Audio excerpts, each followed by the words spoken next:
Morning, everybody. Welcome to Monday. How we all doing today? It's Monday. Monday. How about you, Hank?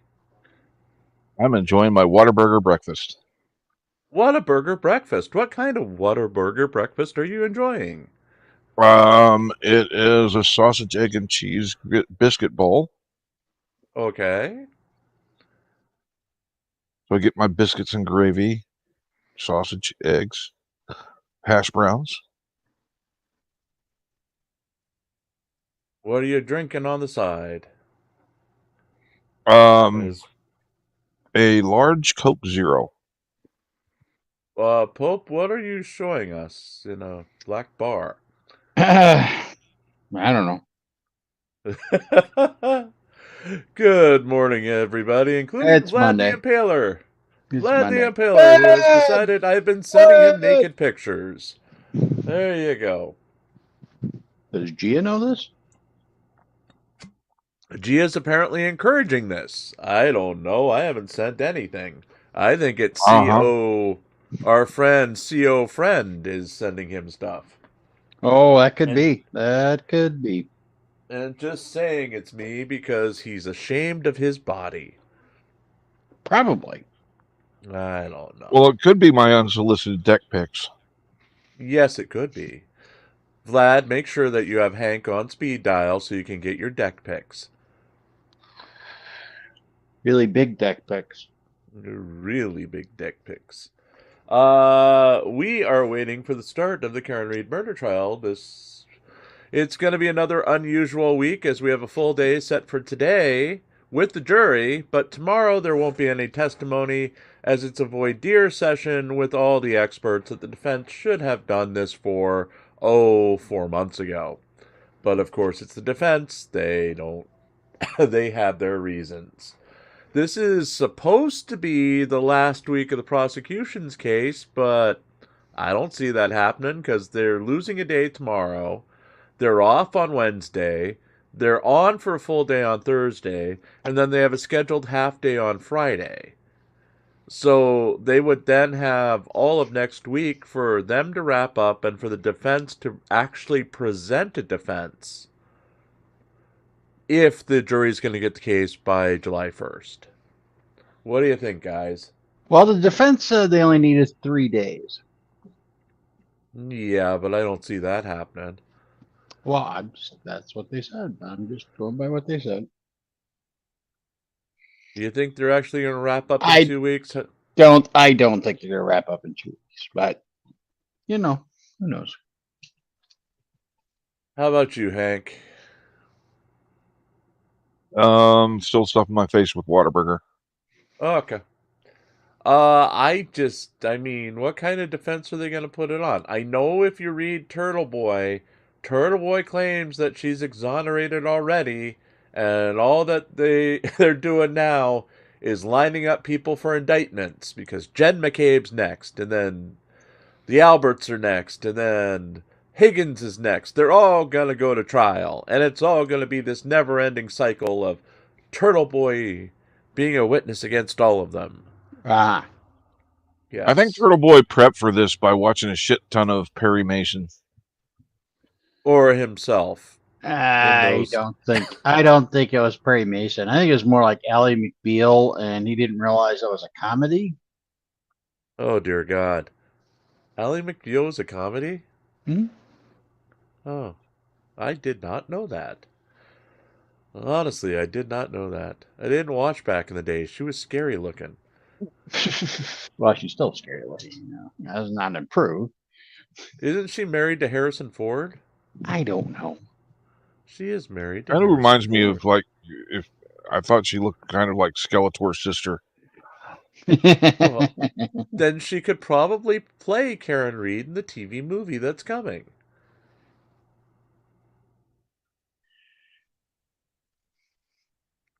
And the room goes silent. That one didn't go over.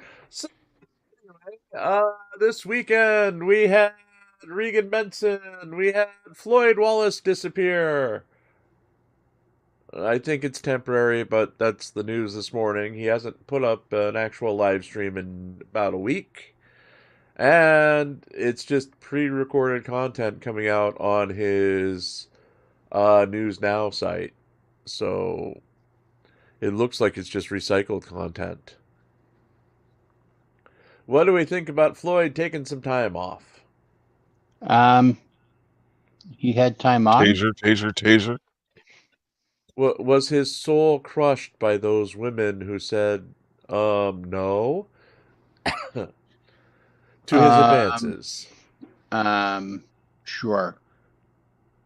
Remember, he had both of them on camera before learning their names, even though they were supposed to be the reason he returned to America.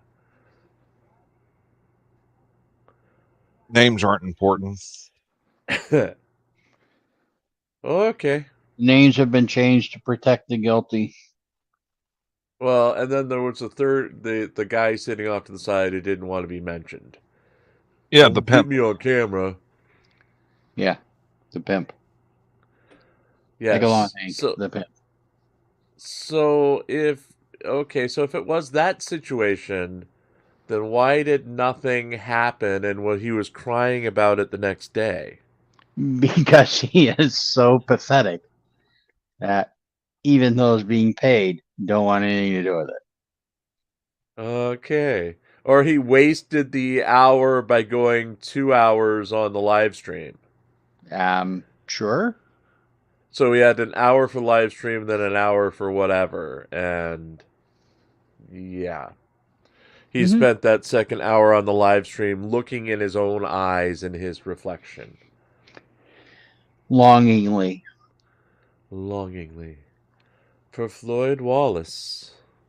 What do you think, folks? Tell us in the chat. Tinder Girls and Floyd Wallace. And also, get your sidebar orders in early.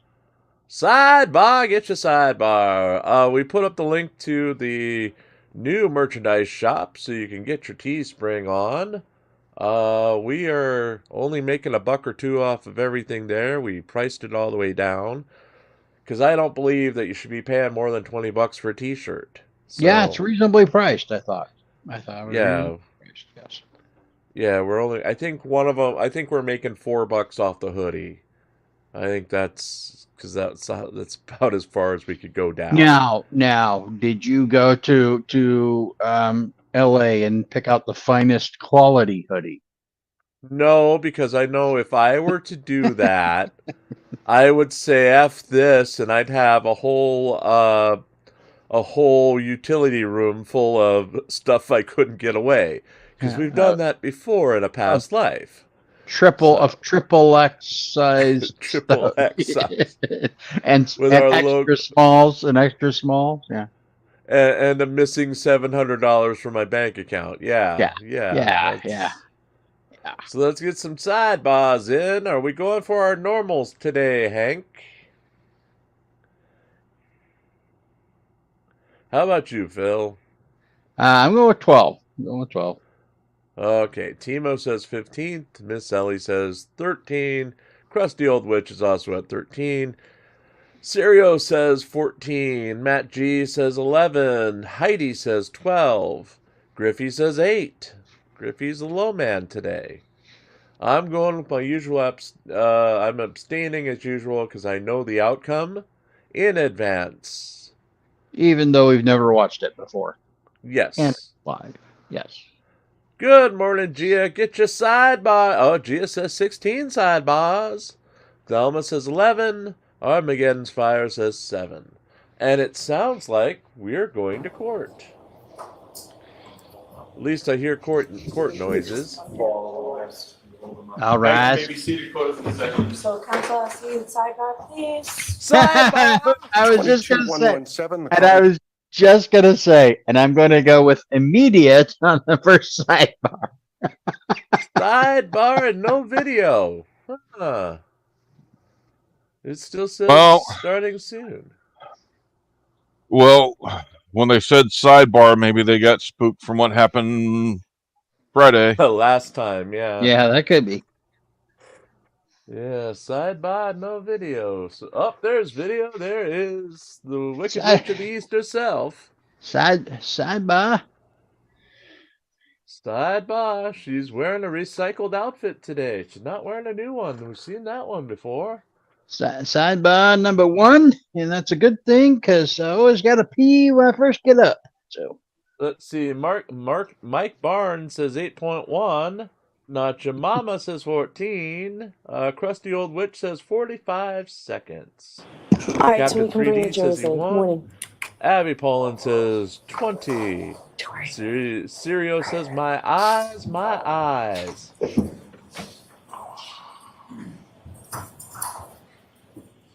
The defense seems extra hungover this morning with Nettie's head in his hands already.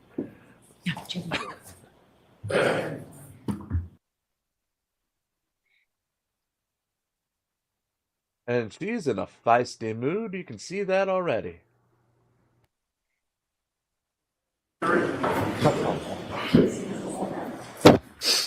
Remember, the jury is down to 15 with alternates because they released a juror on Friday. They're saying for personal reasons. And didn't they release one for medical reasons a week ago or so? Something like that, yes. So they've lost 2. They're down to 15.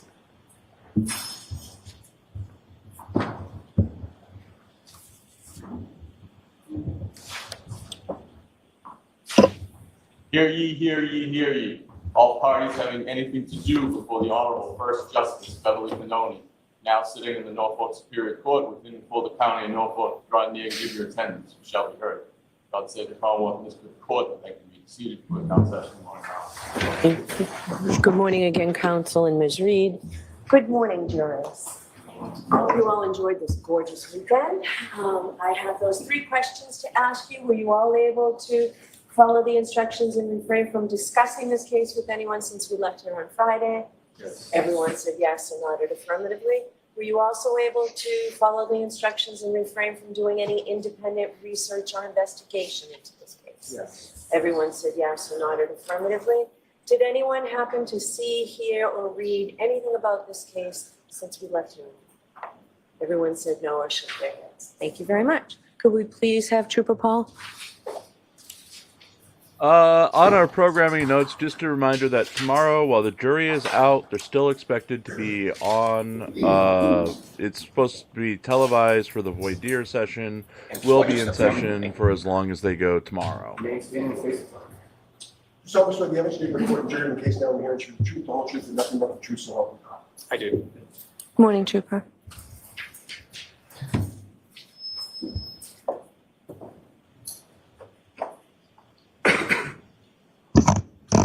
All right, Mr. Lally, whenever you're ready.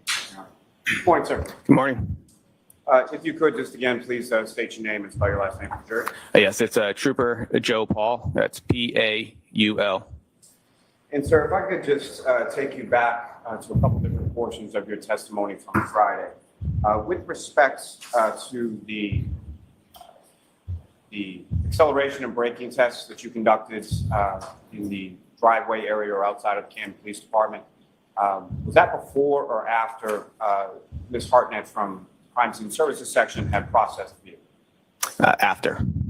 And so as far as anything that was removed by her, that was done prior to you conducting any of your tests, is that correct? Correct. Now, you've investigated approximately 191 crashes over your time with the cars unit with the state police, correct? Correct. Now, I'm going to ask you just some general questions with regard to a number of those crashes have involved motor vehicles, collisions with other motor vehicles, correct? Yes. Now, in general terms, with respect to motor vehicle collision, what, if any, you talked a little bit last week about sort of area of impact and point of impact, correct? Correct. Now, that's with regard to the roadway, is that correct? Yes, it is.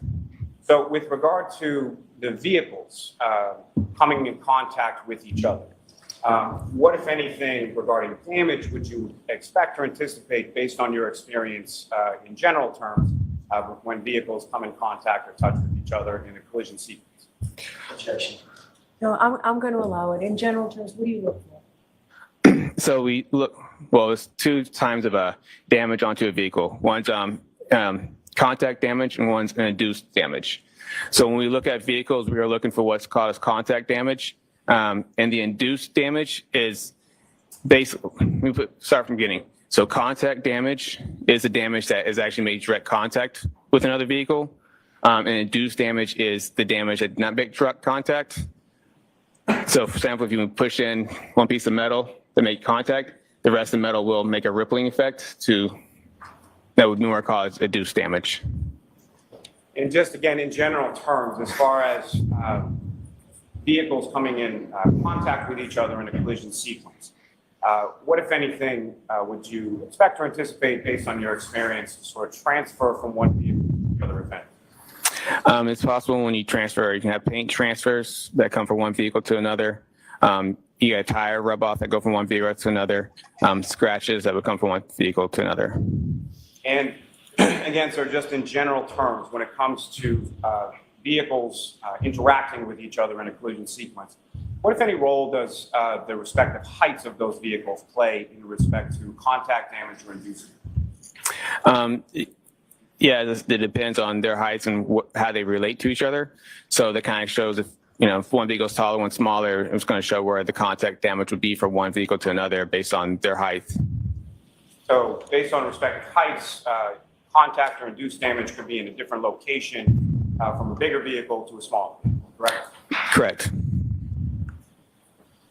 Now, if I could turn you back to the tech stream analysis that you conducted with respect to the defendant's vehicle. Now, there were two events that occurred.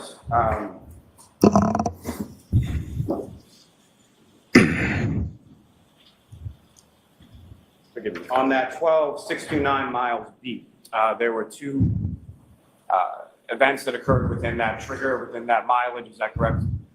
Correct. And based on your analysis with respect to the odometer readings and the mileage, where is it what is your belief as to where the vehicle was when those two events, being the 3-point turn and the backup straight for approximately 60 some odd feet, where did those occur within the travel path of the defendant's vehicle? So the first one with the 3-point turn, in this case, it appeared to be possibly on to, it was a Cedar Crest, which, because we know based on testimonies that she missed the exit to Fairview and had to make a U-turn onto Cedar Crest. And that would make sense to why they would occur with close proximity to each other. They're within the same odometer mileage and on the same key cycle. And so that first 24.2 miles per hour for 60 some odd feet, where would that have occurred geographically from your review of the odometer reading? It should occur probably on Fairview.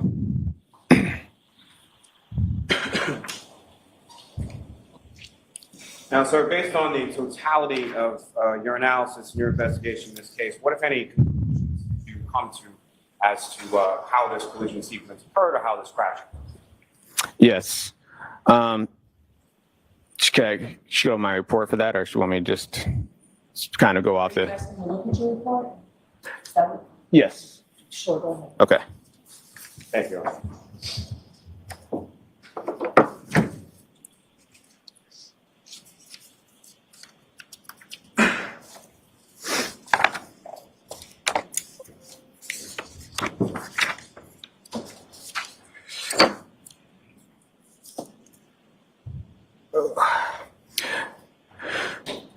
Can we continue? If you could, please. Okay. What, if any, conclusions did you come to through the course of your investigation? So on Saturday, January 29th, 2022, at approximately 12:45. So you can look at your report, but you can't read your report. I So read my conclusions based on what they asked me to do. Okay. yeah. So I can't hear you. Sorry. Okay. So just take your time, read your report, and then answer Mr. Lally's question. And if you need to look at your report, we'll see about that again. All right. Ask the question, Mr. Lally. Based on the totality of your investigation, what, if any, conclusions did you come to with regard to how this collision occurred? So this collision occurred on Saturday, January 29th, 2022 at approximately 12:45 hours.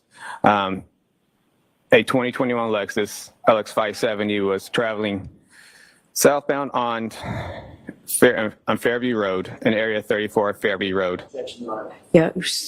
It appears that. So, Sorry, I'm trying to oppose it. you know what? I don't, Mr. Lally, break this down. Ask Yes, please. simple questions so that the witness can answer your questions. We don't need a narrative.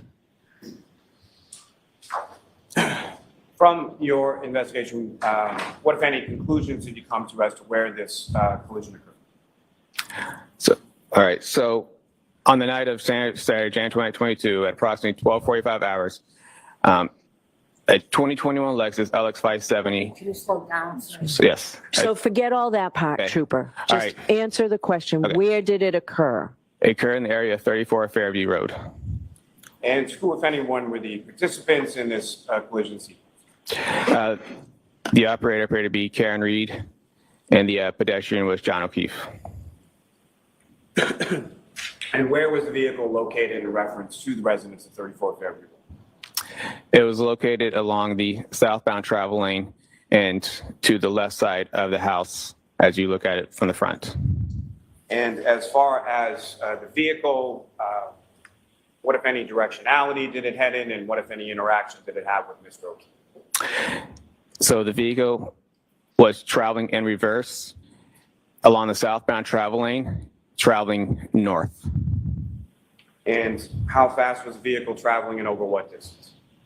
The vehicle traveled up to 24 miles per hour and approximately 62 feet. And at the time that the vehicle was traveling approximately 24 miles per hour over approximately 62 feet, what, if anything, occurred then? The right rear of the Lexus struck the pedestrian John O'Keefe. And post-collision, what, if anything, occurred with regard to Mr. O'Keefe? Mr. O'Keefe was projected forward and to the left along the front yard of 34 Fairview Road. And post-collision with Mr. O'Keefe, what, if anything, did the defendant's vehicle do? The Lexus continued traveling in reverse before they left the area. Now, as far as the vehicle itself, from your inspection, what, if any, role did any mechanical aspects of the vehicle play in this collision? There were no mechanical defects. As far as your analysis of the roadway and other factors related to that, what, if any, role did they play in this collision sequence? There were no roadway or environmental factors that contributed to this collision.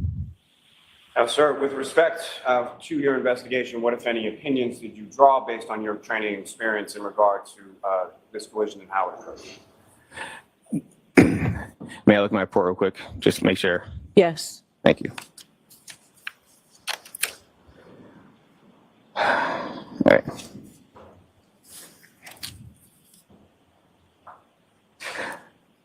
So throughout my investigation, this appeared to be a single car collision involving a pedestrian.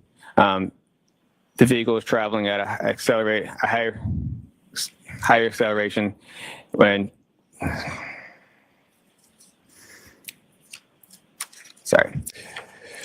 The vehicle accelerated at a high rate of speed before she struck the pedestrian John O'Keefe on the roadway and subsequently left him at the scene.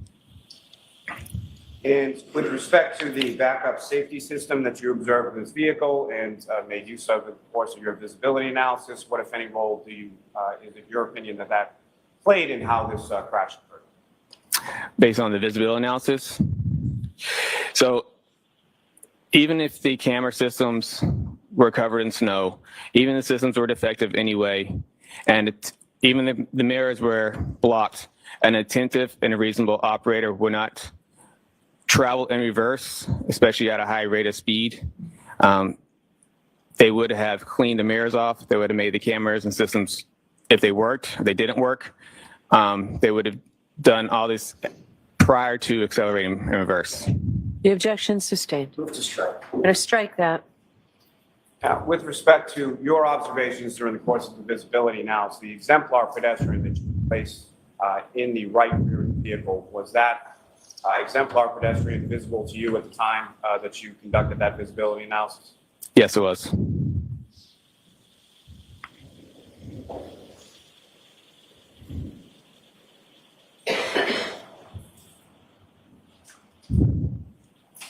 Thank you, sir. I have no further questions. Okay, cross-examination? Thank you, Your Honor. This should be fun. Oh, yeah. He's had all weekend to work up the rage. So do you have any, do you hold any degrees in the scientific discipline of mathematics?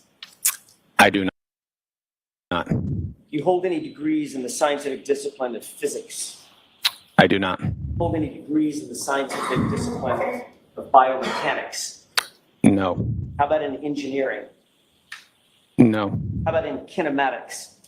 No. What's the highest degree that you do hold, sir? I have an associate's degree. In what? Administration of justice. You mentioned kinematics on Friday. Do you hold any certificates in the specific area of kinematics?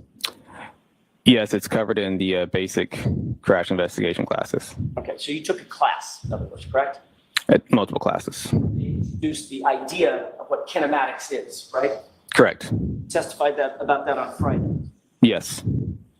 Define kinematics, it's yours. It deals with the aspect of motion.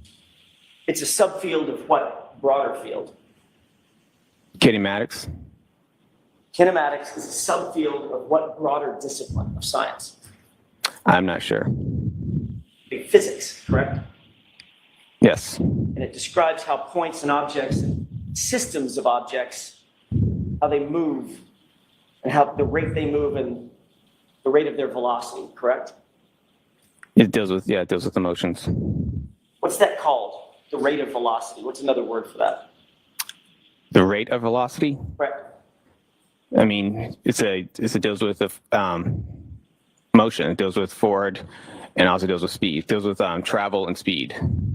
If something's moving, it also has a speed to it. Right. The word you're looking for is acceleration, correct? Sure.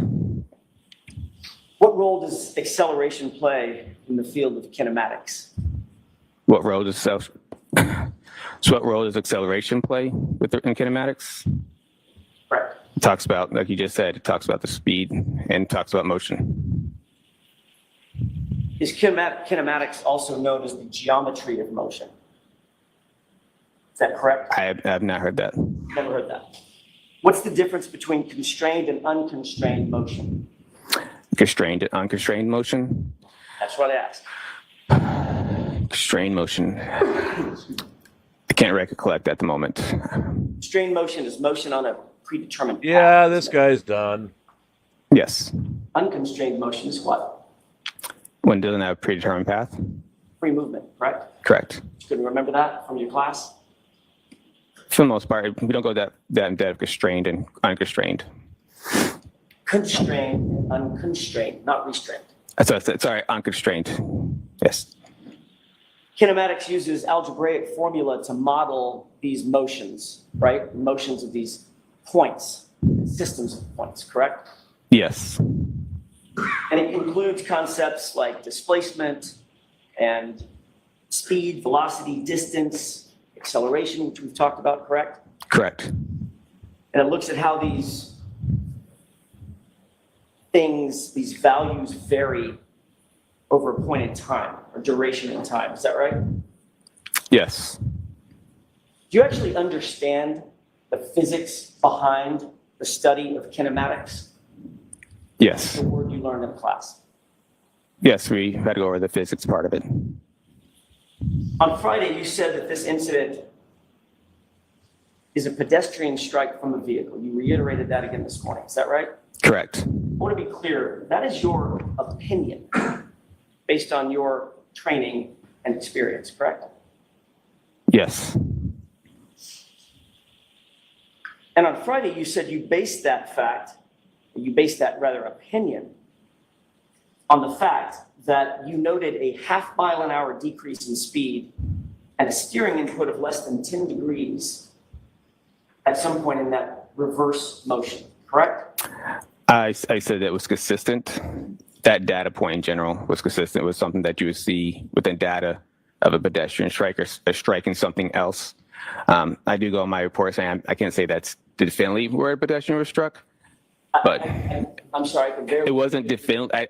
Sorry, in my report, I do say I can't say that is definitively where the pedestrian struck. You cannot say it. Definitively, Yes. Okay, so you're going to have to slow down and speak up, okay? All right. You just said, I just want to make sure I'm hearing you correctly, and I apologize. Okay. You said you cannot say definitively that that resulted in a pedestrian strike. That data point within the text stream data is what I'm talking about. Okay. That specific point, that time frame. Because there's a multitude of reasons why when someone is driving in reverse, they might slow down by a half a mile an hour, right? It's when I say when it's consistent, it's because there's the other aspects of it is the fact that the accelerator is consistently strong. Let him answer. Finish your answer. So the accelerator is at a constant rate, and then it just drops by half a mile, and the steering wheel all of a sudden abruptly goes to the right. That's what I'm talking about when I say it is consistent with a pedestrian strike. That's something that you would see. It's not going to be a huge change of speed during this collision. You also note that at the time, it had begun to snow, correct? Yes, There would be snow on the lawn, right?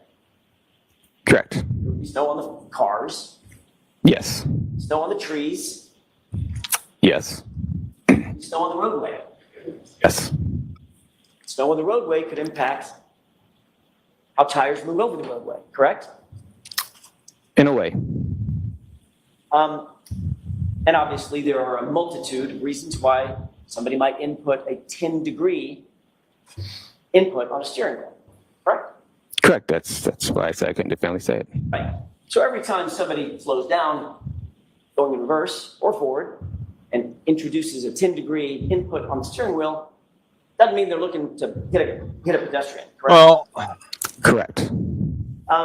You testified that you determined the area of impact by basically following, if I heard your testimony correctly, basically following the debris field from the body from where you believed John O'Keefe's body's final resting place was, almost linearly to the furthermost piece of debris that was found. Did I get that right?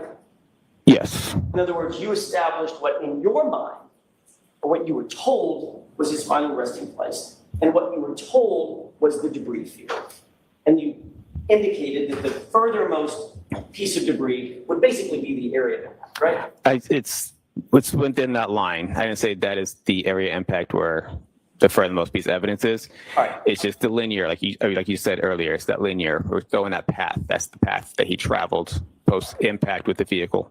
And that is on which that fact that you stated is on which it's a terrible question. That's the basis for your opinion of where the area of impact was, correct? Yes. Let's take a look at exhibit, with the court's permission, 587. It's your diagram 3. If I may approach you on just for. Okay?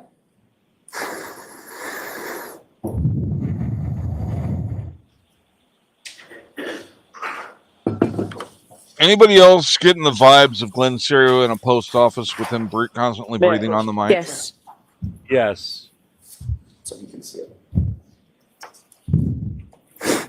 Your Honor, may we publish exhibit 587? Yes. Document 3?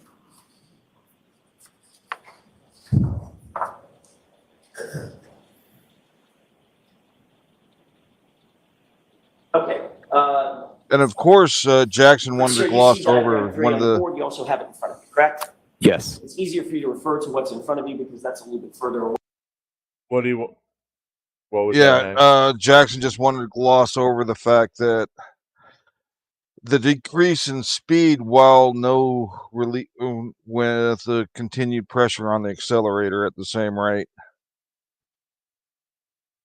Let alone all the warnings she was getting, all the dings, all everything. She had to consciously choose to back into something, and that's what the data is saying. But it doesn't matter because this guy doesn't know physics. That's kind of his point. Away, let me know. Okay. The red arrows adjacent to the blue writing, where I'm highlighting right now, indicate basically the debris field that you explained to the jurors on Friday, correct? Yes. And then there's a point of an arrow that comes back to a wording that says pedestrian's final rest, basically right there, correct? Yes. And the debris field ends right in the middle of that spotlight, correct? Yes. All right. So that's the area of impact that you indicated to Mr. Lally you believe occurred because of the debris field and the linear portion of that debris field going from the pedestrian's final rest all the way out to that final little red arrow that says red plastic B in parentheses, correct? Yes. Donna, can we have exhibit 492 published to the chair, please? Okay. Approach. Yes.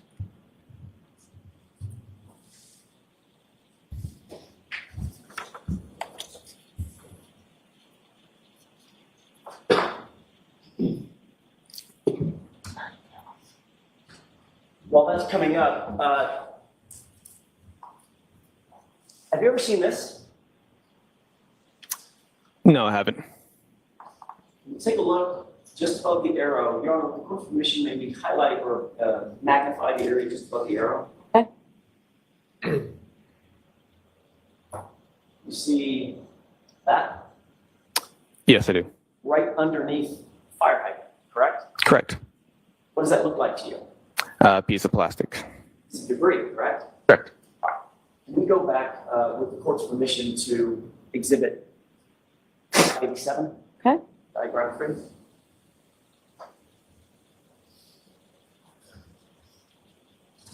Just the fire hydrant? Yes.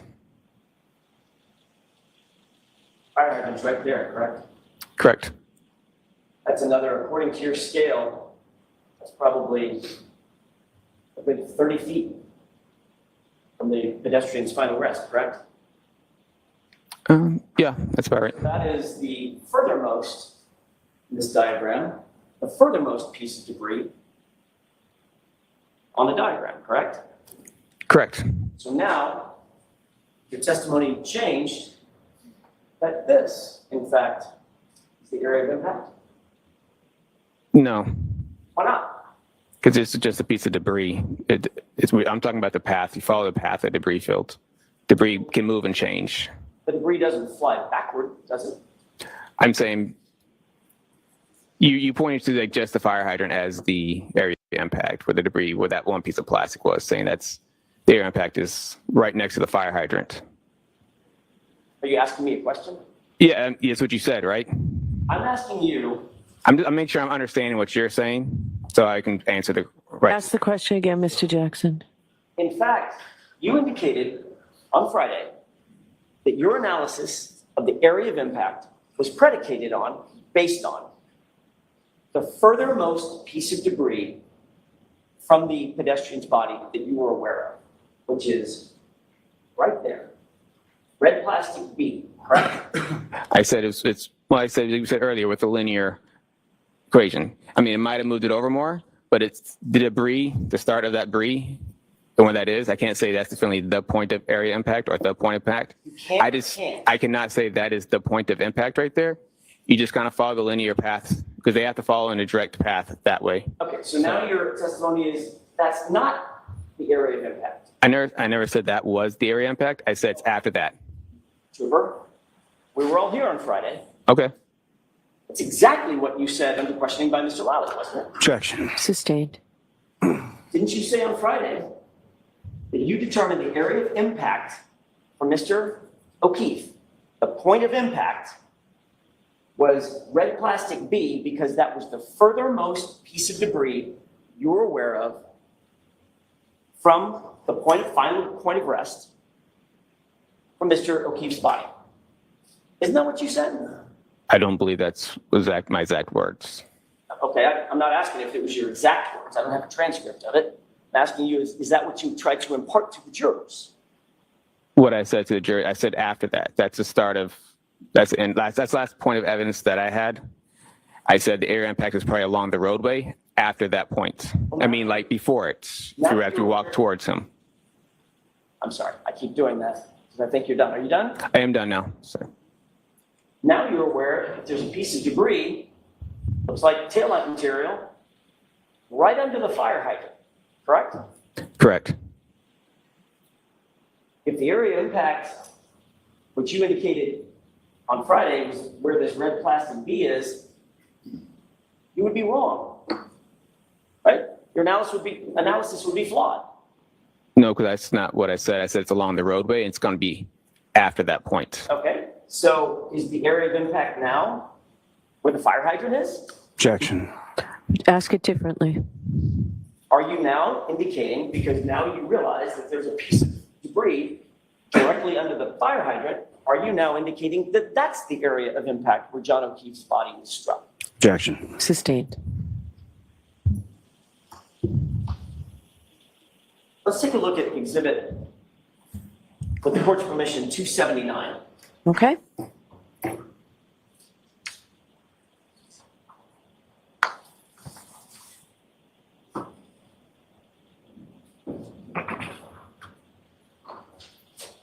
Taking a look at exhibit 279, I want to draw your attention to that piece right there, of plastic. You see it? Yes. You describe it for me. Just physically, what does that look like? It looks like clear plastic with a little bit of red and black on the top part. Okay. Maybe in a triangular shape, is that fair? Correct. Okay. Now, if we could go back to, with the court's permission, exhibit 492, Okay.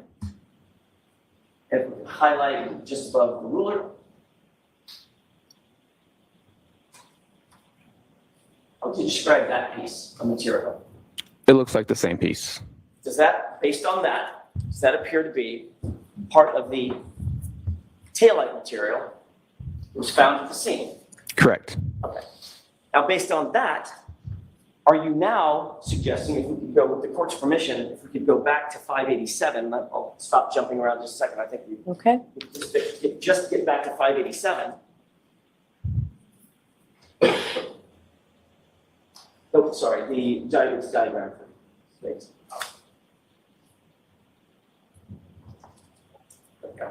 Now, seeing what you just now seen in terms of that piece of plastic that appears to be from the taillight, does that appear to be under the fire hydrant, which is highlighted? Same piece. Yes. Okay. Based on that, does that change your opinion? Is that now, the fire hydrant now, the point of impact? No. Where's the point of impact now? It's along the roadway. I don't know the exact point of impact. So you don't know the area of impact? I said the area of impact is along the roadway after the debris. Okay. I mean, the only thing it would change, is maybe it was a little further away. But besides that, it's a linear field. I'm not talking about like one point. You kind of follow the middle of the debris field, and that should be the path. Well, if the point of impact is along the roadway, where along the roadway, if you can show the jurors, where along the roadway, in your expert opinion, was the point of impact? It should be within, if you follow from pedestrians, find a rest here, just kind of follow it back. That's what I'm talking about, linear field. So now you've indicated an area, I can follow your laser pointer, an area along here, correct? Yes, somewhere in there. All right, if I have my spotlight, is that, if I leave it right there, is that about where the middle of the spotlight, about where you believe the area of impact is? It's within, I guess you can say it's within that area. I don't know, definitely there's nothing on the roadway that has a definitive point that says this is the area impact right here. It's within the roadway based on the evidence at the scene. Okay. Trooper Paul, I'm asking you, based on your expert opinion and your conclusions, based on your full analysis, can you point me to within an area of 5 feet or so on the roadway where you believe the area of impact is? Is my spotlight basically highlighting the area that you believe, in your opinion, is the area of impact? You have that laser pointer? I do. Why don't we let him show you? It'd be easier for the jury to see.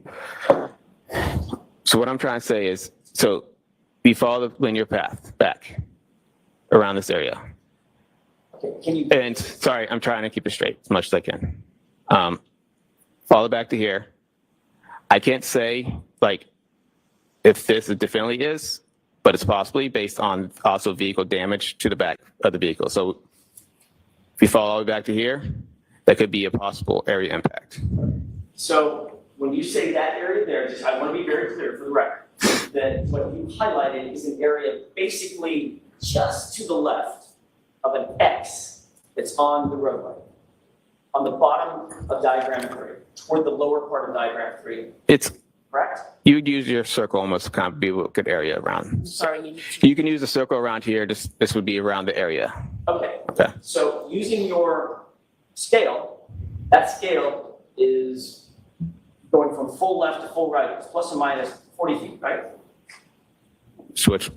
Can't see it. So say again. Say the question. That scale is 40 feet, going full left, full right, 40 feet.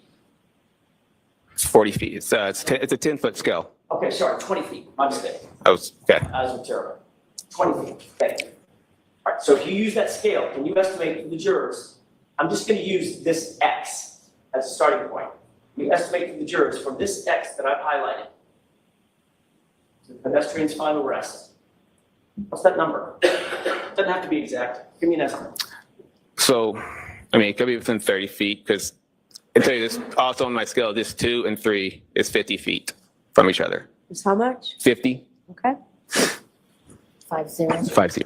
So would you agree that from this X down here to pedestrian's final rest, as the crow flies, that's probably a good 35. Do we understand what "as the crow flies" means?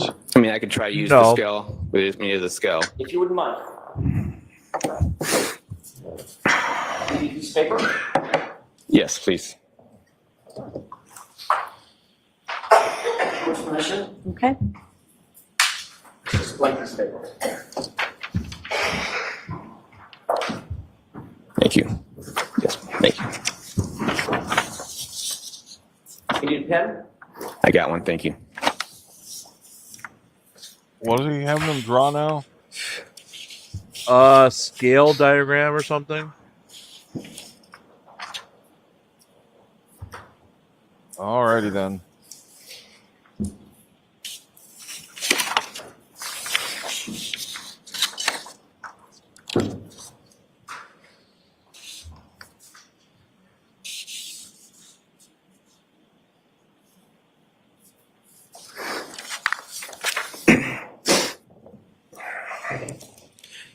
It's a little around, it's approximately 30 feet. Approximately 30 feet. Yes. Can you place, with the court's permission, can you estimate 30 feet in here? Can I estimate? Can you point to a place in the courtroom that looks like it's 30 feet from you? Objection. No. Next question. Does the court have a diagram of a diagram of distances? In this courtroom? No. Oh my You God, he's indicated doing my just cousin now- Vinny. And I'm finished with this. Thank you. Thanks. You indicated just now in answer to Mr. Lally,'s last couple of questions that in your expert opinion, when the SUV struck the pedestrian, John O'Keefe, he was, quote, projected forward and to the left to the front yard to his final place of rest. Yes. So your expert testimony is that John O'Keefe was hit with the SUV and flew 30 feet. Projected mean like I don't say he flew all the way there. He was projected in that way. He got pushed forward in that direction.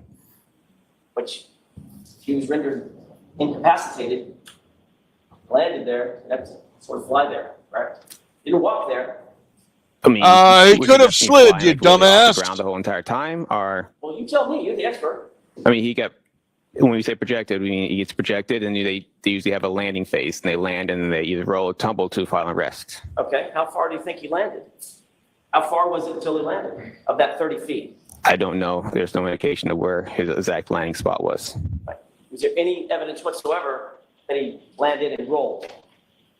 And there was no evidence that he landed or rolled. Or no, rolled.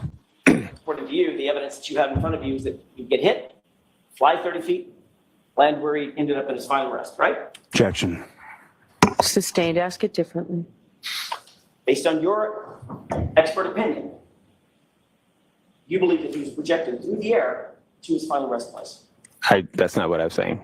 But you said there's no evidence that he rolled. And there's no evidence that he flew through the air either. Exactly. Right? Exactly. Objection. Sustained.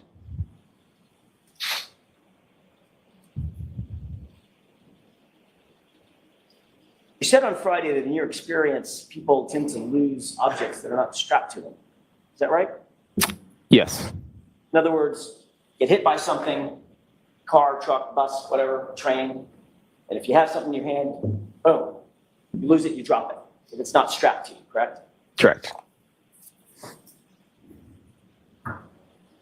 How do you suppose that Mr. O'Keefe, in your opinion, held on to that glass cup that was found right next to him over the course of 30 feet being projected? Objection. I'll allow it. I thought Do the you cup have a was theory found on in the that? road. I don't know. I mean, it just could have been with him Parts the of whole the way. glass were I everywhere. don't apparently. have a. I don't know. I wasn't there, so I don't know how the glass stayed with his body and went with him to the final rest. So I mean, it's just common sense. You have to believe that it was in his hand and held on to it the entire time it was being projected 30 feet, correct? It could have been in his hand. It could have been tucked next to his clothing. Could, Did you say tucked in? I mean, like, could have been next to his body. So when he projected, maybe the glass was with his body as it was also flying. So there's a number of reasons why the glass, because it also got projected with the body Well, while he was holding it. I thought you said on Friday, and you just agreed with me, that people drop things when they're hit. Yes, but not everything it tends to fly off. I mean, some stuff flies off, some stuff will stay on. I see. It's not uncommon to find piece of clothing and stuff, that you find at the scene. Piece of clothing. Like clothing, like shoes, it's like shoes and stuff like that to come off the body during a pedestrian crash. Well, that's not what I asked. I know, I'm just saying, you asked me, you said what I'm just responding to what you said. And trying to make sure you understand what I'm saying. No, I don't, but I'll ask another question. Shoes are strapped on by definition, right? Yes, but it's very common for shoes to come off. How about a cell phone? Cell phone, yeah. Yeah, it depends on where it is. Well, it was under his body. Okay. How do you account for that? He held onto a cell phone with one hand and held onto the cup with the other. Objection. Sustained. Ask it differently. If the cell phone was found under his torso, under his body, what's your theory on how that cell phone ended up flying 30 feet with him? It just did. Just did. And somehow, as he landed, tucked that cell phone underneath his body, so he landed on top of it. It just did. That's the evidence at the scene. I didn't put the evidence there. So Well, you didn't. All right, so jurors, I've told you before, lawyers cannot make comments, so disregard it. Mr. Jackson, don't do it I again. understand.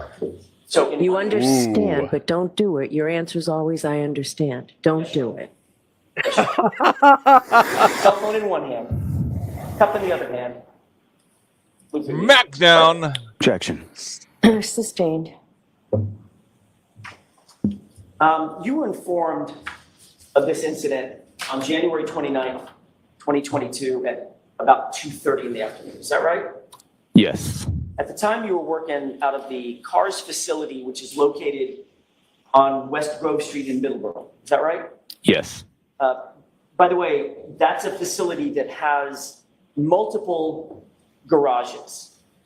Sally ports, I don't know if they're called Sally ports, but garage bays, correct? the mechanic shop are there. The mechanic shop Yes, is, if you're going to review, for instance, for purposes of reconstruction, if you're going to review a vehicle, is the vehicle placed in those mechanics bays? no, not there. That's for state police vehicles. Okay, so where are the mechanics bays, sorry, reverse that. Where are the Sally ports where you do your analysis, your reconstruction, your review of the vehicle, inspections, things of that nature? We don't have Sally ports for that. You don't have anything dedicated to that? No, the only time we would use a Sally port is the crime scene would have some Sally ports that they would do to document their crime scene stuff. And I've gone there to do my inspections, but most of our inspections are done either at the tow yard or some type of facility for that. Ultimately, was this SUV ever taken to the Middleborough facility? Yes, it was. Where was it placed? There's a fenced-in area inside it's a fenced-in area Is it outside or inside? outside. Okay. Did it remain outside in that fenced-in area the whole time? I don't know the exact time. It was there for a while, then it got moved. Where did it get moved to?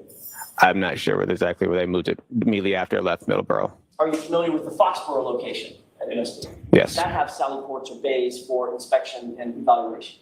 It has garages in it, but we wouldn't use them. We don't normally use those garages for inspections. Is it possible to use those garages for inspections? It is possible. Okay. It's happened before, correct? I've not used the inspection in the garages. But I'm going to ask you to keep your voice up and Sorry, speak yes. slowly.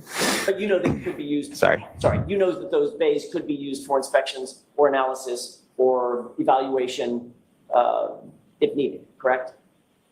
Yes. All right. Given the fact that the SUV that was being seized on January 29th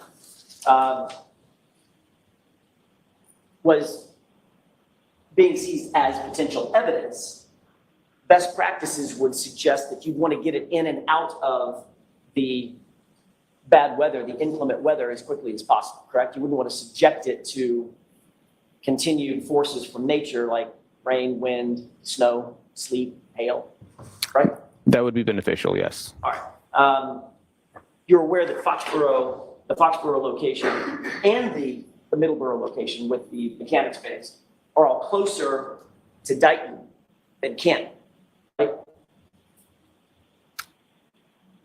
Both Foxborough and Foxborough and Middleborough are both closer to Dighton than Canton. In other words, you have to pass by, depending on which way you go, pass by Middleborough, pass by Foxborough to get to Canton. so from where? From Dighton, sorry. So from Dighton. Where the vehicle was seized in Yeah. all going toward Canton, you pass by either Middleborough or Foxborough to get to Canton, right? I don't believe you'd pass by Middleborough to get to Canton, but you pass by Foxborough. All right. The car was not taken to Foxborough, was it? No. As a matter of fact, the car was taken basically double the distance all the way to Canton to that sally port, correct? Objection. Do you know that?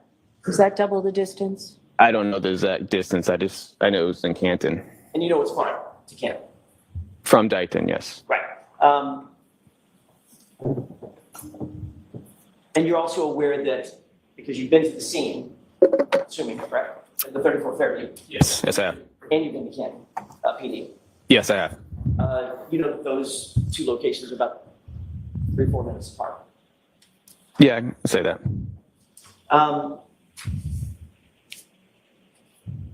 When you started let me ask this a little bit different way. Before you began any review on this case, any physical review on this case or analysis on the case, you were told that there had been a crash, correct? Yes. You testified to that at the state court grand jury in this matter. Is that right? That you've been told in advance this was a vehicle pedestrian crash and you were asked to analyze it, right? Yes. You wrote in your report that it was a single vehicle collision involving a pedestrian and you were, quote, assigned to reconstruct that collision, correct? Yes. So when you began your analysis, Super Paul, you were told conclusively by the lead investigator, Michael Proctor, that the deceased was hit by a car and your job was to reconstruct it. Is that right? Objection. Okay, so there are lots of parts to that. Break it down. Sure. Were you told by Michael Proctor to reconstruct this incident? Objection. So were you told that by Trooper Proctor? I was not. Okay, next question. Sure. Who were you told, who were you given your instructions by Instructions for what? to reconstruct this incident? I wasn't given instructions to reconstruct it. It's just I was assigned to it. Right. That was requested. My assistance was requested to reconstruct it. That's my question. Who assigned you to it? I talked to my sergeant at the time who gave me the phone call. And you were told some basics about that reconstruction, the event that you were asked to reconstruct, correct? Yes. The information that you were told came from the case officer. Is that right? Who's the case officer? the information that this was a pedestrian vehicle incident, as opposed to motor vehicle incident, pedestrian bicycle, motor vehicle motorcycle. You were told it was a motor vehicle pedestrian incident that you were asked to reconstruct, correct? Yeah, I was told that, yes. All right, and you had to be given some basic parameters of what that incident, how that incident occurred. The car was going in reverse, it's got a damaged taillight, things like that. Some basic stuff, yeah. What I'm asking is, I'm trying to get to is, who gave you that information? Where'd it come from? That the car was traveling in reverse. Like, which part of the information? You asked me about several different things just now. Were you given information from multiple sources? Or did someone give you a summary of what you were being asked to do? At the very beginning, Yep. who gave you the summary? Summary of the whole entire, of what? Of the event that you were asked to reconstruct? I was passed down when I got to the garage. That there was nobody that sat there and gave me the summary, like, that I can remember. I was told that it was a pedestrian crash. I knew it was a Boston police officer involved, that this was the vehicle, and that it was traveling in reverse. That's all they had. Okay. What I'm asking is, that's great. Thank you for the summary. Who gave you that summary? I don't know if it was definitely anybody from the get-go that was like I talked to. From where? I don't know if it's anybody that I could definitely say that was the person. There was multiple people going around when I got there. I think I talked to Trooper Zach Clark. He was doing the crime scene. I think he was Zach Clark. He was the crime scene photos at the time. I knew him from past crashes. He just said this is the vehicle, and I think he kind of gave me a little bit of a lowdown on what the vehicle was. Okay. So My question is this: when you got that, did you call it a lowdown? He gave you the lowdown? he gave me information. Yes. Right. When you got the lowdown, you were told Boston police officer was involved. The vehicle pedestrian incident, car was going in reverse.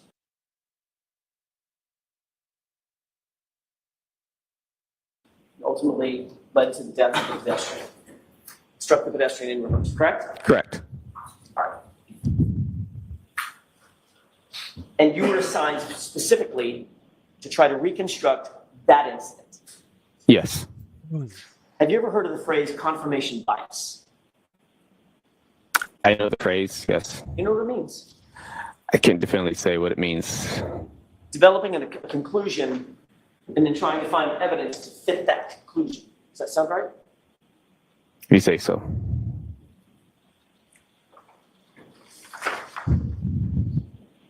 You noted in your direct examination that there were scratches on the passenger side rear bumper of the Lexus, correct? Yes. How exactly were you able to Did Jackson just scientifically inadvertently determine admit that what he's any doing? of those scratches?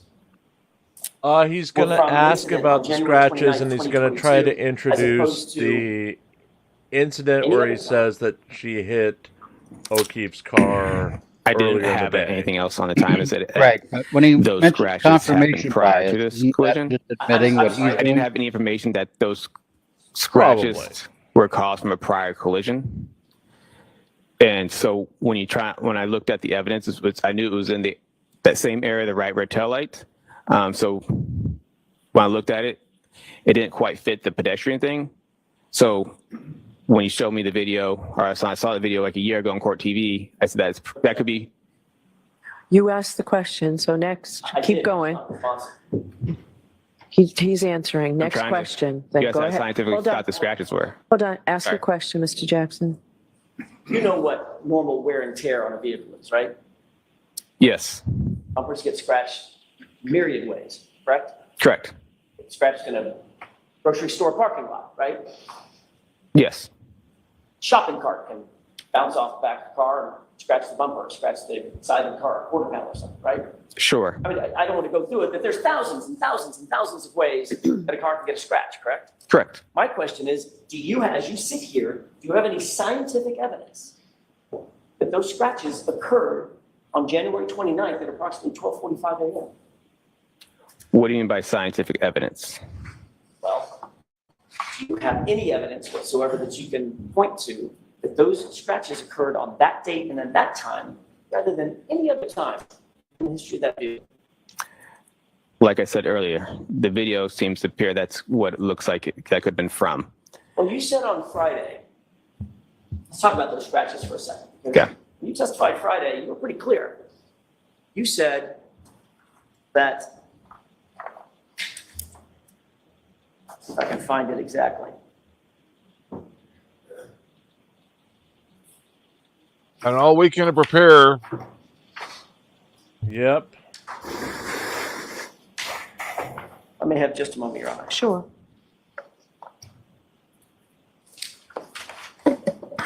Sure, Jackson. Let's go looking. And You said, because I missed it quote, earlier, when the judge "The dent and smacked him down, scratches was that a for his crowbar? hand could be Crowbar? those are consistent Crowbar? with striking the Lexus." Crowbar. Remember saying that? Yes, on the tailgate. Okay. Mackety So smack. the dent and scratches we talked about on Friday, you said were from his hand. Yes, hand in the glass cup. Okay. Then are those the same scratches you're talking about in terms of the bumper? No. So, What are you talking about? The scratch inside the bumper that we've been talking about? correct. Okay. That's what I'm No. talking about. Okay. Is there any way to scientifically date a scratch? No. If you go out in the parking lot right now, even as an accident reconstructionist, if you walk out in the parking lot right now and look at a Toyota Camry sitting there, it's got a scratch on it. There's no analysis that you could engage in to date that scratch, could you? Objection. So you can ask it differently, Mr. Jackson. Is there any way that you could, in general, look at a scratch and say, that scratch is from such and such date? Objection. I'll allow it. Nothing more. I'll allow it. No, but you can't cannot say say. that's a fresh You scratch can or look an at old evidence scratch. and shows that it may have been older than what the newer evidence would be, but there's no way to say that specific date and time and that a scratch would came from. Right. And it's possible that any or all of those scratches on the Lexus could have predated January 29th, correct? No. That's not possible. The ones that are on from the taillight and the other parts of it? Scratches anywhere on the car. Depends on what you got to pick the other scratches. You got to show me other scratches on the car. I'm saying it's possible, since you can't date the scratch, it's possible that any or all of those scratches could predate January 29th. It's a simple question, right? It's possible. You're being pretty broad on your scratches here. I'm not being brought it. Let me ask it a different way. Let me ask it again. Is it possible that any or all of the scratches that were noted on that car predate January 29th? Any and all of the scratches? See, that's what I'm saying. You're being pretty broad. Any and all scratches on the car Answer that question. that it predate. Objection. I don't know every single scratch on that car. I could mean Overruled. So can you answer that question? no. Testify that you noted glass on the rear bumper of the SUV, correct? Yes. And you said something about that glass coming from the cup. Correct. Real fast, Stereo, the scratches are important because they're going to try to say that the scratches were caused by the supposed incident earlier that day when she backed out of the driveway and the snow moved and maybe the tire moved on John O'Keefe's car. So they're going to be claiming that the damage to the taillight was done in that earlier supposed incident and then planted on the scene by the police. That's why this whole pattern of the debris field and all that, he's going after that because he's trying to make the case that essentially this accident didn't happen. The accident was a setup by the police. In my opinion, I think this is going to be part of their defense. They're going to have an expert come in to give contradictory testimony. Well, that's what the three supposed crash scene people tomorrow for voir dire is going to show us, if these guys know anything either, or Yeah. if they even examine the scene or the evidence. Right. They're going to come in and just say stuff, basically. Yep.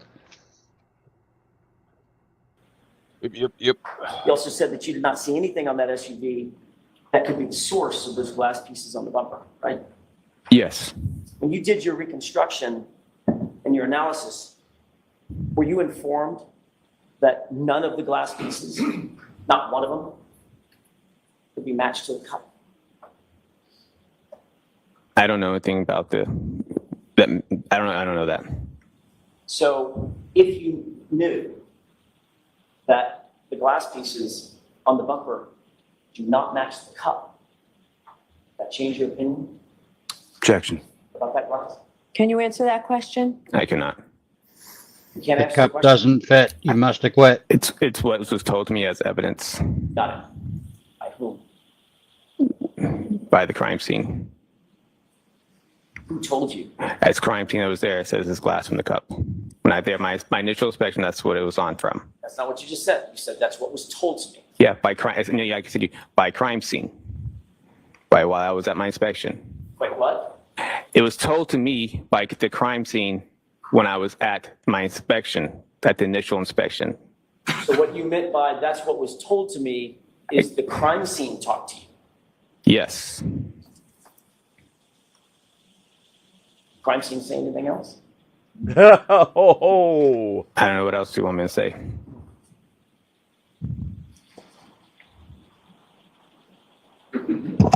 I'm surprised that didn't get an objection and an admonishment from the The judge. pieces of glass on the yeah. bumper somehow associated with the cup? No, Just the crime scene told you. correct. But if you knew that the crime scene was incorrect, and in fact those glass pieces don't match the cup, would that change your opinion? Objection. Sustained. Would it change your opinion in any way if you knew that the glass pieces do not match the cup? Objection. I'll allow that. Can you answer that question? No, I'm sorry, no, you. I don't. It's a glass from a cup. It's a glass. It's not, it doesn't belong to the vehicle. Right, It's glass. but if I told you it didn't match that cup, What, your opinion. Objection. Does that change your opinion? are we talking, which cup are we never established which cup we're talking about. How many cups have we been talking about, Trooper? You said that cup, one from the scene? Okay. That cup, I'm talking. I just want to make sure that we're on the clear path here. I'm clear what we're talking about. Absolutely. Let's Okay. be really sure. All I said, it's Found next to John O'Keefe's body in the snow at 34 Fairview on January 29, 2022. You got the cup in mind? yes. Okay. That's the cup. When I say cup, that's the cup. Okay. Would it change your opinion if I told you that the glass pieces on the bumper don't match that cup? What's my opinion on it? All I said was glass from a cup. That's the only opinion I have. It's glass from a cup that was on a bumper. Are you saying a cup? A cup. A cup. It's not glass from the car. That was my opinion on it. I never said it matched to the scene. You didn't. I never said that in my thing. I said it's glass from a cup. Okay. It's safe to say you didn't do any testing to determine the forces necessary to shatter a taillight on a 2021 Lexus 570, right? I did not do testing.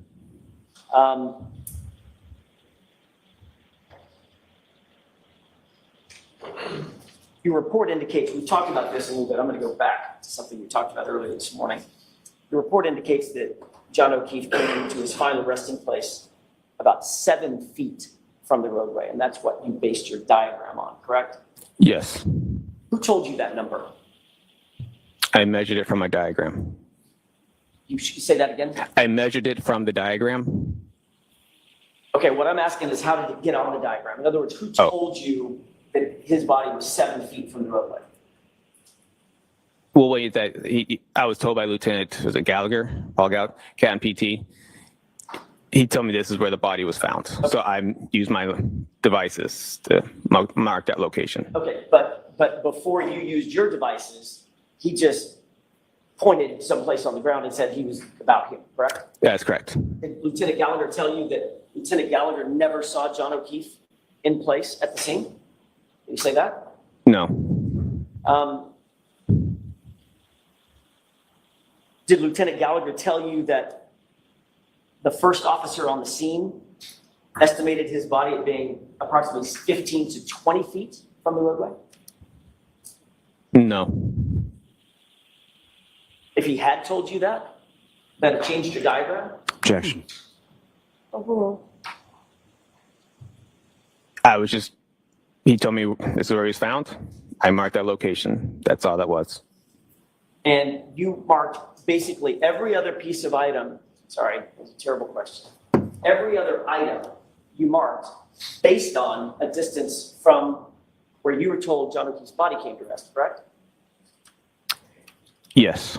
Yeah, and that was by Lieutenant Gallagher just pointing at the ground and saying it was about here. Correct.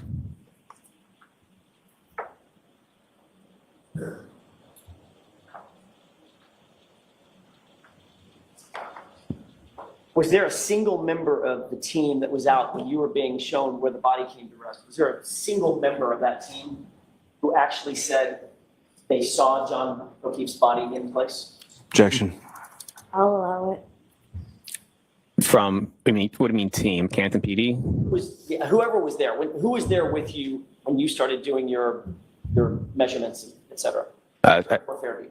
said Lieutenant Gallagher. That too. Just you and him? And myself and I was training a trooper at the time. She was there. You were training a trooper at the time? Yes. Okay, so it was just my mistake. I assumed that there were several people out there. Just you and Lieutenant Gallagher. Yes, that's why I was confused by the team. All right. And again, Lieutenant Gallagher didn't tell you that he never saw John O'Keefe's body in place. No, I don't think so.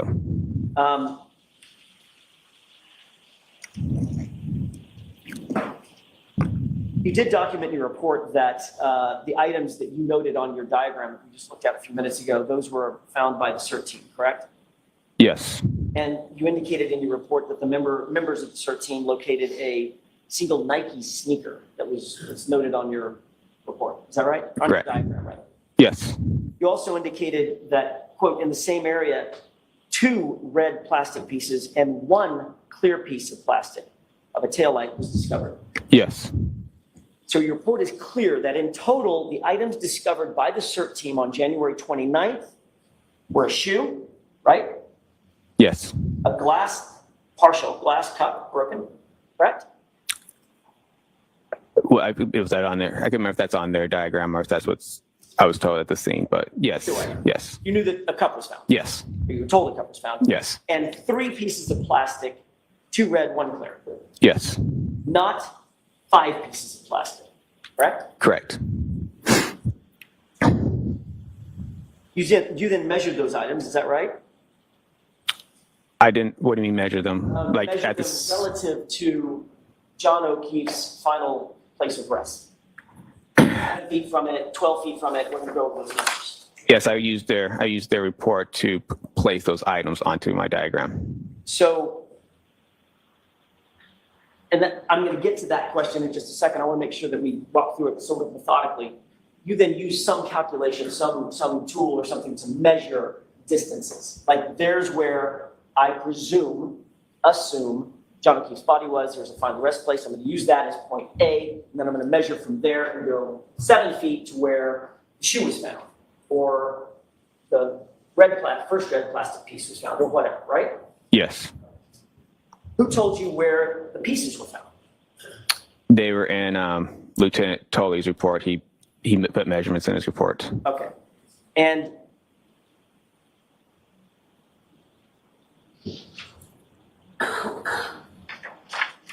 you noted that the shoe was 9 feet.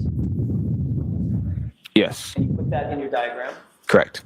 You noted that the glass cup was 1 foot from John O'Keefe's body, correct? Correct. 1 foot is about that long, right? Yes, they basically said it was found next to him. Right. Yes. A piece of red plastic 7 feet from John O'Keefe's body, correct? Correct. a clear plastic piece 10 feet from John O'Keefe's body, right? Yes. And a red plastic piece 12 feet from John O'Keefe's body, correct? Correct. What part of his body were you measuring from? Like center of mass. So he's 6'2". Yes. Did Lieutenant Gallagher tell you where his center mass was? No, I measured from, he just said he was here, so I tried to put like where his head, where his feet, and try to measure the middle between those two. So ultimately, because Lieutenant Gallagher was not at the scene when he was found, Lieutenant Gallagher had to sort of guess where the body was found, correct? Objection. Sustained. You had no photographs of John O'Keefe in place, correct? Correct. There were no establishing shots, there were no perspective shots, correct? Correct. There were no relative shots, meaning this is relative to that, I can measure that and figure out distances, correct? What, like from the picture? Yeah, so you know how that's done in science, right? You want to find out a relative position of something, so you take 2 or 3 or 4 shots. You know that something is never going to move, like, I don't know, a flagpole. You can measure from there. Sure. You get cross coordinates, right? Sure. Left and right, and where the 2 coordinates match, that's where the item is, right? Correct. None of that was done, right? From the pictures? None of that was done to do your measurements. I used, like I said, I used the measurements from, I measured on my diagram in itself, and I measured from those points off my diagram. Right, but the starting point was a guess, wasn't it? Objection. Sustained. Did you have to sort of guess at where you thought John O'Keefe's body was? I didn't guess where his body was. Did you guess at his center of mass? Objection. Did you guess? I did not guess. Next question.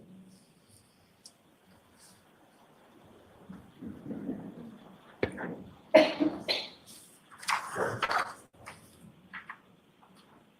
stated in your report that you Google mapped Miss Reed's path of travel. Well, let me ask you a different question. If I could withdraw that question with the court's permission. Yes. Your diagram has all those arrows pointing at specific locations. Very, very specific, very thin arrows that point, correct? Yes. If you start off with an incorrect assumption about where John O'Keefe's body was, right? Hypothetically, if you were to start off with an incorrect assumption where John O'Keefe's body was, every single item that you note on that diagram would then be off as well, wouldn't it? Objection. Is that true? I mean, I guess hypothetically, depends on how off you want to be. And the answer is yes, right? Hypothetically. You stated in your report that you Google mapped Miss Reed's path of travel on January 29th based on what you determined to be, quote, it's likely the two, and you said that it's, quote, it's likely that the 2 events, meaning the triggering events, occurred at the same time the Lexus was at 34 Fairview at the time of the collision, correct? Yes. The first triggering event was what? Was it a 3-point turn or a U-turn? I thought I heard you say both. I guess it would be more, 3-point turns, essentially, I guess it's a 3-point turn. Okay. Yes. Well, did you say U-turn on Friday? I just swear I heard that. It could have been a U-turn. I mean, it's still turning around. So you had to make a U-turn when that's a 3-point turn or not, but it's still. Okay, but I mean, not to be picky, but sort of my job. Okay. A U-turn is traveling in one direction, turning, right? Turning the wheel, never changing gear, since it's reverse or anything, it's just turning, right? A 3-point turn requires moving forward, stopping, changing gears, moving backward, stopping, changing gears, using the steering input, and then moving off, correct? Correct. Well, those are 2 very different maneuvers, right? You'd agree? It's, in a sense, I was trying to say she made a U-turn. Like you can say, they made a U-turn. It's a 3-point turn. They're still making a U-turn. And I didn't mean it as like she literally had to make a direct U-turn. She was turning around. And obviously the diagram or the trigger shows a 3-point turn. Well, I mean, I guess you could have said reversing direction, right? That could have been a better way to say it, yes. You didn't say that. You said U-turn. So are you changing your testimony from Friday that it was a 3-point turn, or could it possibly have been a U-turn? Just, It's a 3-point turn. okay, because you have evidence of the starting, stopping, changing gears, reversing, stopping, changing gears, turning. That's correct. So when you said U-turn, that was inaccurate. Objection, Your Honor. The objection sustained. Let's get back to the path of travel when you began your analysis. How did you know what the Lexus's path of travel was that day? I got the directions from Trooper Proctor. And what did Trooper Proctor tell you in terms of the path of travel specifically? Starting point and an ending point, tell you the exact path Lexus traveled. No, all I got was mostly just the addresses. Okay, so if you've got 2 points on a map, and Trooper Proctor told you Lexus traveled from point A to point B, there are multiple ways to get from point A to point B. You'd agree with that, right? Yes. You picked one of those, right? The path of travel includes freeways, et cetera, right? Yes. But as you sit here, you don't know what her actual path of travel was, because it could have been something different, right? It could have been something. That's why I gave a range on my diagram. Do you have any scientific evidence to establish what her actual path of travel is, or did you just guess at the path of travel? I got the addresses from Trooper Proctor. I put them into the thing, and then one of the possibilities of 36 miles, and that was after looking at all of them, at 36 miles is a possibility. Right, understood. So that's what I'm trying to get to, Trooper Paul. Okay. That's one possibility. It was 36 miles, Mm-hmm. one route of travel, right? Correct. There were other possibilities, right? Yes. So between and among the possibility that you picked and the other possibilities, you just sort of had to guess. And there's no science to it. You just said, I'm going to pick that and put it in my report, right? No, that's not how that works. Okay, why don't you tell me how that works? Her odometer mileage on the car from the download and the time we had the vehicle shows 36 miles. So when I plugged those addresses into Google, it came up as 36 miles as a possibility. And you knew that there was another route of travel to the same location, correct? What do you mean? There were alternative routes of travel to the same 2 points, from and to the same points, correct? Yes. Yes. You could have tried to extract the location data from Ms. Reed's cell phone to determine the exact route of travel, correct? I don't know. I don't have access to the cell phone extractions. So that answers my next question. You did not even attempt to do that, did you? No. You did attempt to analyze the key cycles for the Lexus in order to determine placement of that vehicle. You just talked about that with Mr. Lauer, right? Yes. I want to be clear for the jurors because most people have probably never heard of key cycles. A key cycle does not have any location data associated with it whatsoever, does it? Correct. It just shows you when a vehicle is turned on, the ignition is on, and off. That's one cycle, correct? No. Tell me what I've got wrong. Key cycle, the car doesn't have to be turned on. Say that again. It could go from off to run. The engine doesn't have to be started to off. Understood. So if it turns on, well, every single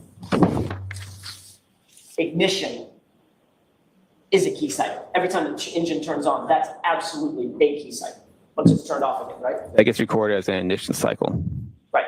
So a key cycle can be an ignition cycle, but it doesn't have to be an ignition cycle. It also can be just turning the sort of accessory on, right?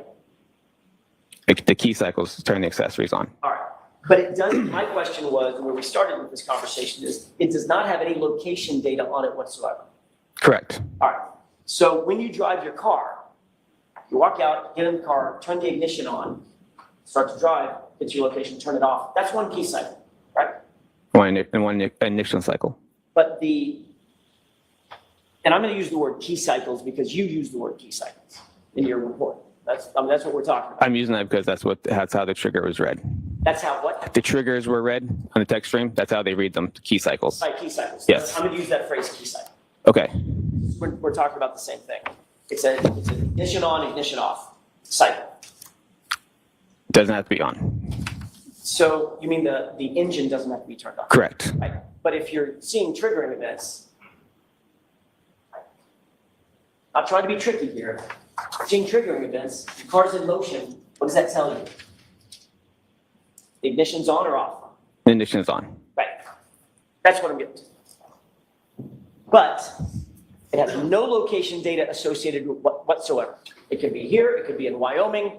The car wouldn't know the difference. It's not going to report the difference to you, correct? On the key cycle, Right. On just the key cycle. The key cycle does not give out locations. Say that again? The key cycle does not give a location. Right. So your analysis is trying to go from a known key cycle that you can figure out and then work backward from there to try to figure out where the car was on a particular ignition cycle or key cycle, correct? I didn't use the key cycle to put it back. Say that again? I did not use the key cycle to place the car back in its location. The key cycles were, all I got from the key cycles is that they occurred close within proximity to the time we've had the vehicle, not basically saying that this was the location based off the key cycle. Well, let's look at Exhibit 591 with the court's permission. Okay.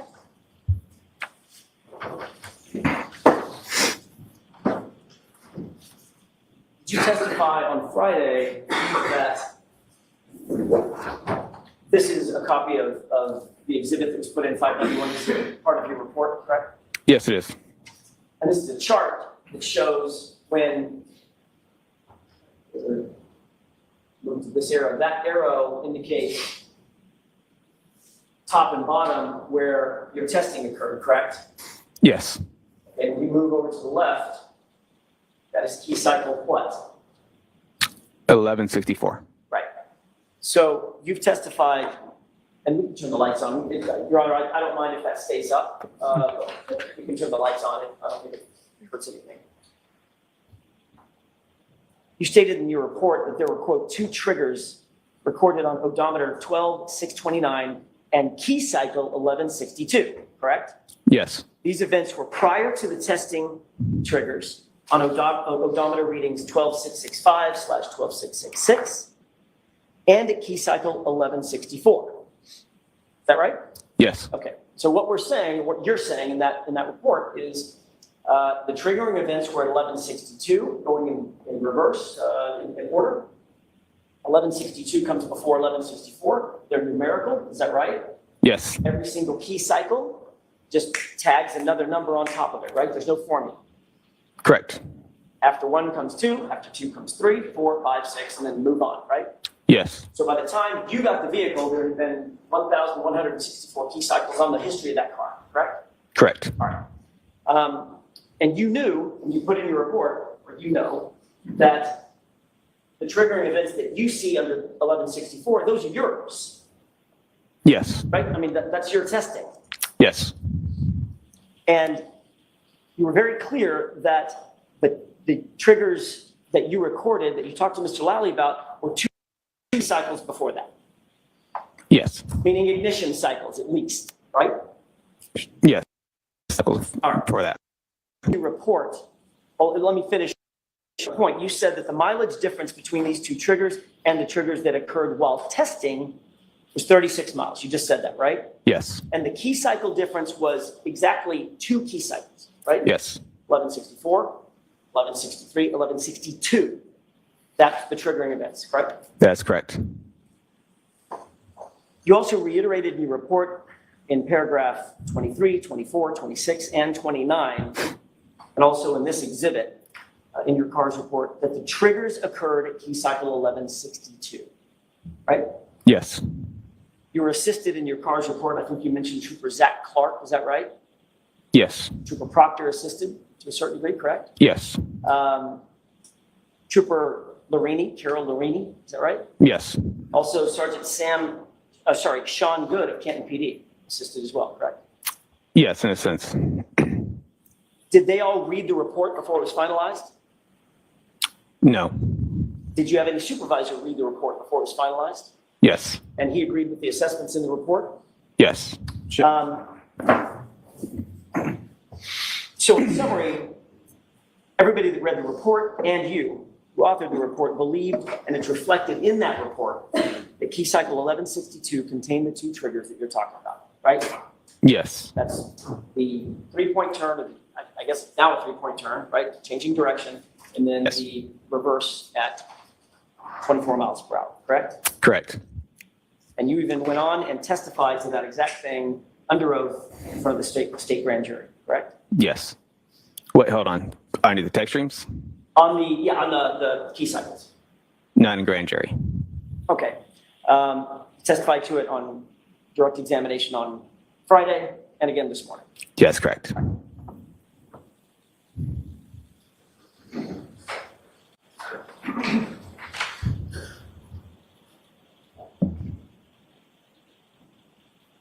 If your testing occurred at key cycle 1164, that means you turned the engine on, the ignition on to start your testing, correct? Correct. And that triggering event that we see up there at 1164 initiated your testing, all right? Yes. All right. So that 1164 is where that's where there's no more unknowns, in other words, right? You know exactly where the car is, who's in the car, who turned the car on, and what the triggering events were and what they reflected, because you did it, correct? Correct. It's you. Yes. So that would be the cornerstone, basically, of your entire analysis of the key cycles. Say again? The cornerstone, in other words, the one known that is immovable, it's immutable, is 1164 began your testing. Is that right? Objection. Is that right? I'm going to allow the question. Yeah, that's when the car was in state custody. All right. So starting at 1164 and counting backward, before you started your testing, you know that the SUV had to be started, the ignition had to be turned over, and it was driven to the Sally Port in Canton at 5:31 p.m. from a tow truck on January 29th, correct? I didn't know that. You did or did not? Did not know that. Okay. Assuming that the car had to be started and put on a tow truck, that would be key cycle what? I don't know how. I can't speak to the fact that recorded a key cycle at that time. I can't hear you. I can't speak to the fact that we record a key cycle at that time. Okay. If the car was turned on and driven onto a tow truck, would that be a key cycle? I don't know because these keys record different ways, so I can't speak to how or why it did not record on there. All I can speak to is that those are the key cycles. The odometer mileage is more what I was going after on this whole thing. Trooper Paul, you just said unequivocally, when a car is turned on and then turned off, there's a key cycle. I said when the car without the ignition on, that's a key cycle. Right. That's correct. That's what I mean, when it's turned on, when the engine turns on. That's the definition of what it is. I can't speak to why I didn't go on, why I did not record. Well,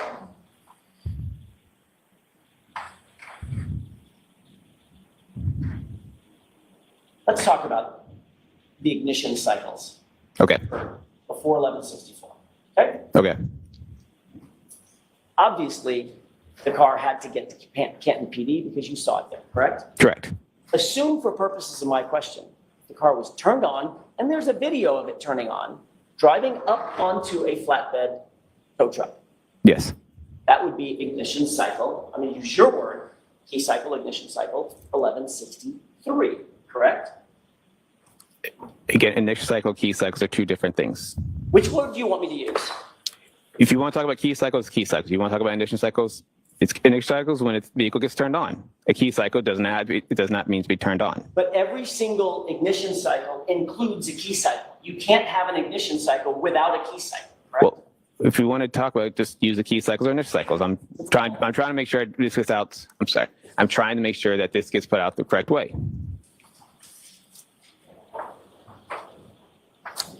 Every ignition cycle includes a key cycle, correct?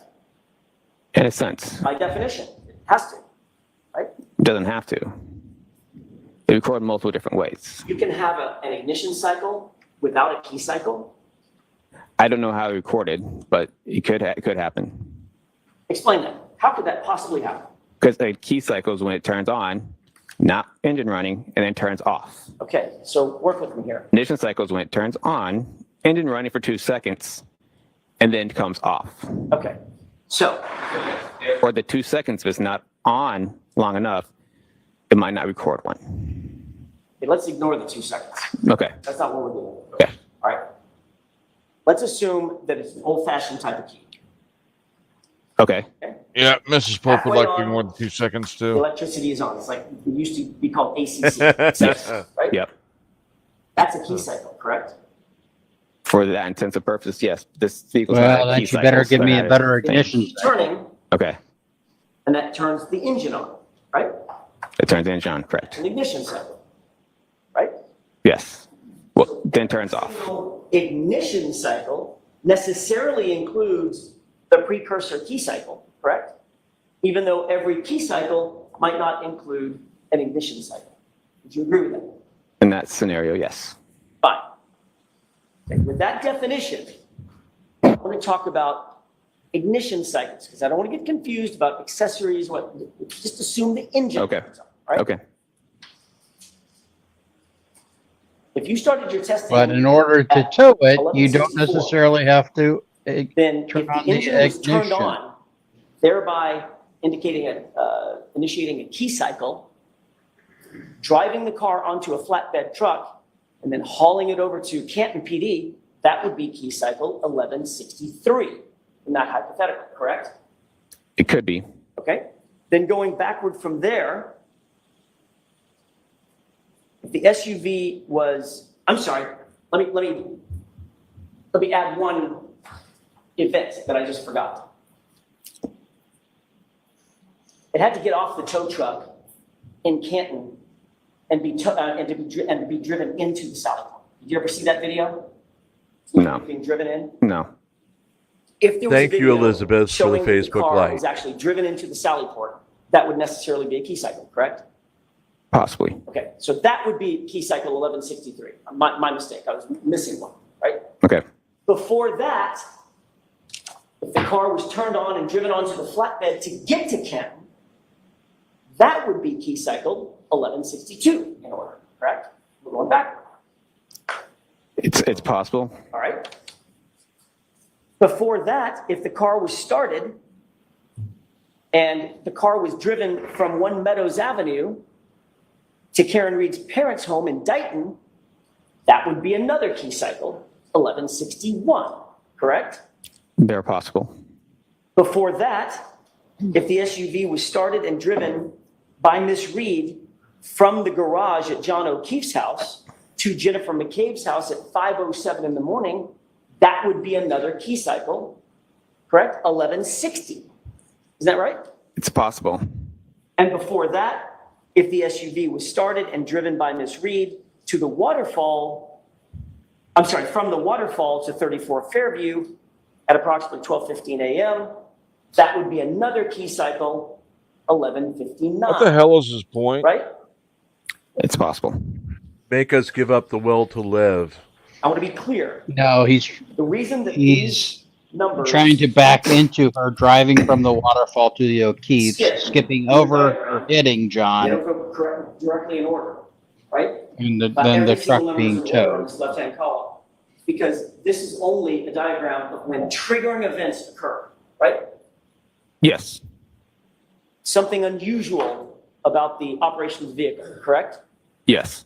And it's clear that from the data, there was no triggering event at key cycle 1159, was there? No.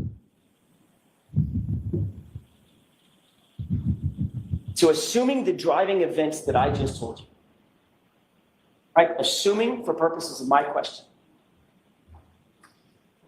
that the driving events started at 11:59, driving over to 34 Fairview from the waterfall. Then driving at 5:07 in the morning over to the Jenny Caves house, 11:60. Then driving to Dighton, her parents' house, 11:61. Then the car being seized in Dighton by Trooper Proctor, 11:62. Then the car being taken off the flatbed and driven into the Sally Port at Canton, 11:63. Your testing starts at 11:64. That would mean that at 11:62, that key cycle would include the time in which Trooper Proctor had possession of that car, correct? No. Assuming my hypothetical. Your hypothetical? Yes. If that's hypothetically how it works, then yes. Then what? If that's hypothetically how it works, then yes.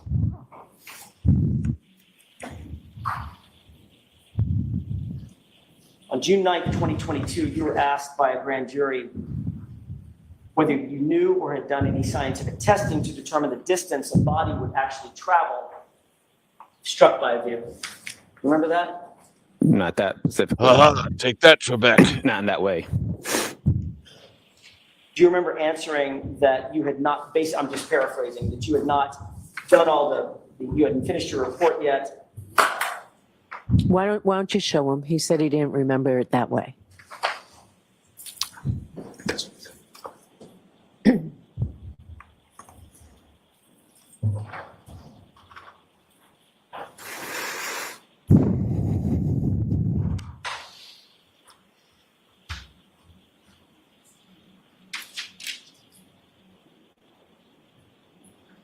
Yeah? Yes. Take a look at middle of the page. Your answer starts at about line 12, but the question above it is probably informative.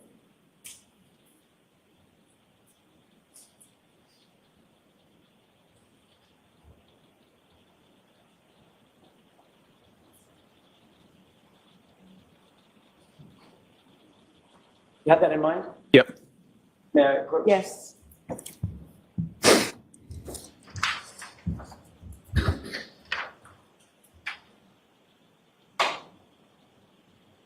You were asked, does that remind you that you were asked by a grand juror if you could calculate how far a body would move having been struck by a vehicle? Yes. And you indicated, quote, yeah, there's certain calculations we can do with that, would figure out if the car backed up, hit somebody, and then they go a certain amount of distance, and it's based on miles per hour, the speed of the vehicle, the striking vehicle, and stuff. Remember saying that? Yes. What did you mean by stuff? I don't know. You said that the calculations would be based on miles per hour and stuff. Did you ever do any stuff to test that? The grand jury's question.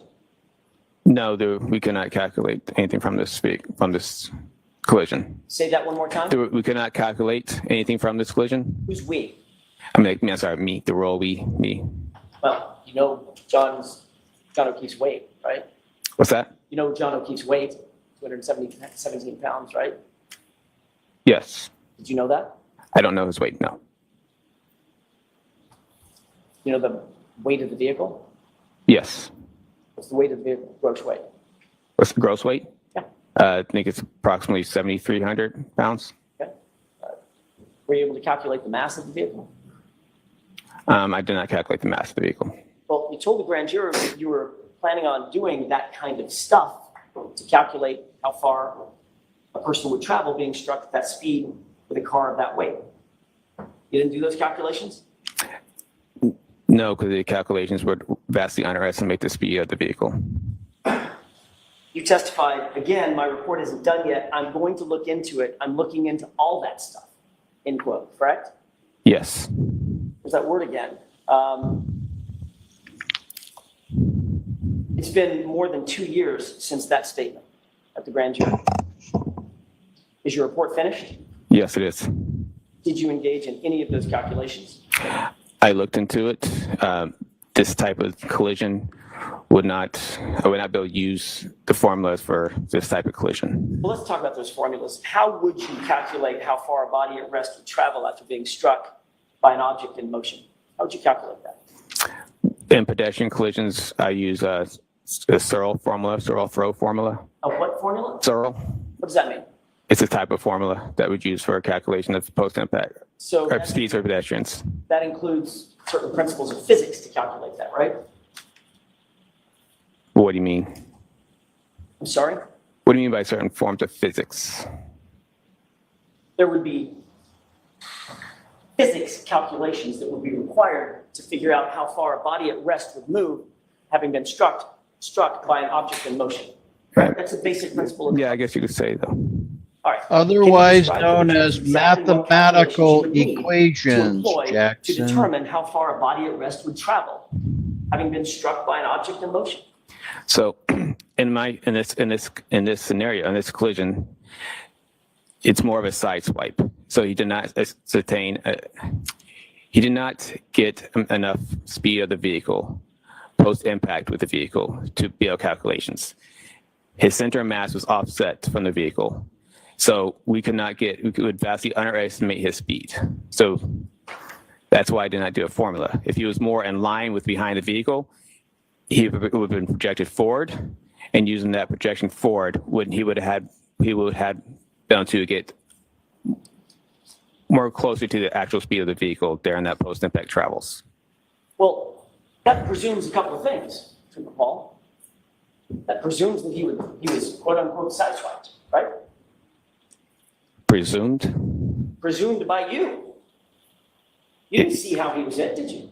Based on the evidence, it appeared to be a side swipe. That's your opinion. That's just reading the evidence. You're saying that the principles of physics as we know them today in modern mathematics is thwarted by a sideswipe? Objection. Is that what you're saying? It's the calculations that are out there. You can get a speed, it would just underestimate the speed. You would have to know what the initial momentum of the object is that's in motion, correct? Of what object? The truck, Paul. I would have to know that speed. Yeah, you'd have to know what the initial momentum is, not speed, momentum. There's a difference, Okay. right? Would you agree with that? No. You wouldn't have to calculate what the initial momentum is of the object in motion to determine the distance of the body at rest would move? Well, in that sense, are we talking about trying to find the speed of the vehicle? That's usually what we're trying to do. Right, okay. Well, let's put the speed of the vehicle aside. Let's talk about initial momentum. What's the formula for calculating initial momentum? There's different types of momentum formulas. Well, there's actually one type of momentum formula. It's to calculate momentum. Objection. Sustained. To calculate momentum, there is a single. So sustained. Ask it differently. Isn't it true, Trooper Paul, that there is a singular calculation for determining initial momentum? That is P equals M times V, where P is the momentum. You're solving for that. M is mass. You multiply that by velocity. Is that right? Pretty simple. You wouldn't use that in a pedestrian collision. Oh, because the pedestrian's somehow magically out of the realm of physics? Objection. Sustained. Is the pedestrian out of the realm of physics and calculations? No, it's the weight differential between the pedestrian and the vehicle. So if the vehicle is too heavy and the body is too light, you can't calculate the initial momentum of the vehicle? Yes. Got it. Where'd you learn that?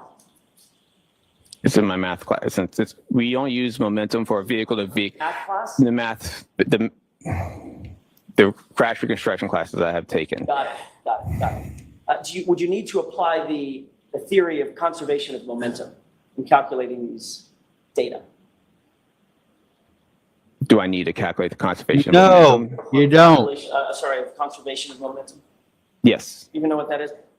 There's an equation for that as well, right? Yes. You know what that is? Not off the top of my head, but yes.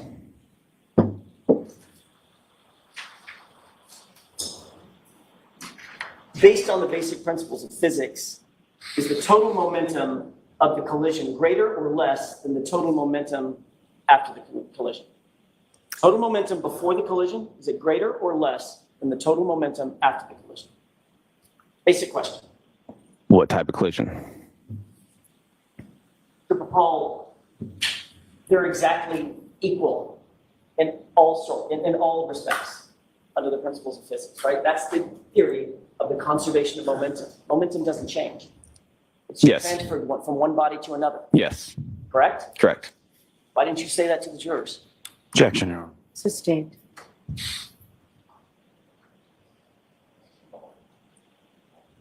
Trooper Paul, if you were qualified to, quote, look into all this stuff, you would probably know these answers, wouldn't you? Objection. Sustained.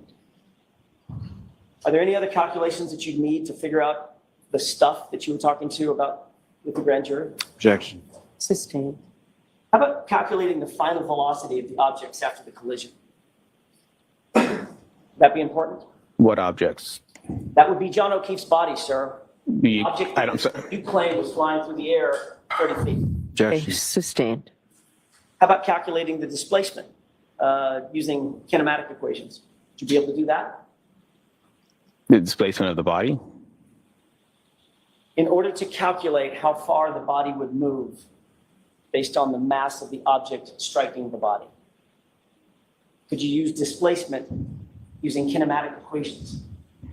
So like I said before, the side swipe, he would not have gotten 100% of the vehicle, 100% of the speed of the striking vehicle. It would have vastly underestimated this vehicle. You couldn't hit a person and side swipe them, spin them off to the side, and have that and get a speed from those calculations. So you're saying that the discipline of physics cannot figure out how far John O'Keefe's body would move, but you personally figured out that he would have flown now somewhat, or been projected somewhat 30 feet. Objection. Sir, Sustained. are you saying that the principles of physics are incapable of determining with the proper calculations how far John O'Keefe's body would have moved given the collision at issue? Objection. Is that what you're saying, Trooper? No. Okay, next question.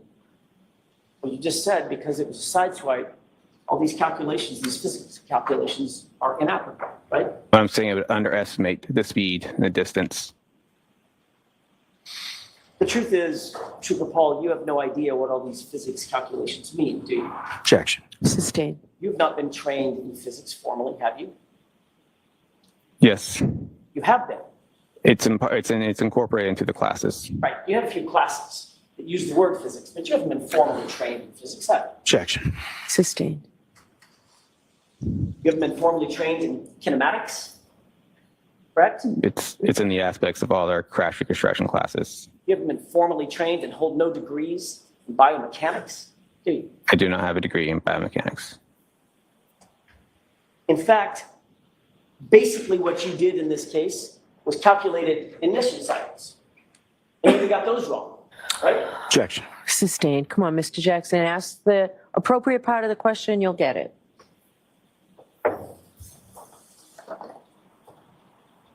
Let me ask you this.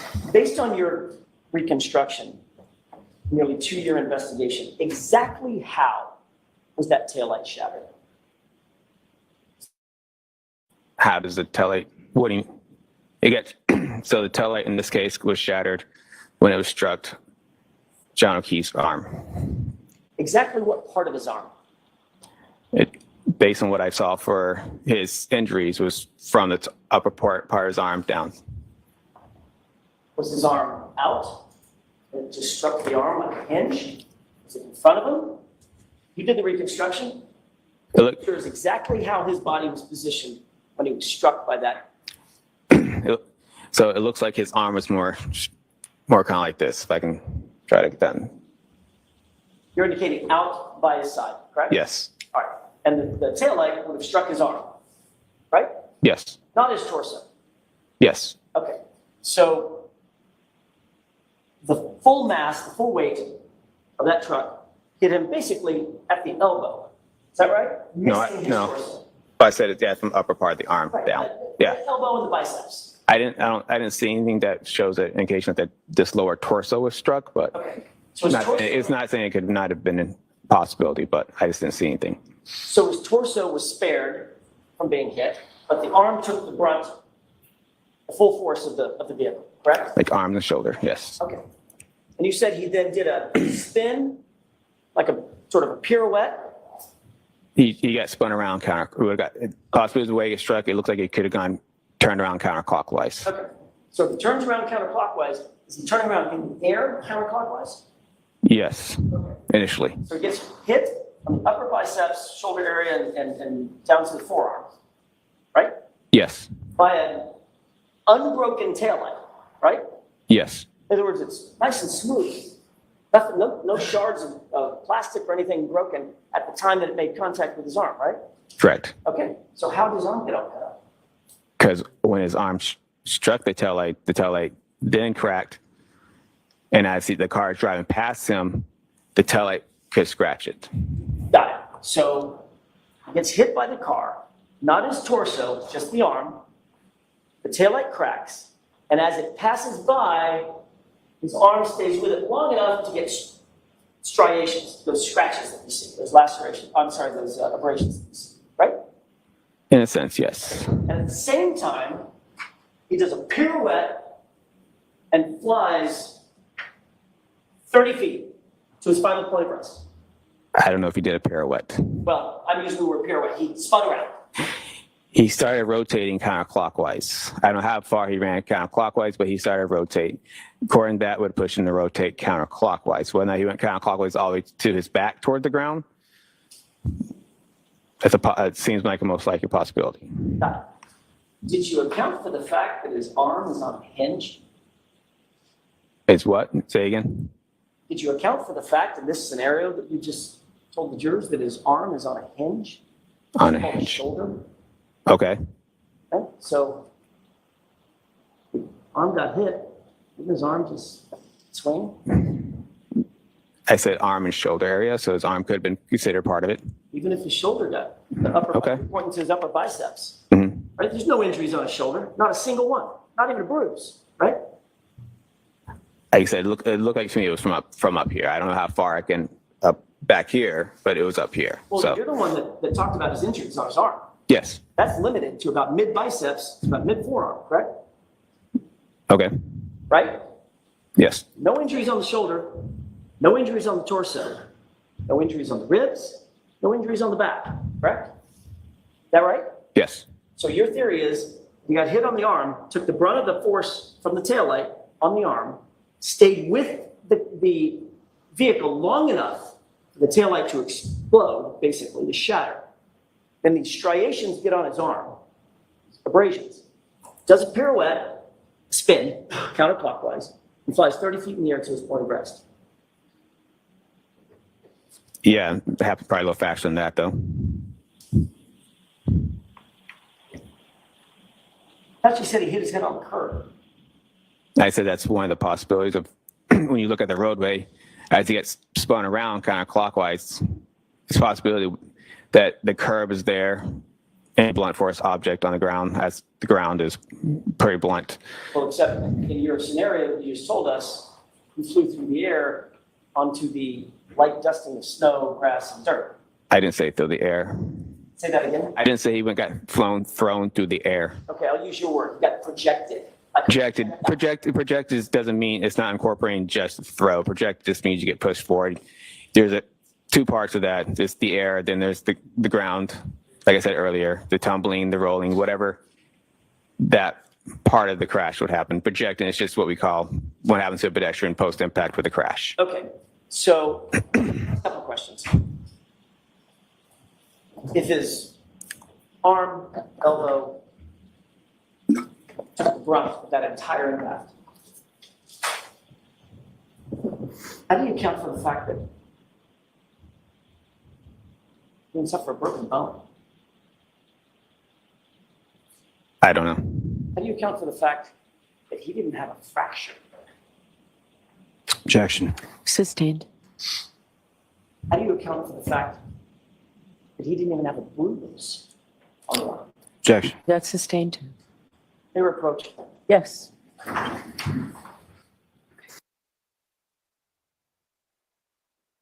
Sidebar. Sidebar number 2.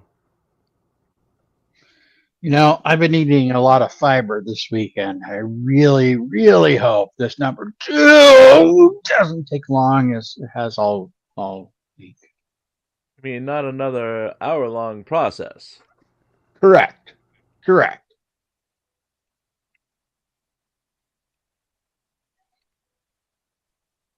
Folks, just a Would you reminder agree that we're- would you agree with me, Jim, that an hour-long process would not be good? Depends on how much you had to read. If you had a lot to read, catch up on, I don't care. And how annoying the wife has been all day. If she's that annoying, read away while sitting on the can. True. Amazing you know that for a guy who's never been married. Exactly.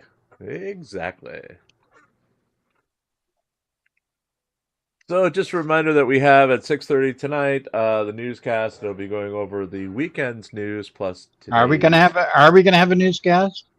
Yeah, because we put the paper out this morning. Okay. All right. We will have it's on the schedule. It just wasn't enough to justify a newscast last night. We had a story and you a just half. didn't want to cover Regan. No, I covered her.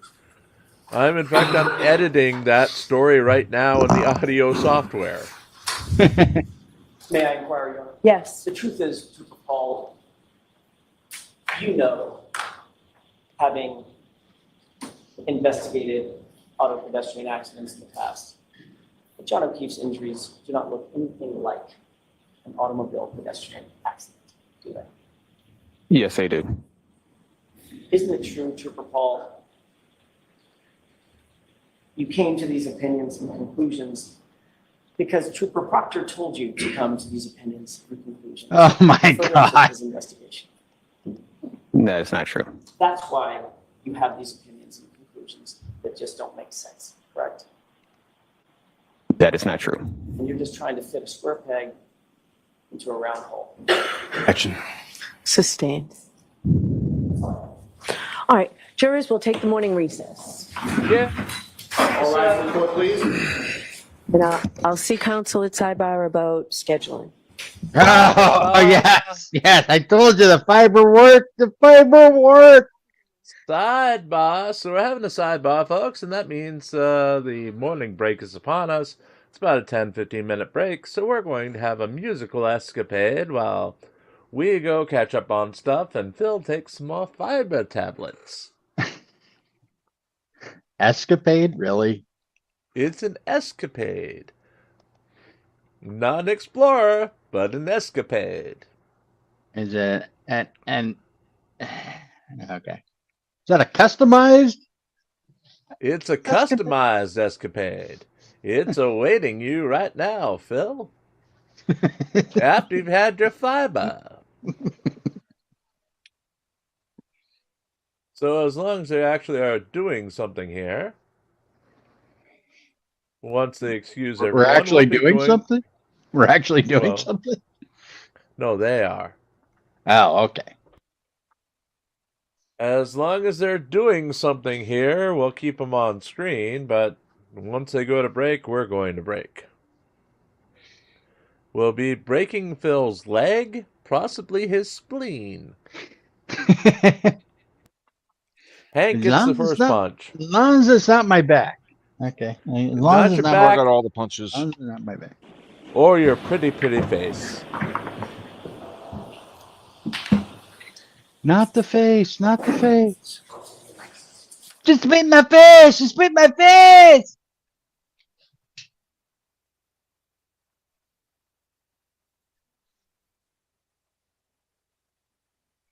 Now, is it just me? Oh, Sergeant Fanley. Now, is it just me, or did it look like he was behind a green screen? Hey there, Karen Reed trial watchers. This is Ah, another that's not long another crime thing we need to legal be worried alert. about. Have you Hold on, let me get rid experienced of this guy. severe gastroparesis or other side effects after taking Ozempic Yes, or yes, another I am. GLP-1 Yes, I weight am. loss medication? The Ozempic lawsuits allege that the drug can lead to severe intestinal blockage and That You maybe don't that's need to- my problem. Maybe that's my problem. The Even though I'm Chad not taking Ozempic? either of those drugs, maybe that's my problem. I can sue. Well, we will be back in 4 minutes and 49 seconds. So go do what you have to do. And Phil, God bless your mortal soul. Thank you.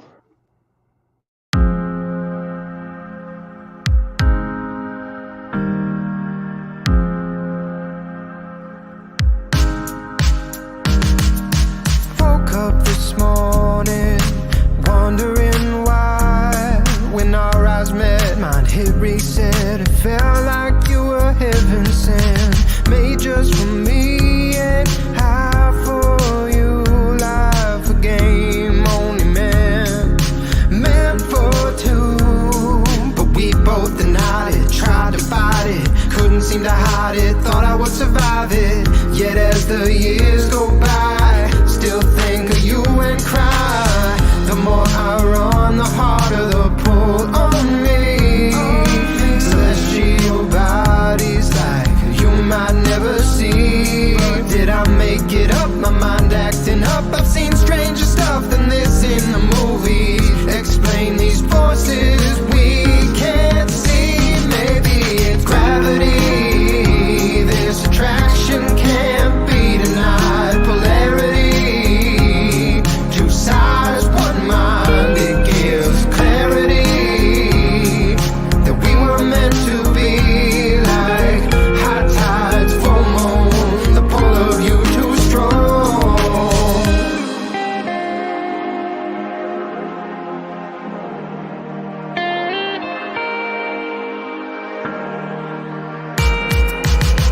Been a while since you left. Still hang on to the memories. Without you I am distressed. There can be only one remedy. Like an unfinished rhyme through space and time, I'll always come back to find that we're pretending we're doing fine. Careful not to cross that line. We'll make it work this time. If we cross that line, then there's no coming back. The more I run, the harder the pull on me.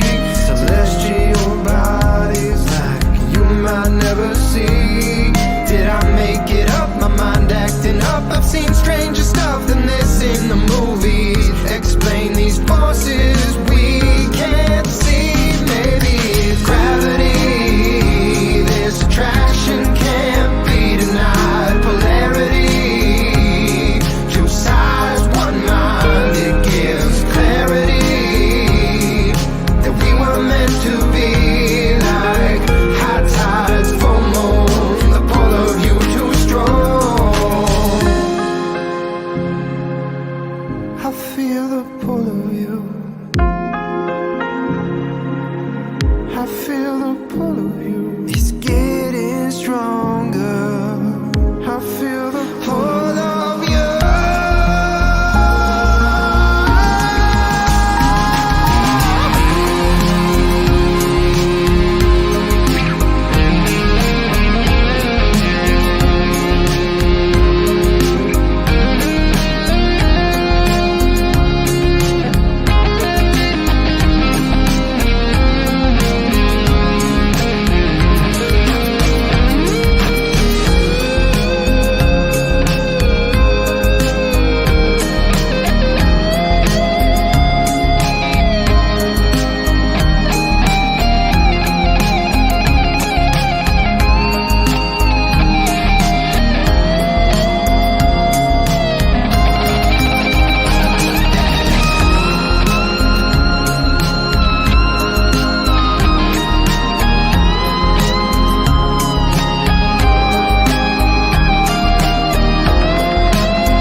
And we are back. Turtle Boy just went live during the break.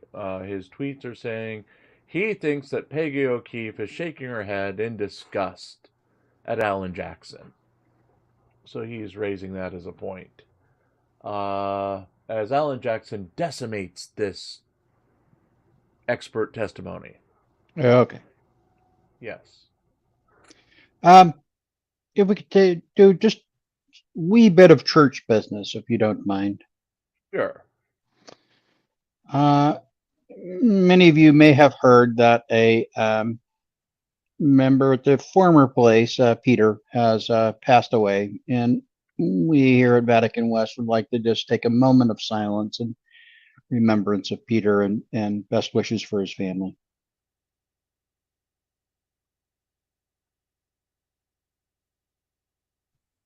Amen. Thank you. There you go.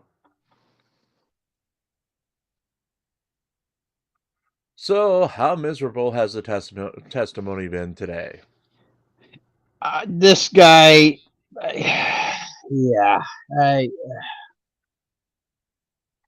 think he's bumbled his testimony. I think he should have just stuck with I'm a crime scene investigator, and we have formulas we use, and based on those formulas, there's this, and gotten away from the whole physics thing. Jackson's not a physicist either, so right. What? Okay. Yeah, I had an interview like this once where I was clearly underqualified for the role, but I had experience.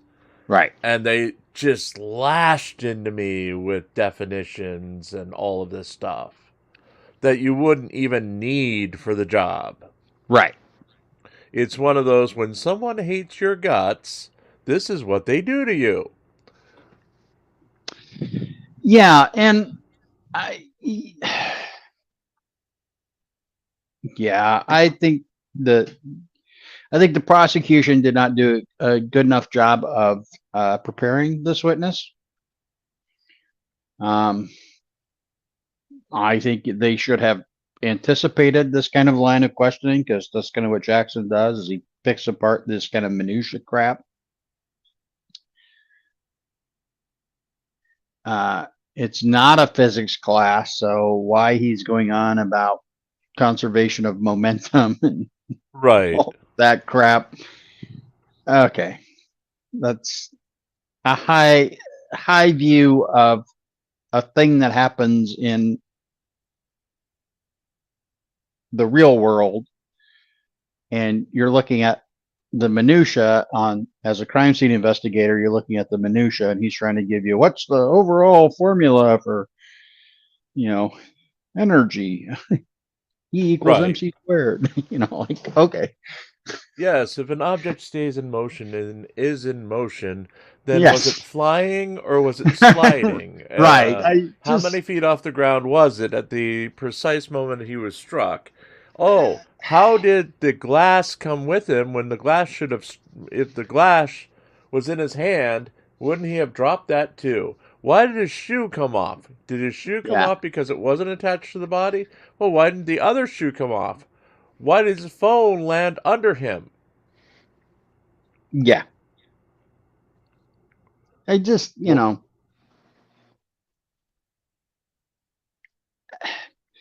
I think, and that's where I think they just didn't do a good enough job preparing this guy, because whatever their expert is going to be is going to have far more qualifications than this guy. And I think that that's harmful to the prosecution case. So I think the prosecution did not help themselves much. Now, whether that's enough to overcome everything else, I don't know. They're going to have to clean this guy up quite a bit. Oh, yes, absolutely. I mean, this is going to go on. I'm expecting this to go on at least till after the break, after the lunch break. I would agree with you, but Jackson also has a tendency to end prematurely. That's what she said. You mean you're questioning the staying power of Alan Jackson? I am questioning the staying power of Alan Jackson, yes. Though a new rumor came out, well, not new, but a rumor came out this weekend. So was the defendant questioning his staying power. There's been rumors that the two are romantically involved now, which is kind of something you don't want to visualize when we see them all day sitting next to each other. But haven't you? I mean, the way he's been white knighting for her, haven't you? I don't want to think about If you go all the way back to Proctor and his mean text messages. It's like How slugs dare you mating. defile the honor of this fine woman? It's like slugs mating. You understand that they have to, but you don't want to see it. Right. No. No. Wait a minute. You don't like slug porn? No, I don't like slug porn. And I'm hoping by slug porn you mean you're not running up to someone and hitting them in the head while they're having sex. So, slug porn. Oh, that would be a mule punch. Well, not by an external party. Some are into that shit, I guess. No, slug porn is when you sock somebody in the arm when you see porn. You go, porn! Okay, then. Like slug I am bug. so glad Rose is at work right now and doesn't have to hear this. Oh, she'll listen to it later. Oh, I don't think so. We didn't have a show today, folks. We didn't have a show today. And you have to like our chat, who take these kinds of discussions very seriously. Thank you, Mike Barnes, for pointing out that slugs are hermaphrodites. I don't need to see that. So does that explain Turtle Boy? Turtle Boy is a turtle, half man, half turtle, based on a statue where a boy is kind of assaulting a turtle, or at least that's what it appears to be. For some reason, that's how weird downtown Boston is. They do have a statue devoted to a boy assaulting a turtle. Yep.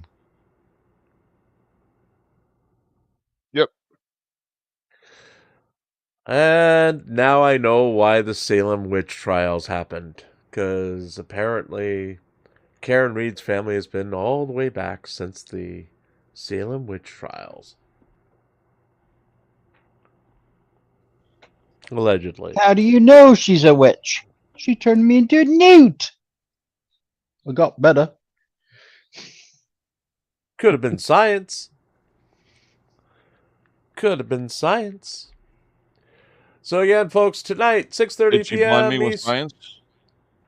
6:30 p.m. Eastern, 5:30 p.m. where it counts, 4:30 p.m. Mountain, and 3:30 p.m. Pacific time.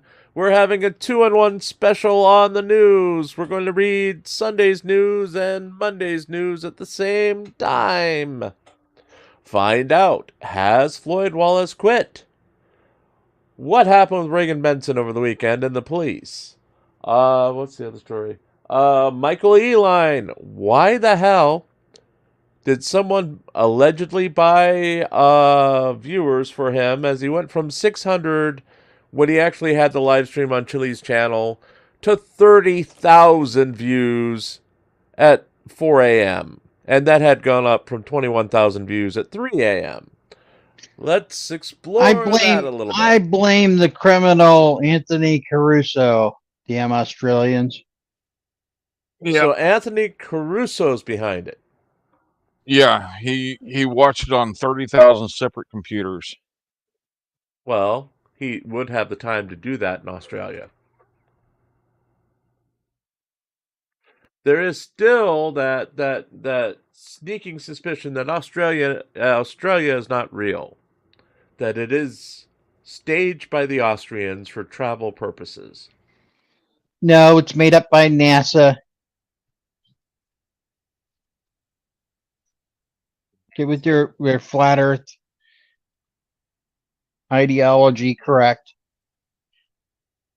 So the Earth is flat, and Australia is not real. And New Zealand. Australia and New Zealand are not real. Okay. But why They're those creations two? by NASA. Why those two? Because you can't really fit them into your map, Okay. you know, and have the ice wall. Yeah. So you have to, you know, take them out. So next, are you saying that the hobbits aren't real? The hobbits are not real. That is true. But they that has found. nothing to do with flat Earth. That has nothing to do with flat Earth. That's just But what about the dwarves? fictional, Buck. What about the dwarves? That's Middle Earth, not Flat Earth. And what about the goblins? Goblins are real. Yeah. Yeah, they used to live under my bed when I was a kid. I thought that was Regan Benson. No, that's a Knobgoblin. Ouch. Ouch, ouch, ouch. So today, folks, we're on an extended break, it looks like. We'll be at this all day till at least 4 or 4:30, depending on how far they go. We'll Maybe be back at you. because they have a tendency to end early. We'll be right back at you tomorrow morning at 8:55 a.m. The jury will not be here. It's a whole voir dire session with all of the experts from the defense that they hadn't bothered to call or present opinions on or anything else in the, 8 weeks now of the trial? Oh, another reason why Australia isn't real is that you can't fly from Santiago, Chile to Australia, even though if you look at maps now, flight times now, they actually have flights. They didn't used to because there wasn't really much of a call for it. So you can fly from Chile to Australia. Yeah. And from Australia to Santiago, right? But do the planes depart out of Chile's ass? Yeah. yes. That might explain some issues with him. Do they fly from Chile to Griffey? Is Griffey the destination? Well, Griffey's in Texas, so. No, Griffey says he's in Australia. No. He said they work in the Texas desert. He's in Texas. Okay. But why does he say we Australians? Well, he also says is owned instead of our own, but you know. And we are back. Yay! Okay, you see the back session. Murder!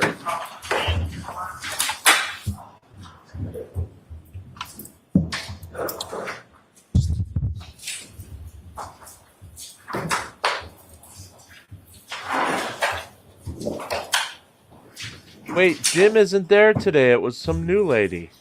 All right, Mr. Lally, whenever you're ready.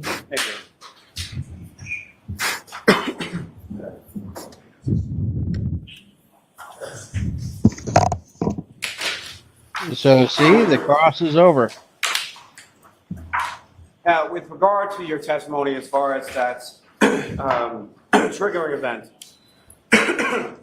well, the two events on 12,629B, you testified that that was consistent with the pedestrian collision, is that correct? That's correct. Again, if you could tell the jury, why is that consistent with the pedestrian collision? The one specifically with the speeds and everything that we're referring to. 22 miles per hour in reverse for about right. Okay, yeah, so why I think that's consistent with a pedestrian strike is because the sudden change in the speed, it drops down by half mile per hour. The accelerator pedal is staying constant at the same percentage, and the steering wheel angle also turns to the right. Now, your overall opinion is based on what you did as far as your construction, correct? Yes. Other information that you had at your disposal in formulating your opinion? Like from other reports and stuff? Yes. Yes. And that would include physical evidence, is that correct? Correct. And that would include witness statements, correct? Sustain as to form. What, if anything else, would that include? The roadway evidence, witness statements. In witness statements, would that also include statements of the defendant? Correct. Are you aware that the defendant indicated in a statement to troopers that she conducted a three-point turn in the area of 34 Fairview Road? I'm going to allow that question. Yes. And what you observed in that triggering event is that from that mileage, is that consistent with the defendant's own statement? Yes, it is. Now, we asked you a little bit, if you could, again, for the jury, clarify the difference between what you termed as an area of impact versus a point of impact. Yes, an area impact is broader. It's a bigger area. Point of impact would mean something as obviously right there. That would be the area impact. If I could ask, the cell phone that was located under Mr. O'Keefe's body, that location, is that also consistent with the linear path that you were testifying about earlier? Yes, it was. And do you know whether or not that cell phone was in his hand or in his back pocket or somewhere else? I do not know.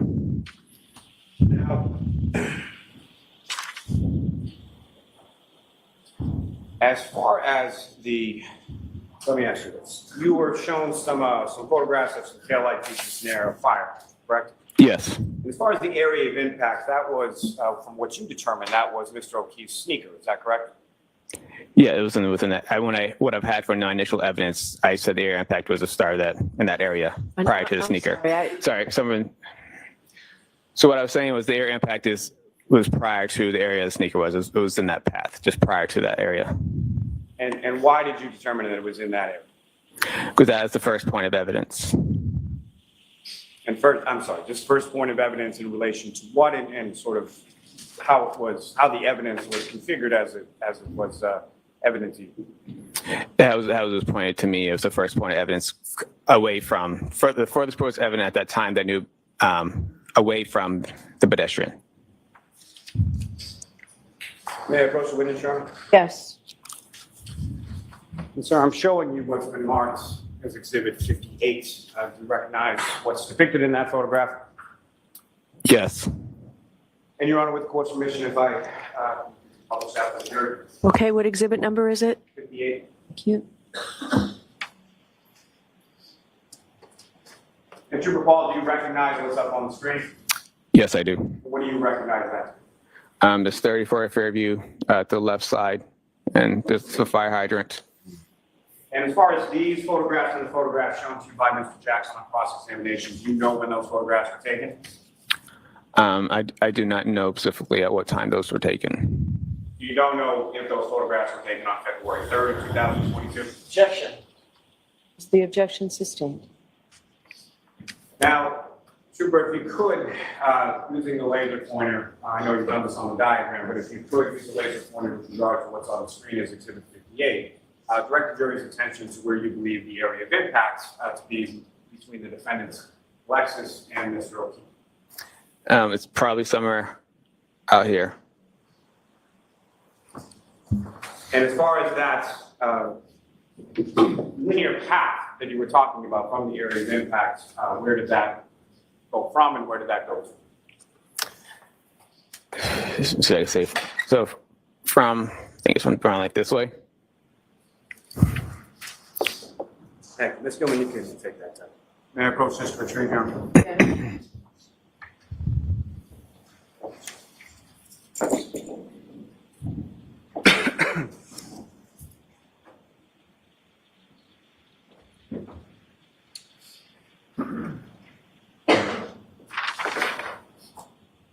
Now, Trooper, if you could explain to the jury as far as what you were describing as Mr. O'Keefe's post-impact movement, starting sort of with the point of impact between himself and the SUV to the point where he comes to final rest on the lawn. Yes, so he was struck along the right side in the area of his arm, and then he was, post-impact with the Lexus, he rotated counterclockwise and eventually hit the ground and came to final rest. And the ground, based on your understanding of the weather conditions, was frozen at the time, is that correct? Objection. Sustained. Watch the form, Mr. Lally. Yes. So as far as anything in your testimony about Mr. O'Keefe's actions, does that involve a pirouette? No. So there's a rotation, is that correct? Correct. And as far as 30 feet in the air, do you have any opinion as to whether or not he flew 30 feet in the air? I do not have any evidence that he would have flown 30 feet in the air. And so as far as from your training experience when it comes to pedestrian collisions, are you able to determine or calculate how much distance someone is in the air and how much distance someone sort of rolls or tumbles to their final resting position? Say it again. From your training experience, Yes. based on this collision, are you able to determine how far Mr. O'Keefe was traveled in the air versus how far he traveled tumbling or rolling after he hit the ground? I do not have a calculation for this specific style of pedestrian crash due to the side swipe. So if I did, I could use the formula. It would just vastly underestimate the speed of the vehicle.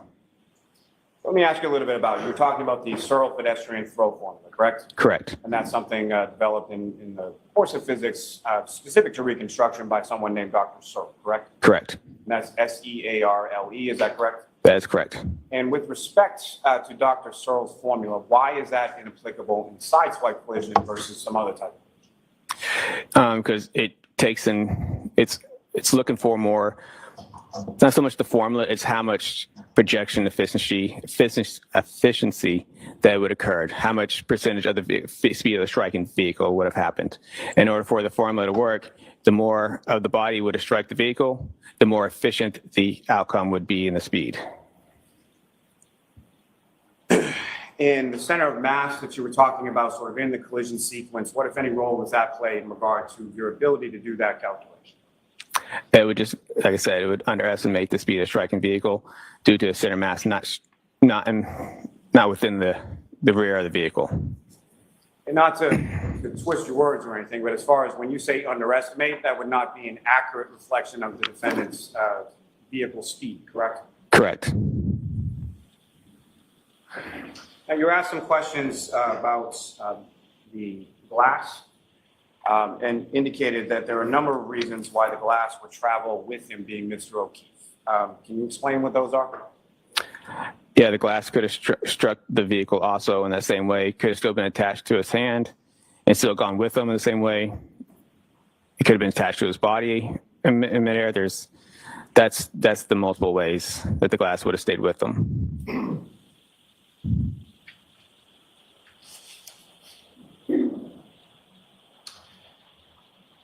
Now, and speaking of collision sequences, particularly collisions involving multiple vehicles, vehicles are fixed with bumpers, correct? Correct. What's the purpose of a bumper on a vehicle? To help absorb the Scope? Yes. Yeah. Sustained. Your Honor, if I may, I don't believe it is. So why don't we come to sidebar? Sidebar.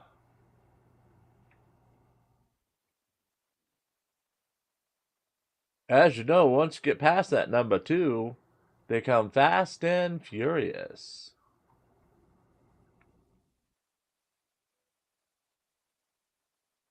As we're on to sidebar number 3 today. Sidebar number 4, I mean. 4. 3? Yes. 4. To double 2. Like the double 2. You like to be double double B. Yes, I like to be double fisted. That's right. You and your twisted fisted. Yep. Is that why we're not going to take it? We're not going to take it? We're not going to take it anymore? Not going to take it Twisted fisted? Because it's twisted fisted. Twisted fisted, double fisted.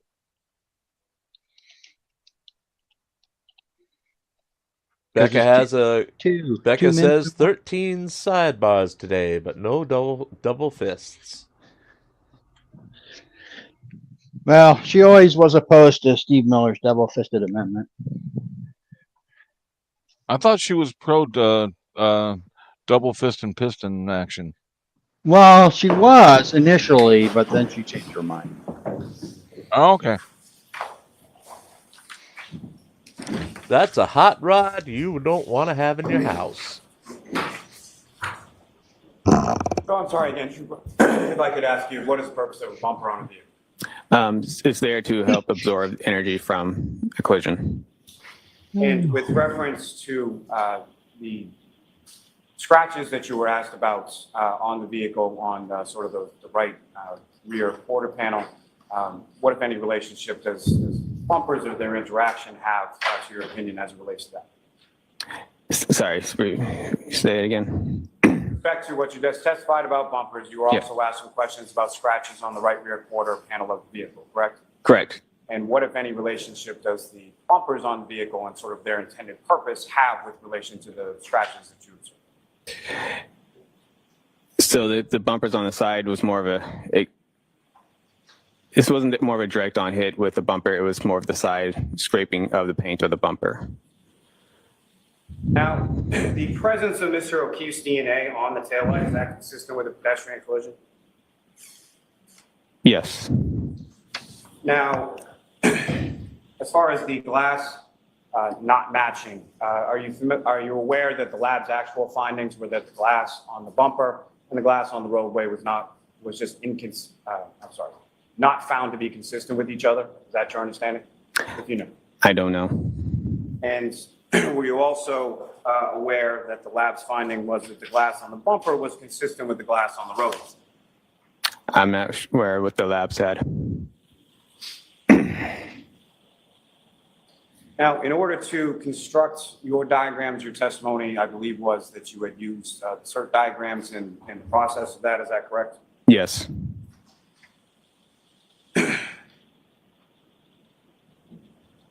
And if I could turn back to that 12629B, the mileage from the tech stream data. Yes. The 3-point turn that you observed and the 24.2 mile per hour straight line for approximately 62 feet. How far apart time-wise within that particular triggering event were those two incidents? 8 minutes. And as far as any of the other tech stream data that you observed, was there any other triggering event that included the 3-point turn? No. Now, as far as the defendant's path of travel, is it your understanding that that was obtained from a multitude of different witnesses? Yes.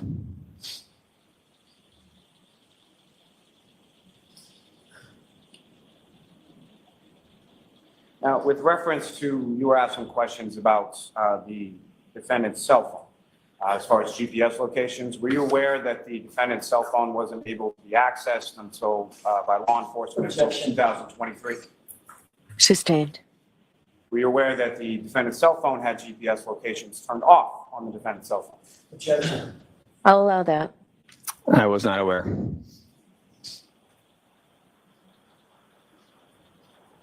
Now, as far as placing the vehicle during that triggering event, 12629B, did you use key cycles to put it back at that location at that time? No, I didn't. What did you use? I looked at the odometer mileage. And why would you look at the odometer mileage over the key cycles? Because I can physically see the odometer mileage at the vehicle at the time of my inspection. And why would, well, let me ask you this. In your opinion, as far as that is concerned, sort of backtracking to a specific location, which is more reliable, the odometer or the key cycles? I would say the odometer mileage. And why is that? Like I said, you can physically see it when you turn the car, and I know that's the odometer mileage that it's reading on the dashboard. And every key cycle, is that necessarily recorded within the tech stream data? No. And why not so? It only records stuff that related to the triggers. They don't what? They only record stuff that is related to the triggers. Okay, thank you. As far as counsel's hypothetical with regard to the key cycles, is it your opinion that that hypothetical is accurate or inaccurate? Inaccurate. And why so? Because it also be, you also add the odometer mileage onto the key cycle. So those key cycles and odometer mileage are on the same trigger. And plus the data seems consistent with everything else that's going on with this collision. Now, fair to say that you were not outside of 34 Fairview Road on January 29th, sometime around 12:20 to 12:30 a.m., is that correct? That's correct. And so fair to say that you don't know exactly how Mr. O'Keefe and/or Glass or anything that he's holding interacted with the defendant's vehicle at that time? Objection. I'll allow it. Is that true? I do not. And so based on your training and experience and the number of pedestrian crashes that you've investigated, again, if you could, one last time, just describe to the jury how you believe the vehicle interacted with Mr. O'Keefe and why. Objection. Sustained. It's asked and answered. With reference to what you've described as far as the interaction between Mr. O'Keefe and the vehicle, why is that your opinion? Objection. I'll allow that. Based on the evidence from the vehicle, based on the injuries to John O'Keefe, the tail light appears to be broken and it's sharp plastic pieces that could have ripped his arm. And also the dent with the scratches above it is consistent with a hand holding a glass and the glass on top, smashing on the vehicle and the hand smashing the vehicle. You can see there's a line between scratches and a dent there. Thank you. Nothing further.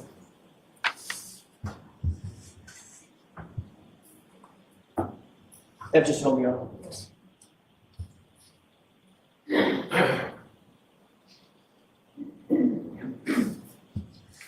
Very briefly, I just want to make sure I clear something up about the key cycles. You're not suggesting that every key cycle in the history of the car is on this page, correct? That's correct. I'm pulling up Exhibit 591. Okay. That indicates key cycles that have triggering events, correct? Yes. Triggering events are something that the manufacturer includes in basically a list of items that will be a triggering event, correct? Yes. It's a list of items basically for mechanics to figure out if there's some unusual driving or unusual event with the vehicle, correct? Yes. But the key cycles go in order. They're numerical, 1 through whatever. Correct. And the hypothetical that I gave you on cross-examination, with those driving incidents, each one of those would represent a key cycle, correct? So in your hypothetical, I mean, assume that it should create a key cycle, but that you can't just say that key cycle is from that because I didn't just use key cycles. I used the odometer mileage on top of it. So you have to have key cycle and odometer. Right. Interestingly, though, when you testified on direct examination, you said your analysis, this was on Friday, before the weekend. By the way, over the weekend, did you watch anything on, I don't know, YouTube or any social media? No. Nothing. No. No. Did you have any conversations with Mr. Lally about these key cycles and problems? No. Did you have any conversations with anybody about the issues with the key cycles? No. Did you realize at some point between Friday and today that I was probably going to ask you some questions about key cycles? Objection. Did you realize that yourself? I assumed you were going to ask me loads of information. So on Friday, you didn't mention that your analysis was based on mileage, did you? Objection. Sustained. On Friday, did you mention that your analysis was predicated on mileage? Objection. I'll see you at sidebar. Sidebar number 5. Wake up, Jim. Unmute, Jim. We drugged him. Dum, dum, dum.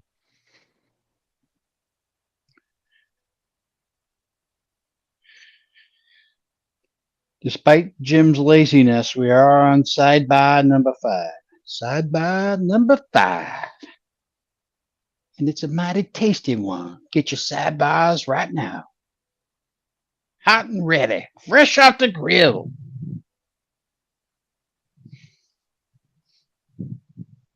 Nice spicy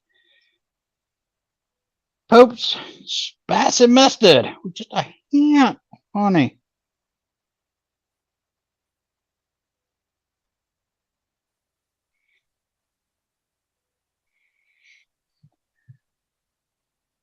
So, what did you think of the redirect, Hank? It was so exciting. I'm not Right. asleep. I was getting lunch. I didn't say you were asleep. I said we drugged you. Yeah.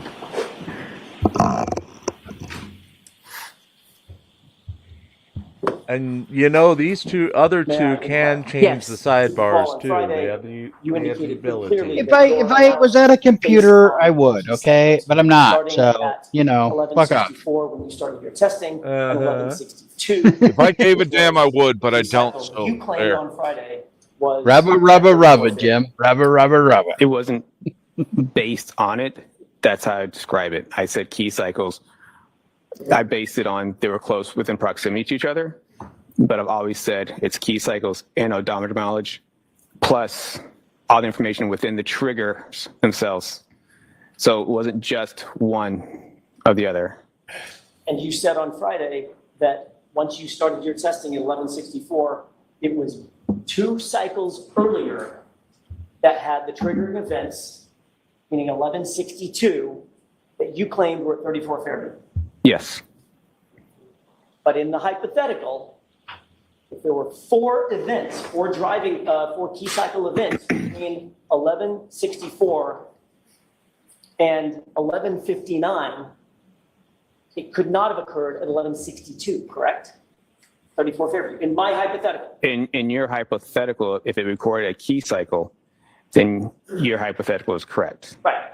And last question, if you got the route of travel incorrect, if your presumption of the route of travel was incorrect on that vehicle in the days earlier, then your mileage would be incorrect also, correct? Mileage from what? The odometer or from? The odometer reading.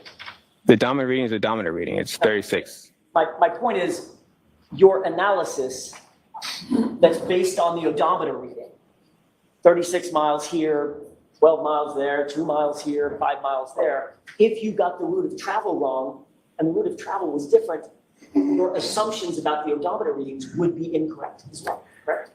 So what I'm, If you got the path of travel wrong. so what I purposely put down a range on my Google images showing, because I couldn't tell you her definitively route of path for every single way, but I know that it's possibly a possibility that she could travel 36 miles within those locations that she traveled post leaving Fairview Road. Or if that mileage was put on at key cycle 1162,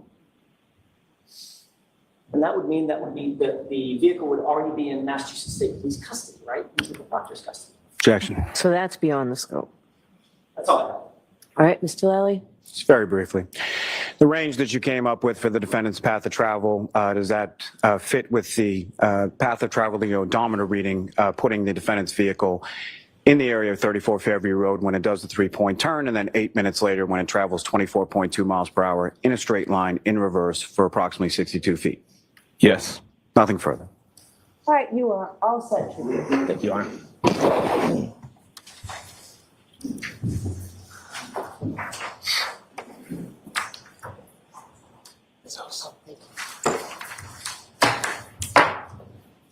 All right, so jurors, we're going to take another short break to set up some things in the court.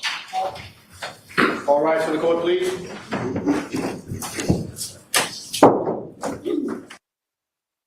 So this is not lunch. This is a minor break. Hey there, Karen Reed trial watchers. This is another law and crime legal alert. Have you experienced severe... So we're gonna again do some music and come back to you in a couple of minutes. They're apparently setting up a demonstration. Are they setting up to do a showing of the Rocky Horror Picture Show? I don't think so. Neither are they getting out a guillotine to take care of Alan Jackson. Allegedly. Can't we just use a dull knife? We'll be back in 4 minutes, 44 seconds.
And we are back. They are not back yet as they are setting up a demonstration within the courtroom.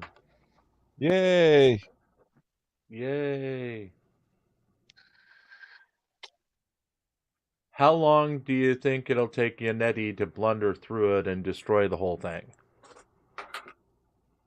Under 30 seconds.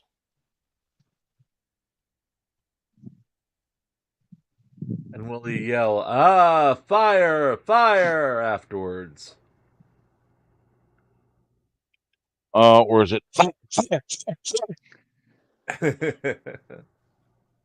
No, it'll be the state patrol sabotaged my display.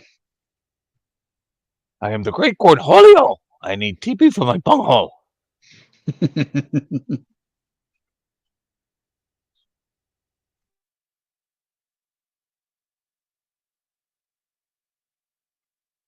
So, in the background, we did revise some stuff on our reallycoolsite.org website yesterday.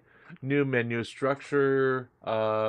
We did finally decide to get rid of the live events and the featured videos listings, as we simply duplicate them in the feeds on our Discord server.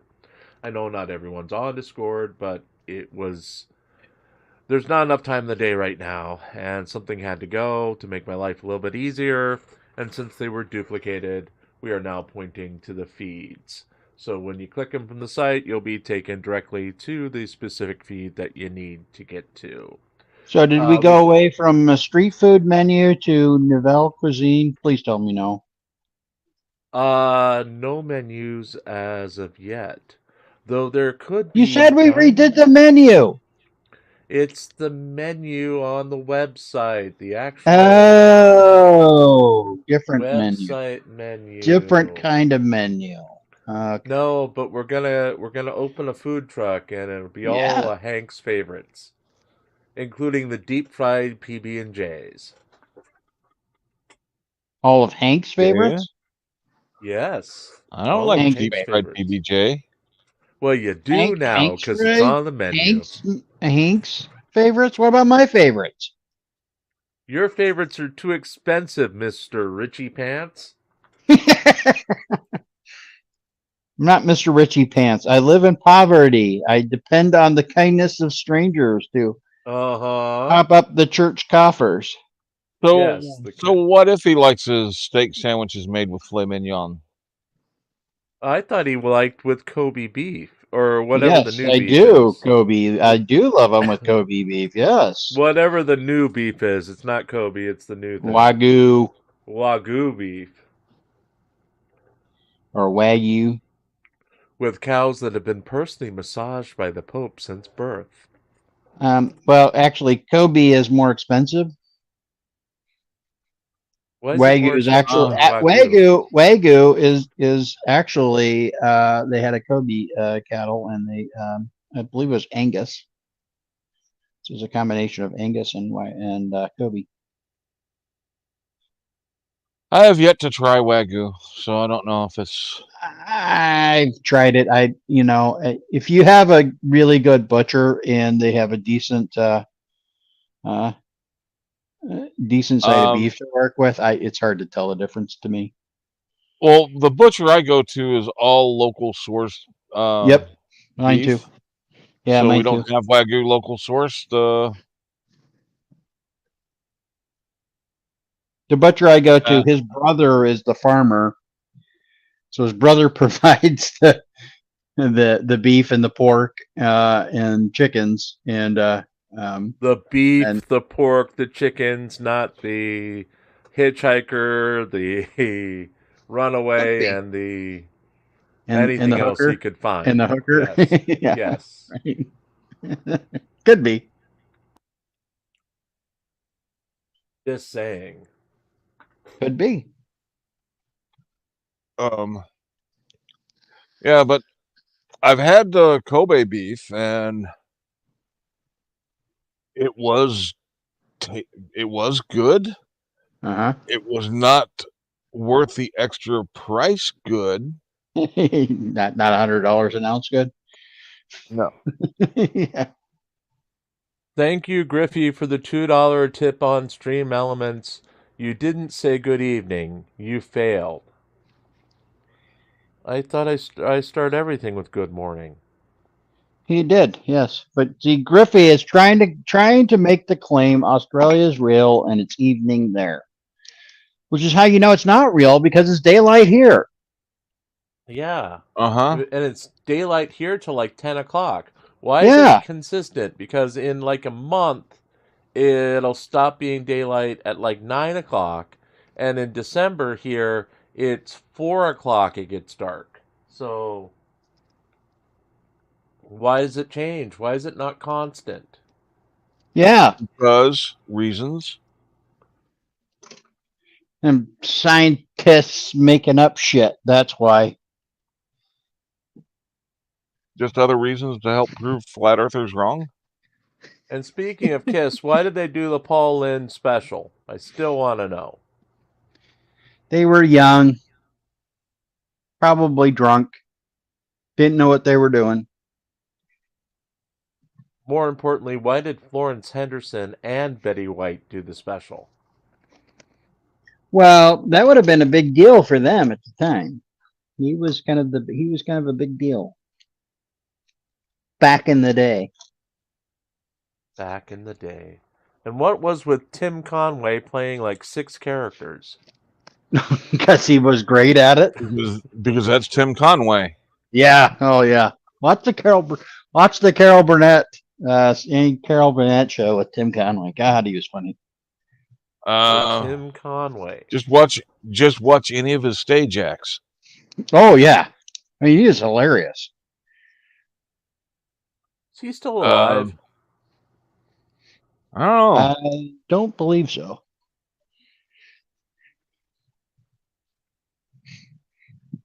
Used to do the Dwarf on golf and Dwarf on all kinds of stuff. Yes, I remember those. Those used to be on commercials. Tim Conway died in May 14th, 2019. Oh, jeez. Oh, jeez.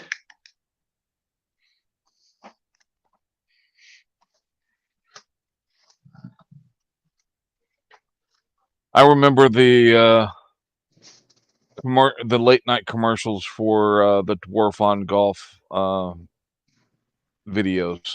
Yeah.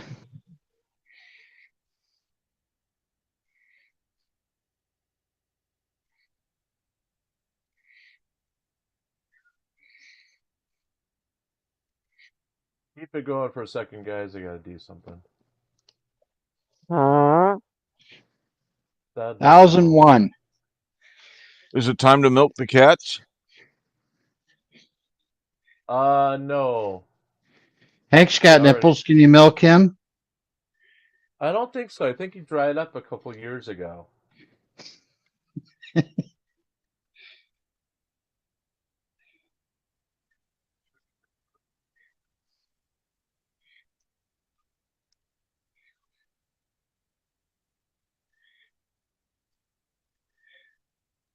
And yeah, since everyone's telling me to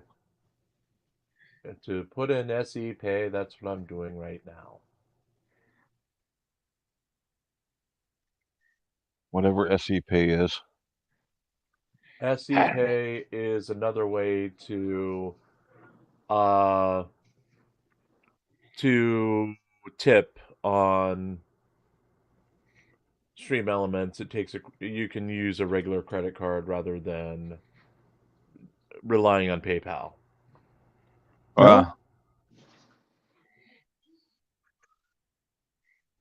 Fair enough. So instead of getting all these messages to invoke it, I'm just going ahead and doing it right now. Okay. Yay!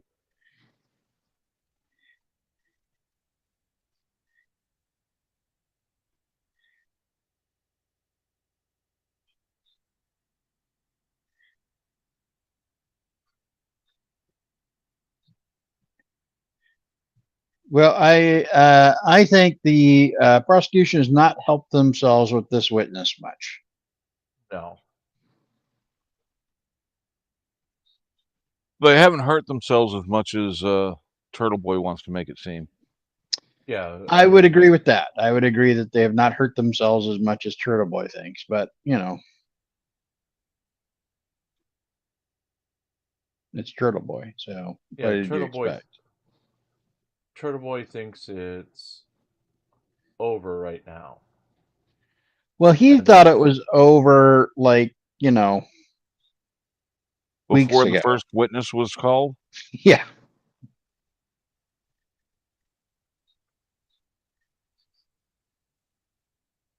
And that she'll be fully exonerated, and in fact, they're going to be hunting down these witnesses and prosecuting all of them. Prosecuting all of them. Yes. Not Prostituting persecuting all of them. Not persecuting them, but prosecuting them. Yeah. Okay.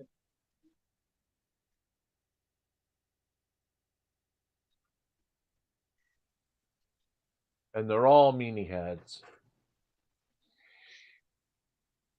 Meanie head, poo poo heads. Yes. Okay. Poo poo doo doo heads. Poo poo doo doo. Yeah, there we go. Poo poo doo Poo doodle doo. Poo poo doo doo. They were mean to me on the playground. They're very mean. They're meaner than Becca on a Tuesday.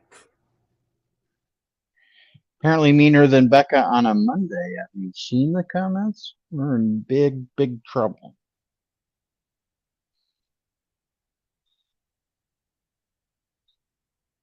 Well, Jim and Hank are. I am not, because I have papal immunity. Tomorrow in Chile de Castro's ongoing lawsuit against Kate Peter, Team Skeptic, Daniel Clementon. That's still ongoing? Yes. Michael Peratini. We are having another hearing.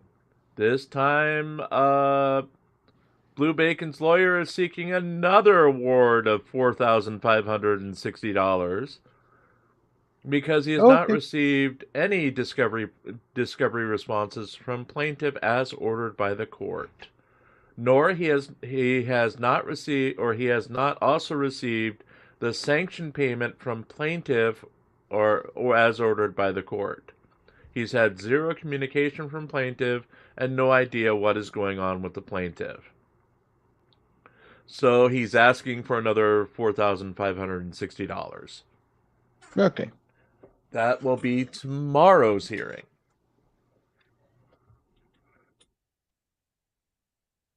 And we will have full details on the ruling of that hearing tomorrow. As far as Jeremy DeWitt, nothing is in the news about his trial for tomorrow. Gia says it's not going to happen. We'll have to see if that pans out or not, because there's literally nothing. There's no reporting anywhere. So we may prepare for a trial, we may not. If it doesn't happen, it doesn't happen. But you'll see coverage in the newspaper with whatever is going to happen tomorrow. We still do not have an update from the court that is considering the appeal of DMA's sentence. If they uphold the sentence, he'll have to go to jail for 15 days in federal prison, and he'll be on probation for 2 years, which would mean that he cannot audit during that time or incur further charges. Is it federal prison or just federal detainment? Federal detainment, it'll probably be in county. Well, it said it would be at a federal prison last time I looked. Oh, okay. Okay, because there are federal detention centers. Okay. That are like county jails, but they're in federal districts. Yeah, they'll be like our local one would be in Waco. Yeah, is it Waco or Wacko? I thought Wacko was the Waco, Tiny Toons guy.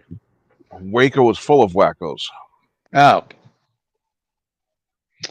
So the claim goes. I had an occurrence once in Waco where I got into an argument with a citizen there who was trying to tell me it got really cold in Waco.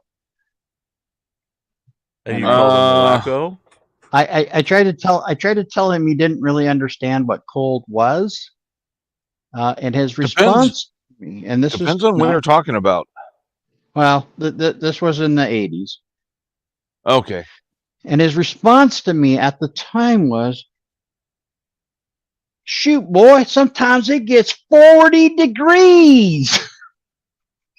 I said, yeah, that's not cold. It does get below freezing on a regular basis. But it doesn't stay below freezing very long, usually. Well, I had just come from 28 and snowing. So I said, well, we get below freezing. Thank you. Be seated. Close back. And court is back in All session. right, your next witness, please, Mr. Lally. Yes, Your Honor. The Commonwealth calls Mr. Ian Whiffen to the stand. Okay.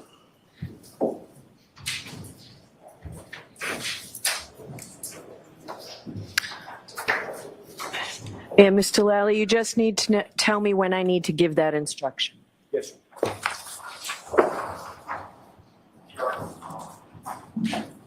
Do they hire reenactors? I would hope so. Okay. I want Skeletor to play the defendant. The bride of Skeletor? No, Skeletor normal. Normal Skeletor. Step right up and step for me. Make it stand and face the front. But Skeletor's got bigger Raise your right moves. hand, please. Do you solemnly swear that the And a better testimony you shall voice. give to the court and the jury in the matter now pending shall be the truth, the whole truth, I don't and know if nothing I've but the ever heard her truth, so help you speak. God? Okay. Do you solemnly affirm that the testimony you shall give to the court in the matter now in hearing shall be the truth, the whole truth, and nothing but the truth? I do. Thank you. Good morning. Good morning. Whenever you're ready, Mr. Lally. Good afternoon, sir. Good afternoon. And if it's at all helpful, that microphone before you is adjustable. You can put it in any direction you wish. Just try to keep your voice up. Okay, sir? Thank you. Now, sir, could you please state your name and spell your last name for the jury? Yes, it's Ian Whiffen. So IANWHIFFIN. And what is it that you do for work, sir? I'm currently the decoding product manager at Cellbrite. And what is Cellbrite? Cellbrite is one of the world leaders in mobile forensics software. And when you say forensic software, can you explain to the jury a little bit about sort of what is forensic software and how is it used, specifically your Cellbrite? Yes, so forensic software is used to gain access to people's devices, cell phones primarily, to extract that data and to allow examiners to parse and decode that data to make sense of it in a more user-friendly way so that a report can be created for investigators.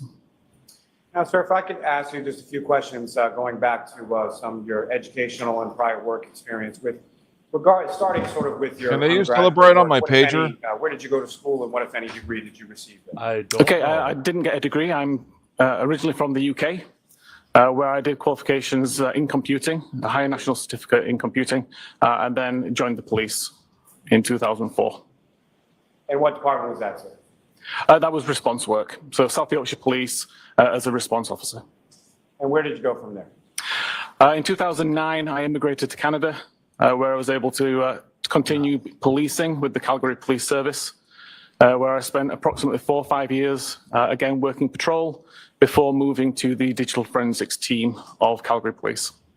And with respect to Does it moving to remind that anybody digital else forensics on the team, what, if panel, any, Shirley? specialized training did you receive? I think in it's a regard to that discussion. area? So once I had made it into the digital forensics, I was sent to Ottawa for 3 weeks to do a foundational computer forensics course, covering all manner of digital forensics to begin with.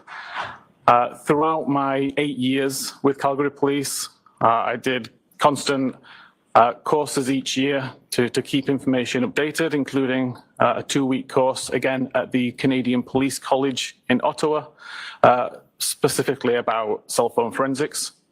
And then also during that time, additional courses for extracting data for interpreting internet artifacts or any other kind of information found on a phone or computer. And following that, where did you go from there? In 2020, I left Calgary Police Service and began working at Cellbrite as the senior digital intelligence expert, where I would use my knowledge of the forensic community to assist the developers with creating and maintaining a program that examiners would want to use. And finally, about 2 years ago, I moved to the decoding product manager position. And can you explain to the jury sort of what it is, what your role is, and what is it that you do for Cellbrite? Yep, so right now in the position I'm in, again, I use my knowledge of the digital forensics landscape in the community. I talk with users about their daily challenges, what applications are causing them problems, what they need to get access to, what they need to understand. And I take that information, create a priority list, and then determine with our developers what we will tackle, how we will tackle it, and how it will appear to the end user. Now, with regard to your education in this area, what, if any, certifications do you have? No specific certifications. I've done the Cellbrite coursework since joining Cellbrite, but other than the 3-week course in Ottawa, and then again the 2-week course in Ottawa, I don't have the SANS training or any of that kind of training certifications. And in addition to your work with Cellbrite, what, if any, other areas of the field have you worked? I'm sorry, could you rephrase that? Sure. Have you given any presentations? Have you published any work in relation to this area? Yes. So since working as an examiner, I identified that there were times that I needed to parse artifacts from applications that the main vendors didn't support. In response to that, I would do my own research. That research turned into a selection of digital forensics tools, and I created a website for myself to share that research, to share those tools with the community.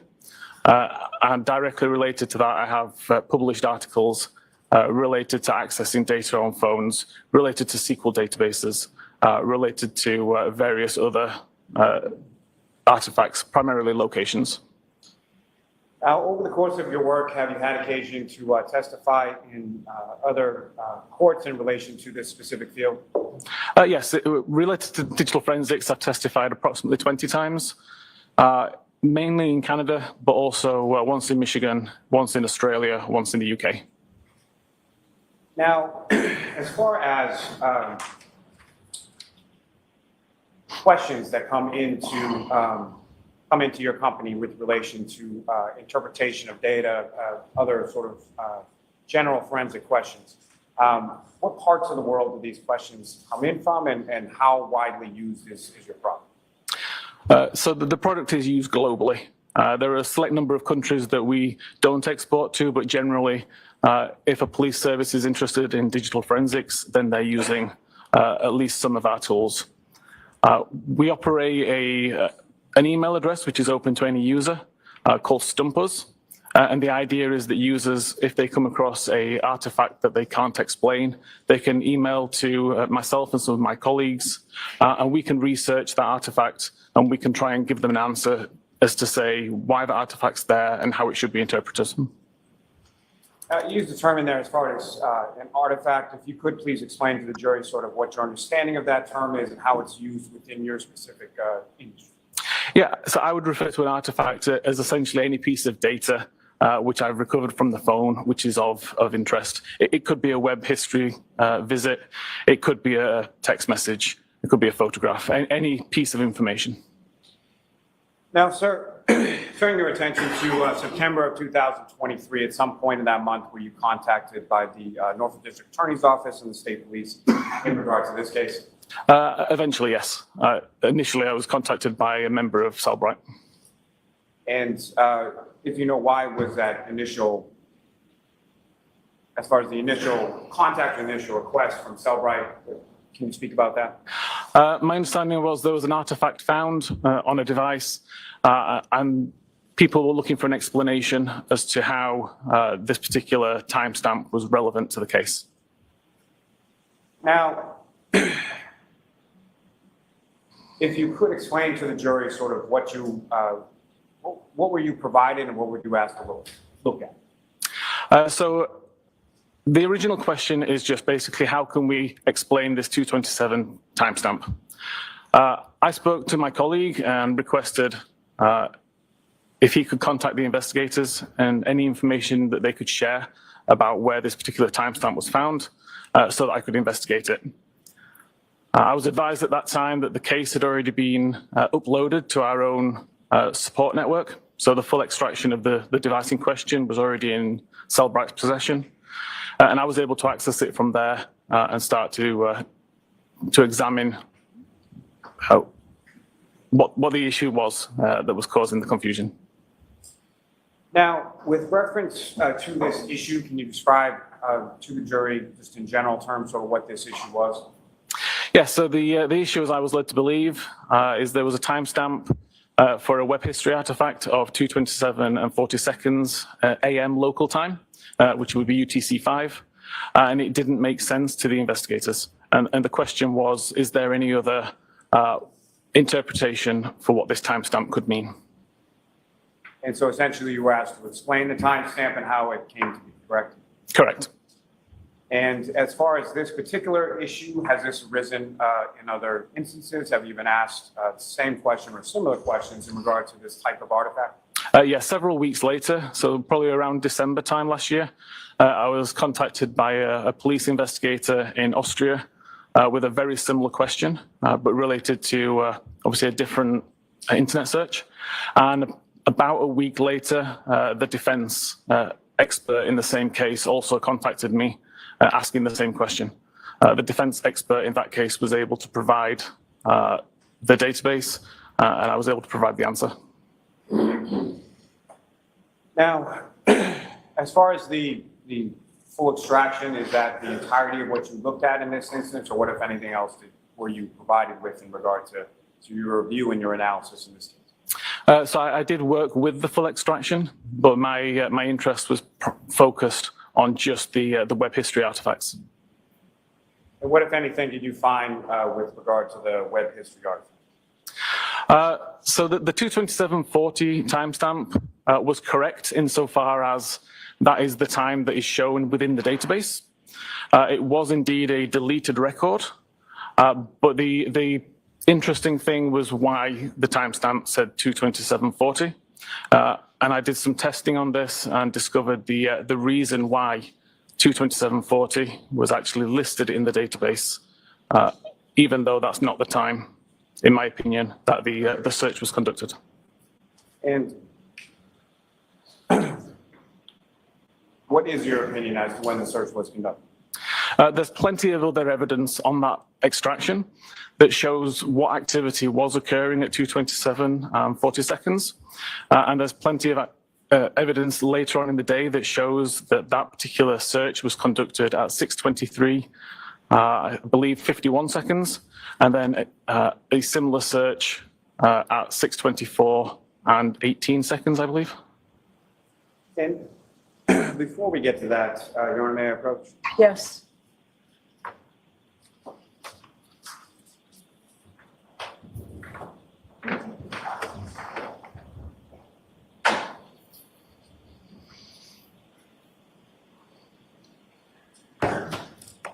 Griffin, I'm showing you the document. Ask you to take a look at Thank that. you. Look up on your phone.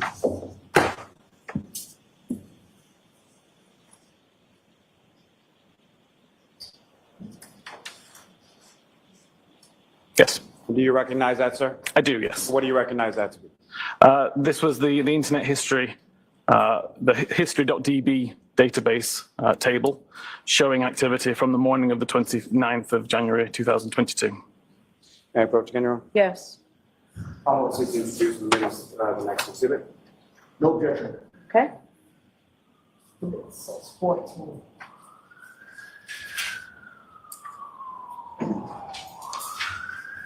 Your Honor, may I return to the witness? Yes. Your Honor, if I may, With court permission to republish it to the jury. Yes.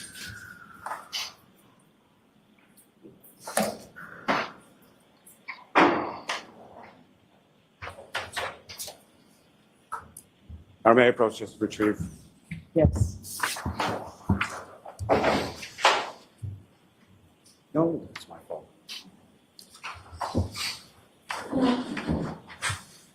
Thank you.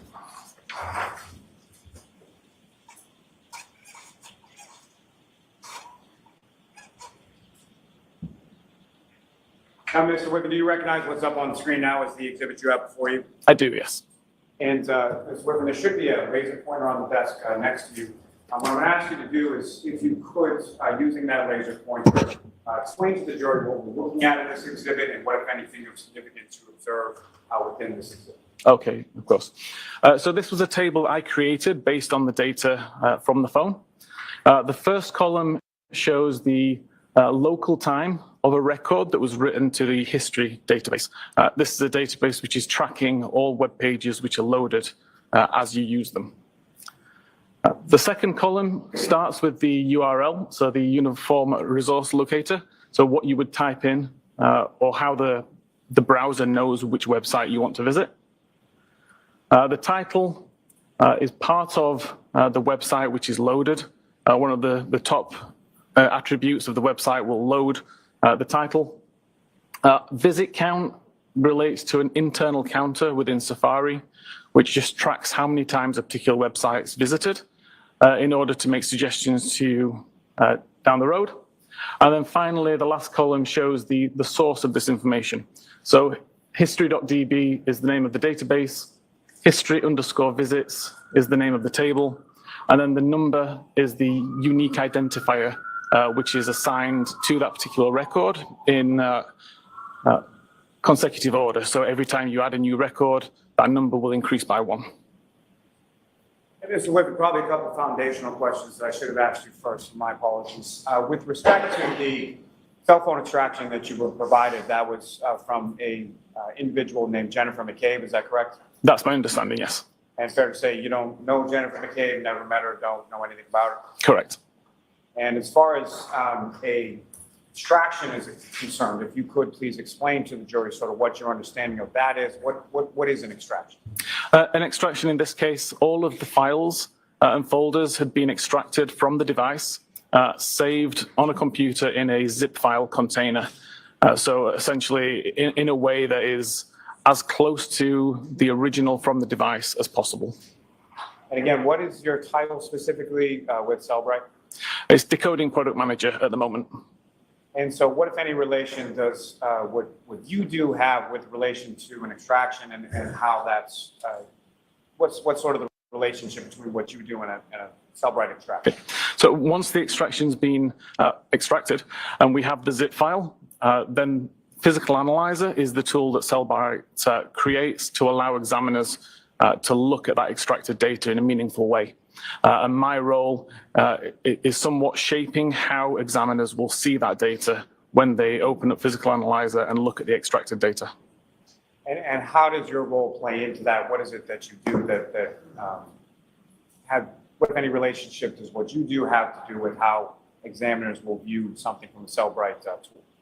Again, so after being an examiner for 10 or 11 years, I've got that kind of understanding of how examiners work. Being someone who also writes my own software and does my own research, then I can kind of cross that void that usually exists between developers and examiners and help both parties try to come to a meaningful conclusion. Ms. Gilman, if you could shrink that just a little, or zoom out a little. Now, again, Mr. Whitman, if you could, using that laser pointer, direct the jury's attention to what, if anything, of significance you've observed depicted in this particular case. Yeah, so the lower two records, which are highlighted in green, are two records which occurred at 2:27 and 42 seconds local time. So 2 seconds after the Google search had allegedly been made. And then the second record is 5 seconds after that at 2:27, 47 seconds. Both those URLs relate to a website of huckamucksports.com.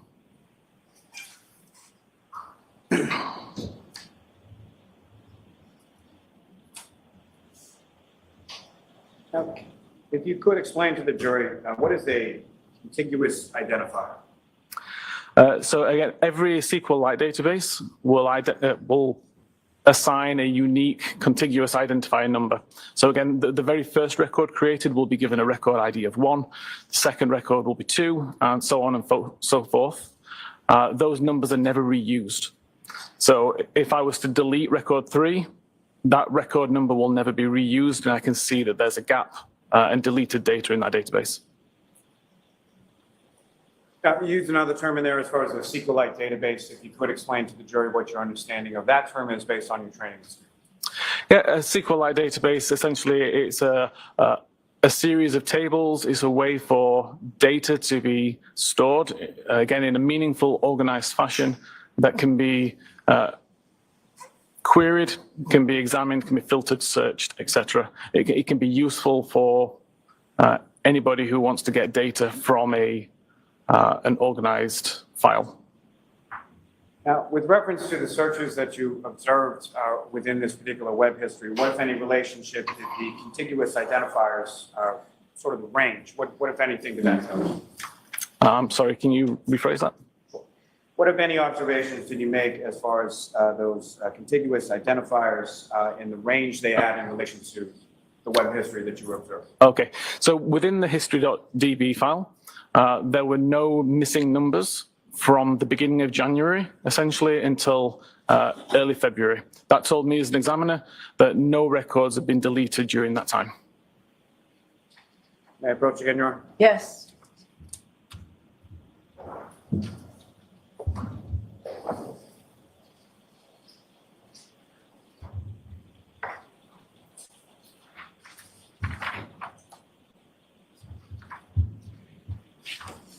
So if I could ask. That one back.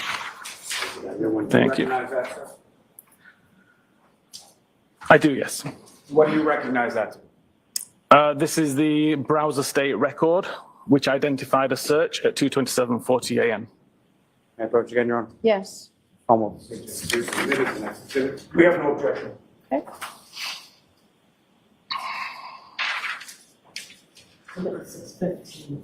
Thank you. May I return to the witness, Your Honor? Yes. Permission may be published to the jury. Yes.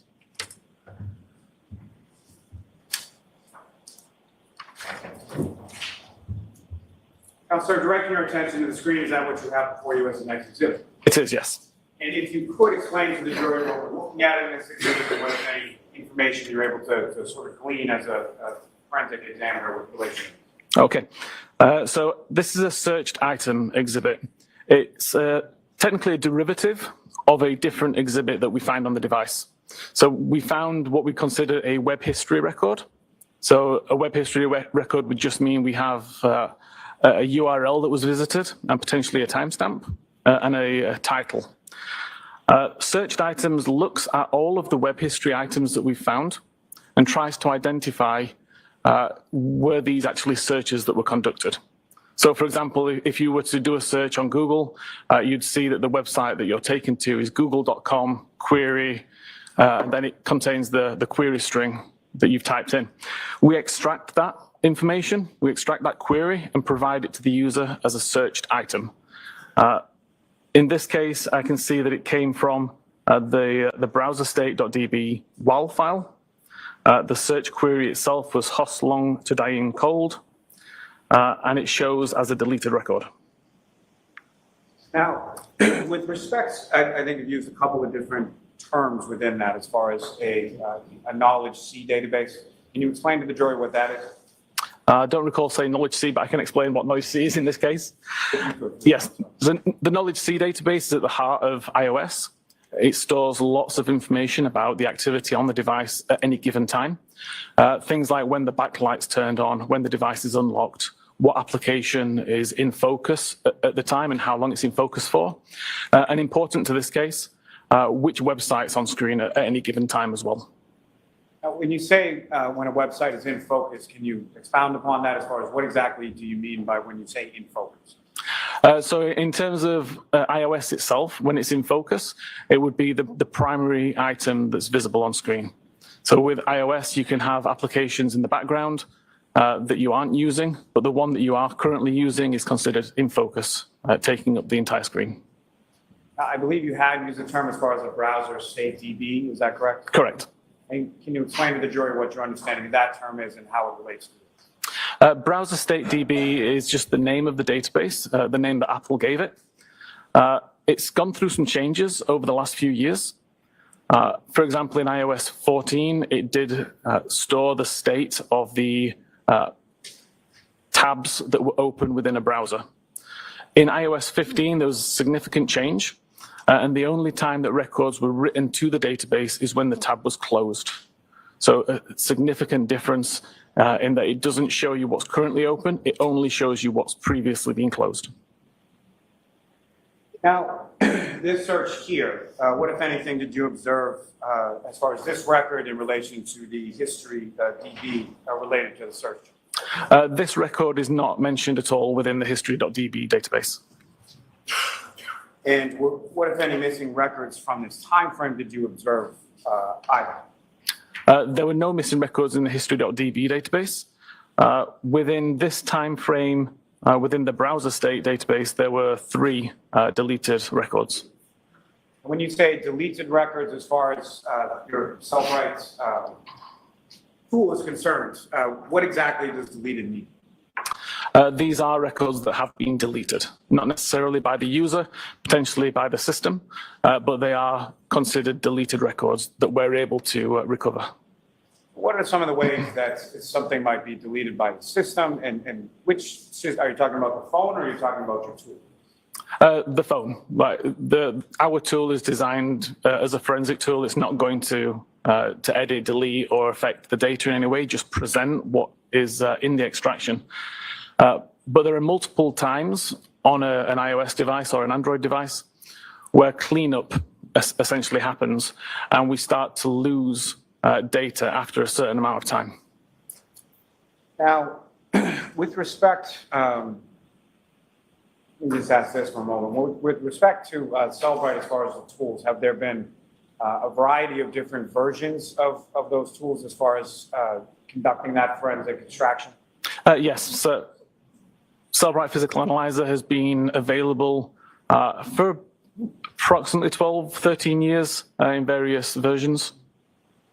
And what, if any, differences are there between, in general terms, between, say, an old version versus a newer version? Obviously, in the digital forensics landscape, whenever a provider creates a new feature, we have to change our code to adapt to what they've now introduced. There can be research that's been done, so we now learn new things, and we add support over time. So something can be supported in this new version of Physical Analyzer that may not have been supported or even existed in a previous version. Now, with respect to your work in this field, what, if any, tools have you designed or created or something to conduct this type of work? Aside from Physical Analyzer? Yes. Okay, so I have my own tool called Artex, which I've been working on for around 5 years. Since being an examiner myself and struggling to parse any particular application that I needed. So I started to write my own tools, and that's the one that is one that I still maintain on the side in my own time, partly for my own knowledge, but partly because I think it still introduces some fantastic features which aren't available in any other tool for research purposes. So yeah, I continue to write this tool to this day. And could you just say the name of the tool? Artex, A-R-T-E-X. Thank you. Now, with regard to the situation depicted in the exhibit up on the screen, what are some of the reasons why this may occur, or why this may read as it does? Sorry, is it deleted? Yes. Oh, the record itself has been deleted. As I said, the reason why it's deleted, through my testing, I've only found 2 ways that kind of record can be deleted by the user. And I don't believe either of those ways was actually utilized on this device. And what are those 2 ways? The user has the option to selectively delete history items. So you can delete either one at a time, or the entire day's content, or the last 2 days' content, or you can delete all content altogether. Now, if all content had been deleted, we wouldn't have found any information on this phone at all related to web history, so I was able to discount that one quite quickly. And I guess alluding to what you had just said, why is it that you don't believe that either of those two methods of user deletion occurred in this context? Objection, may we approach, please? I'm sorry? I said objection, may we approach, please? Okay. Sidebar.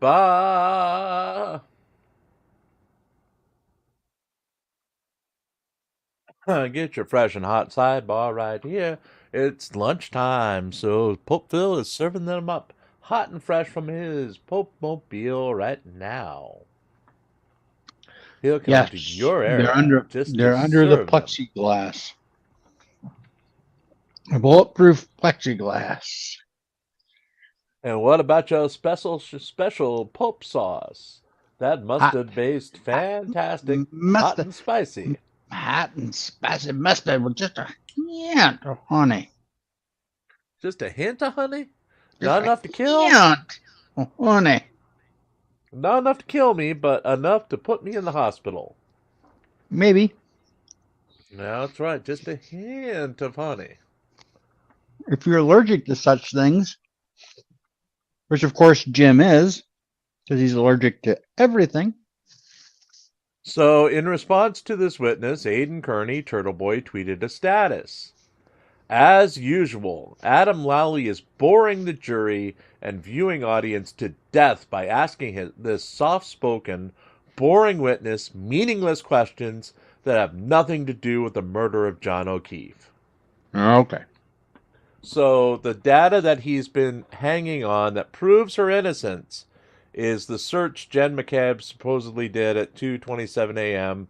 for how long does it take to die in the cold. This guy is disproving it, so it's boring testimony that no one cares about. That has nothing to do with this trial. Nothing. Yes.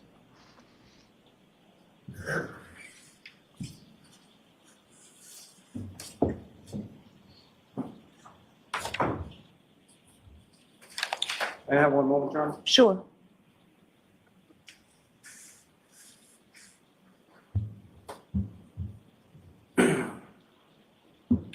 Mr. Whiffen, moving on from that for a moment, may I approach the witness, John? Yes.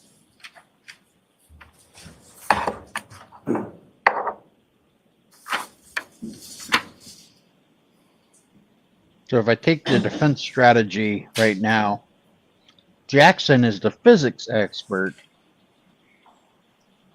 and he's the computer expert. Yes. Okay.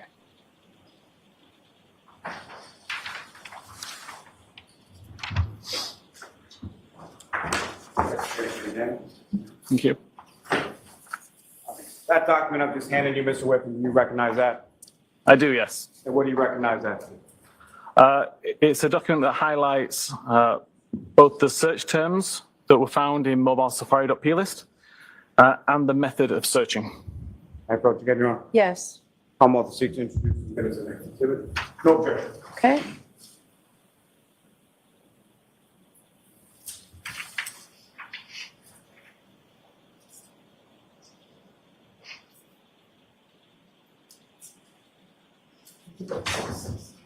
Thank you.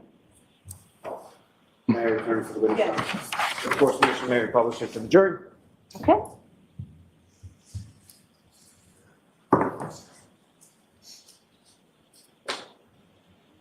And Mr. Whiffen, do you recognize what's up on the screen as the next exhibit? I do, yes.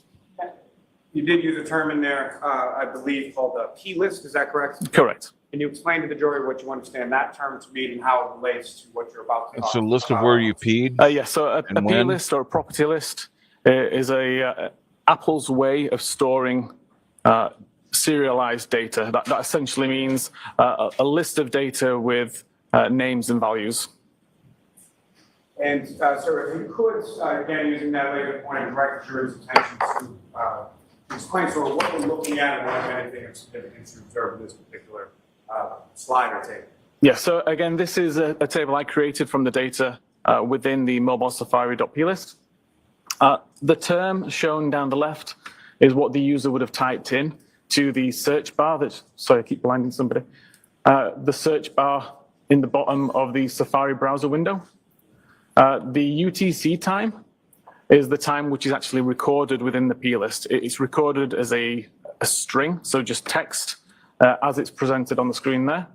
And then I converted that and subtracted 5 hours to bring it into local time around Canton. Now, aside from this just for a moment, with regard to, I'm familiar with what's termed as a private browsing mode. Yes. And can you explain to the jury what that is and how it relates to this? Yeah, so private browsing mode is a setting that you can set on iOS devices, or primarily most devices, that prevents any of your browsing activity being recorded. So it won't save the searches, it won't save the navigations, it protects everything so that it can't be found later on. And what, if any, relation did that have to what your analysis of the distraction in this case?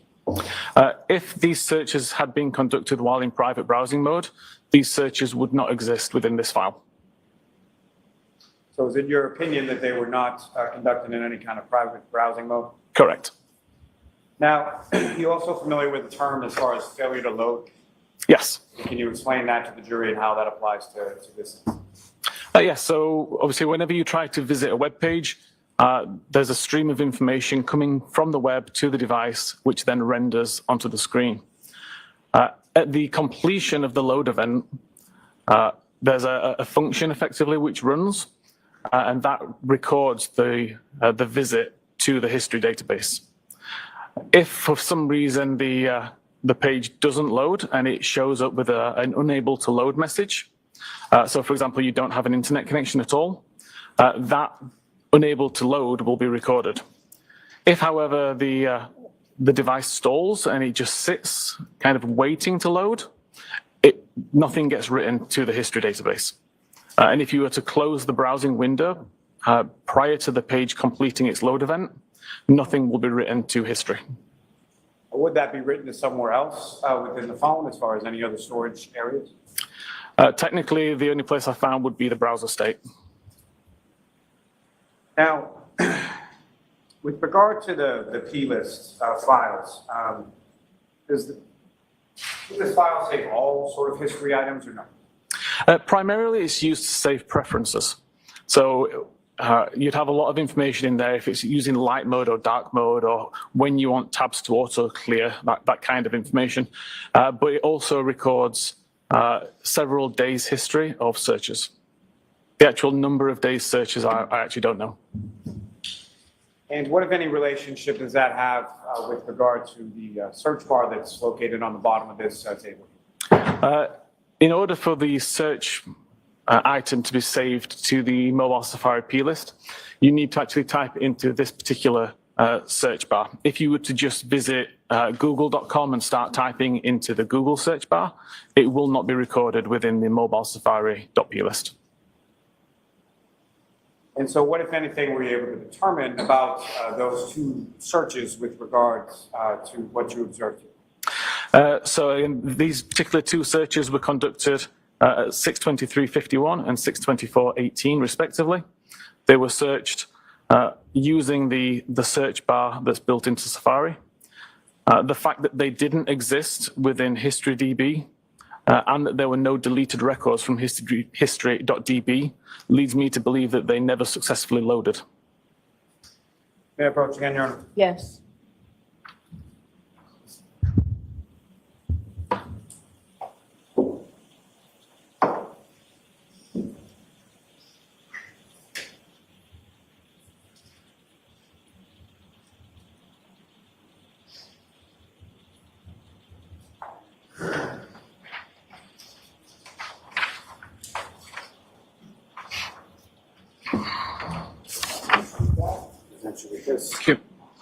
That new document that I just handed you, do you recognize that? I do, yes. What do you recognize that? This was the additional, the items from the history.db, I believe. May I approach, Your Honor? Yes. I'll proceed to introduce and admit as the next exhibit. Okay. Okay. Could you bring up? Sidebar. Get your disturbing sidebar tips here. As we've ruined Serial's love life. Just the tips. Yay! Yay. Get your sidebar burn ends. Serial does not want to think about Turtle Boy's failure to launch.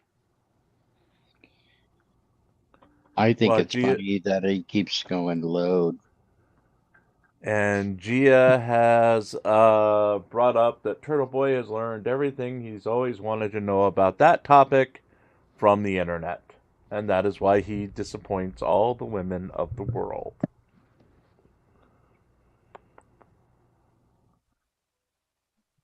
You mean the internet's not real? The internet's not real. Or what he's looking at, which is typically himself in a solo video, is not appealing to anyone. Ew. I thought you were going to say it's not real. I was going to say it's really, really gross. Yes, folks. Yes, folks. You can tip me to make me shut up for 5 minutes at a time if you want to.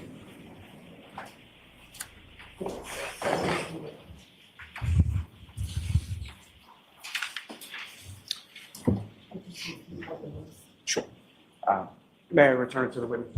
Yes. I'm sorry, Mr. Whitman, if you could just repeat exactly what that is in the next exhibit. Yeah, sorry, it's a comparison between the search terms found in the P list, so the mobile Safari P list, and the search terms found within the history.db database.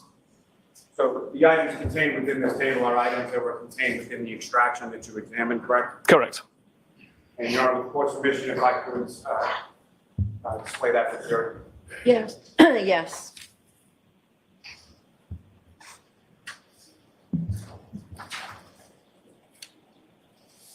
And Mr. Whitman, if you could, again, using the laser pointer, just to describe to the jury what we're looking at in this table and what, if anything, is significant between sort of the two sources of information. Okay, so the first list, the P list term, shows the term within the mobile Safari.P list, excluding the two that we've already mentioned, which are of note. And the first timestamp column shows the timestamp according to that P list. The history item shows the search term as recorded in the history database. And then we have the timestamp as per the history database. So the purpose of this document was to show that we have a search for raining men and a history item related to the Google search for raining men, and they show within a second of each other. Again, the next one down, Antoinette Ock and basketball, and the associated Google search. And again, the timestamps are within a second. This list was non-exhaustive. There was hundreds of examples within the history.db, but limited examples within the mobile Safari P list. And as I mentioned, the two searches of interest, the how long to die in the Kikdi and how long to die in the cold, didn't exist within the history.db at all. Ms. Gilman, you can take that down.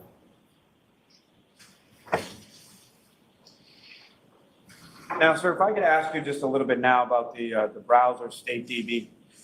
Again, can you explain to the jury sort of what that is and how it, if at all, it plays a role in your analysis?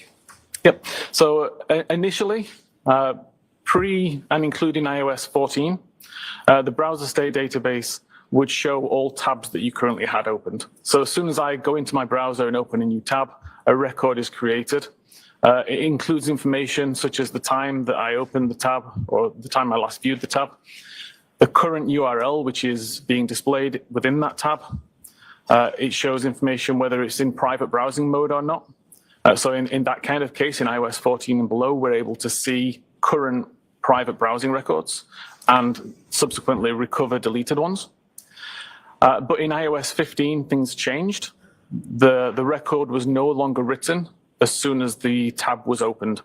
It was only opened when the tab was closed. The record was only created when the tab was closed. That meant that our ability to recover that kind of history was significantly lower. It means that it no longer makes use of the private browsing field because now private browsing records simply are never written to that database. So now we can only really see a list of all of the tabs that have been closed, not which are currently open. Now, with regard to the browser state DB, is there something referred to as a last viewed timestamp? There is, yes. That's one of the fields within the database. And can you explain specifically with relation to that field, sort of what kind of information is kept there and what it means? Yeah, so from my research based on this, that timestamp relates to the time that the tab took focus. So that's either when the user creates the brand new tab, when they switch between tabs and bring a tab back into focus, when they close a tab, which automatically brings one of the background tabs into focus, or if Safari has been completely closed and reopened, that essentially acts like almost a new tab, and the timestamp gets updated at that point. Can you explain how an earlier timestamp could be associated from, say, tab is open, something is done, tab is closed, tab is reopened, something else is done, how that earlier timestamp could then be associated data-wise with the subsequent search? I think opening it. I think I followed that. Okay, so if, for example, at 12 p.m. I create a new tab, I can do a search for whatever I want, and at that point, if I close the tab, then the record that gets created will show that I opened a tab at 12 p.m. and I did a search. Excuse me.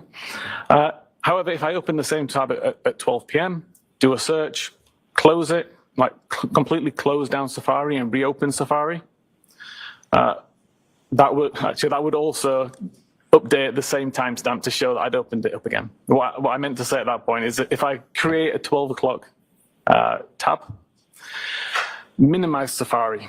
I can leave it for several hours, for several days, for several weeks. The time difference is not really important. When I come back to it and open up Safari again from a background state, the timestamp is not updated. So it will still show 12 p.m. today, and it will show whatever my most recent navigational event is. So I can search for something in 3 weeks' time using the same tab I opened today, and the timestamp will show today's time.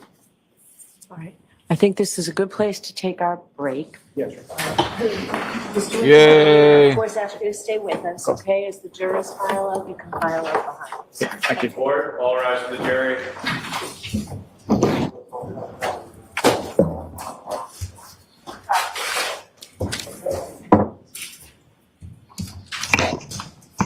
And could I see counsel regarding timing, please?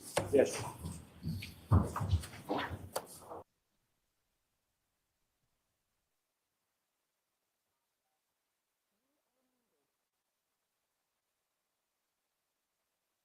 Sidebar number 8.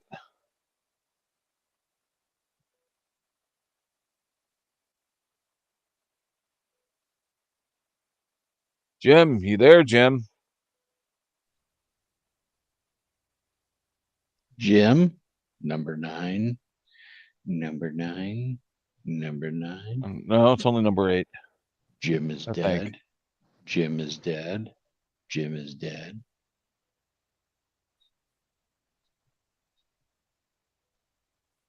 Yes, it would be number 8. Sidebar number 8. Now watch him come and update the numbers and go to sidebar number 9.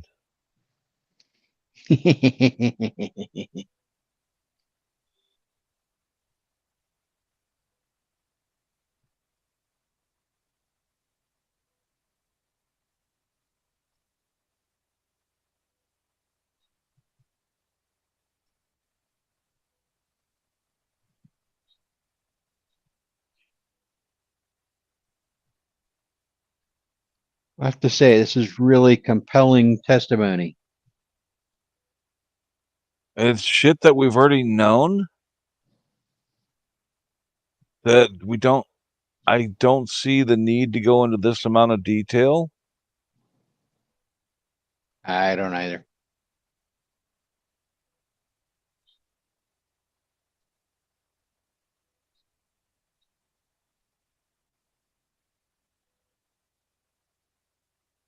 Enough to make me want to talk about Jaffa cakes. Oh, no, no, no, no, no, no.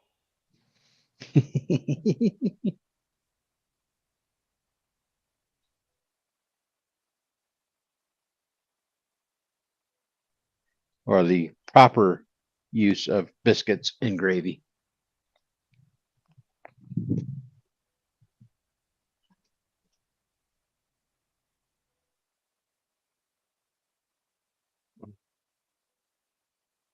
It's not my fault that they don't know how to make good gravy over there.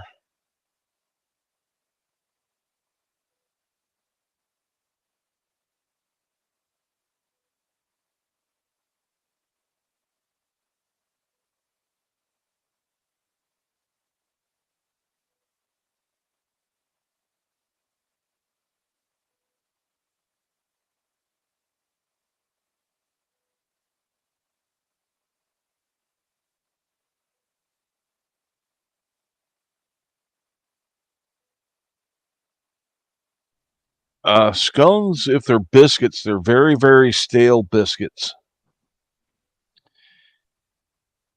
Yeah, I've never been a fan of scones.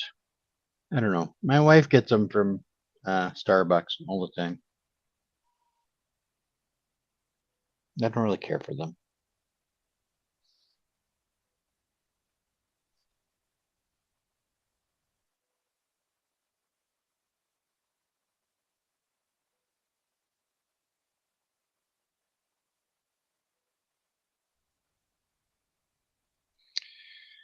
And we see Karen in a new outfit today. She's looking mighty dapper and quite interested in what everybody's having for So lunch. recess until 1. That's one she's had on before. Court, all rise. Court stands in recess. Lunch and recess. All right.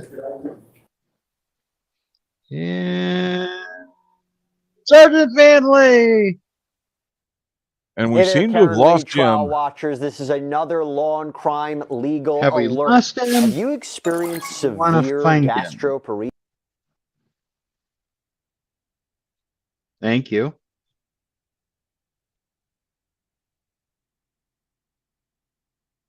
Shall we go to some music, Hank?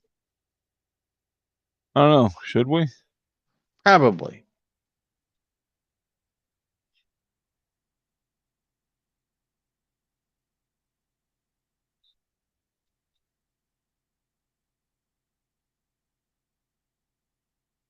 Might be good use. Well, I'm trying to get there.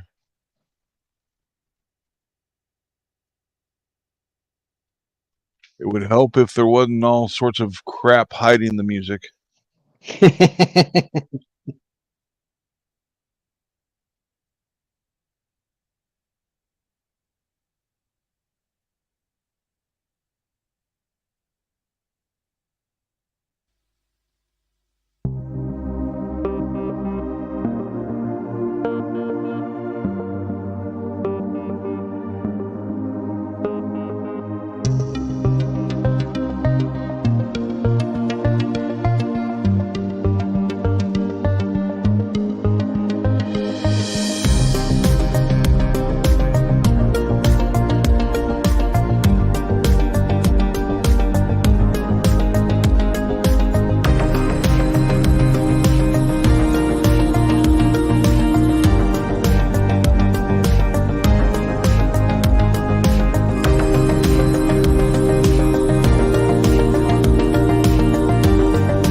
And we are back. Fantastic. So did I miss a sidebar?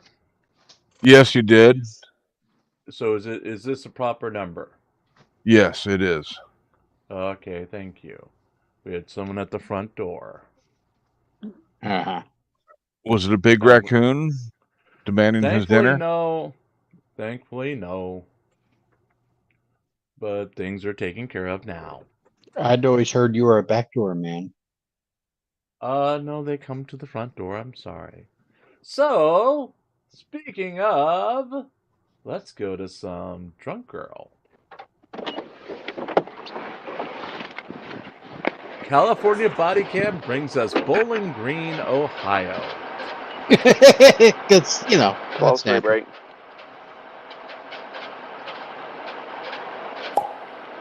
Rainer Block of North Main, John, X-ray John, 3910, JXJ 3910, it's a red Focus.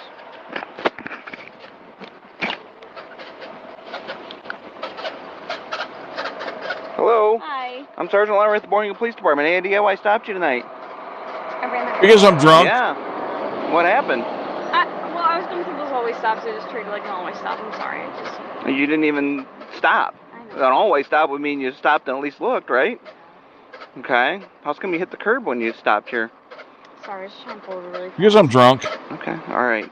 You have your driver's license, registration, proof of insurance? I'm Where are traveling. you coming from tonight? I'm just taking him home. Where's home at? He's a traveler of I'm time taking and him to his space. house.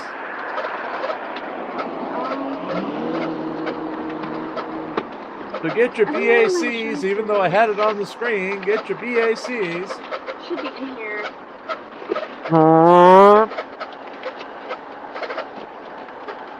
Well, I always guess 0.215, even if it's on the screen. Especially when it's on the screen.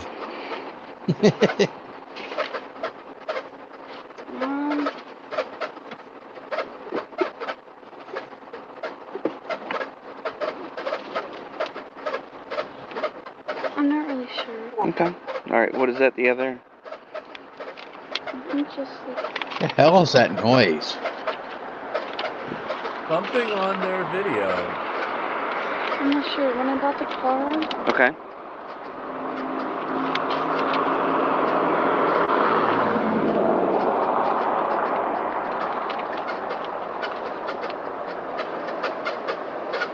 Where'd you say you were coming from tonight? Yeah, it's on their video. I was coming from North Enterprise. Yeah, Okay. He just told me where to go. Like... Okay. That's all right. coming from her car. How much That you had is to drink tonight? not I'm getting good. a real strong odor of alcohol coming from the vehicle, and your movements and your speech is kind of a little bit off. I had, we went to the bars. I had 2 drinks. 2 drinks? Okay. Okay. All right. How old are you? I'm 18. Okay. All right. All right. 18 and What 2 drinks? drinks. So You're 19? Yeah, Okay. I just All had right. a birthday. Just turned 19. Okay, no problem. All right. Oh, she's If you would, go ahead and 19 turn your now. car off for me. They're only 2 years underage. Well, whatever it was, it stopped when she turned the car I'll off. go ahead and you can go ahead and step out of the car then. Yeah, that's not good. Maybe a belt or something? Sounds like it. 41. Yeah. If you're finishing up there, if you want to step up on North Main. For an older car, you know, it still possibly could be on this car, but Come back here usually for me. it's like a water pump going out. If you would just stand with your back to my car right there. I'm going to turn these lights off. Okay. I've heard a car that had bad motor mounts making noise like that too. Yeah, it could be. Okay. So how hard did she hit that curb? I don't know. Well, any of All those right. conditions Before we do could that, I'm just going to be have another because officer it's an stop by here, old and they're and going to not give you a well couple tests, cared okay? for Just to vehicle. make sure that you're Yeah. okay to be driving, okay? Because obviously my concern is with you running the red light. Right. You ran on the curb up here when we stopped, and just your actions, your movements while you're in the car, and the odor of alcohol. I'm concerned about Okay. what's going on, okay? Okay.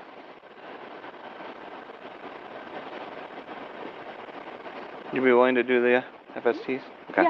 Yeah. Ran a red light back here at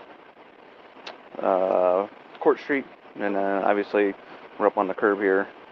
Strong odor of alcohol coming from the car. She said she's had a couple beers, a couple drinks. You said, right? Mm-hmm. She's 19 now. Okay. You want to take just a couple steps towards me? You said you had a couple a couple beers earlier? Okay. Do you have any recent head injuries, like concussions, anything like that? No. Okay. Are you on any prescription medication? No. No. Any other medical conditions you think I should be aware of? No. Okay. Do you wear contacts? No. No. Can you see the tip of my pen here? Mhm. What I want you to do, I want you to follow it with your eyes only, keeping your head still. Do you understand that?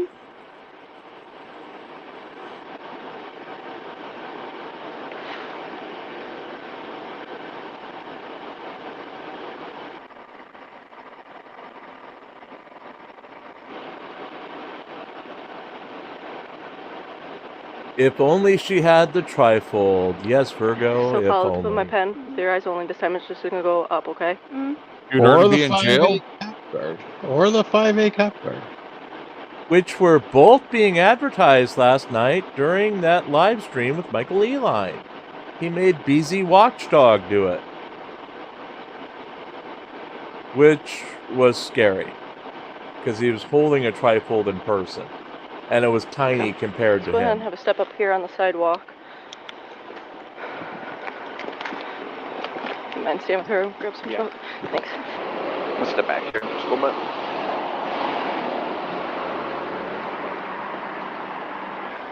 Okay. You see this yellow line here that I drew? You want to walk up here. If you put your left foot on that line, put your right foot in front of your left foot, touching heel to toe. Keep your arms down at your side. You're going to stay like this until I instruct you to begin the test. Don't start the test until I instruct you to do so. Do you understand? Okay. When I instruct you to begin, you're going to walk 9 heel to toe steps down the line. Turn in a manner which I'll demonstrate for you. Walk 9 heel to toe steps back down the line. During the test, you'll count your steps out loud. Keep your arms down at your sides and don't stop the test until you completed the test. Do you understand that? Okay. So I'll give you a little demonstration. So in the starting position, 1, 2, 3. I took 3, but you're going to take 9. Simulate this is my 9th step. I'm going to keep that front foot on the ground. Use my other foot to make a series of small steps. 1, 2, 3. Go ahead and put your hand off the wall. Put your arms down at your side. Okay. So 9 heel to toe steps down the line. Turn the manner I just demonstrated for you. 9 heel to toe steps back down the line. Keeping your arms down at your side. Okay, do you understand? Yep. Whenever you're ready, you may begin. 1, 2, 3, 4, 5, 6, 7, 8, 9.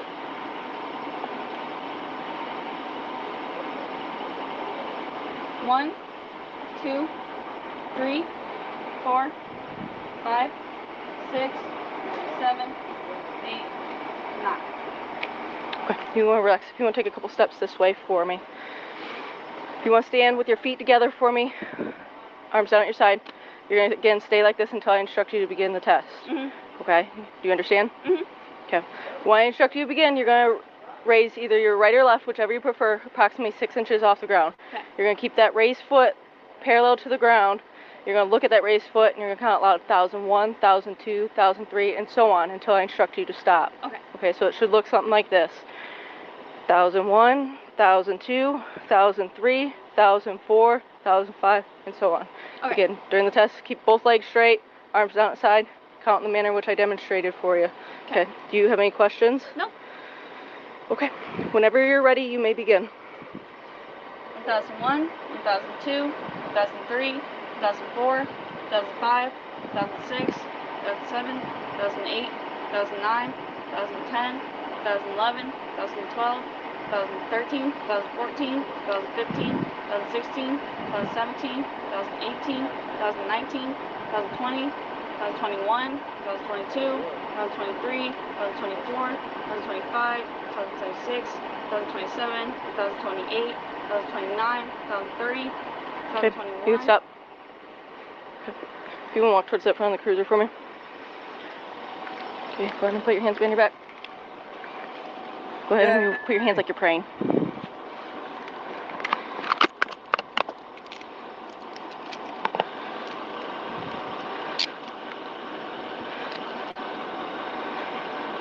Okay, at this time, you're under arrest for operating a vehicle while impaired, okay? Based on the indicators I saw during that test, you're too intoxicated to be operating a vehicle.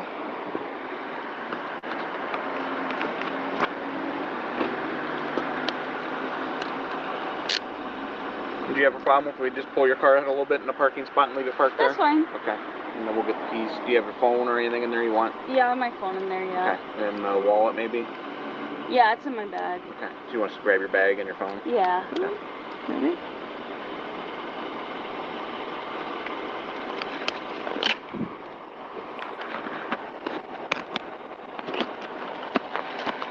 Okay, we're gonna She's actually so walk back to nice. the She's second almost booth. like an Okay. Iowa girl, isn't she, Pope Bill?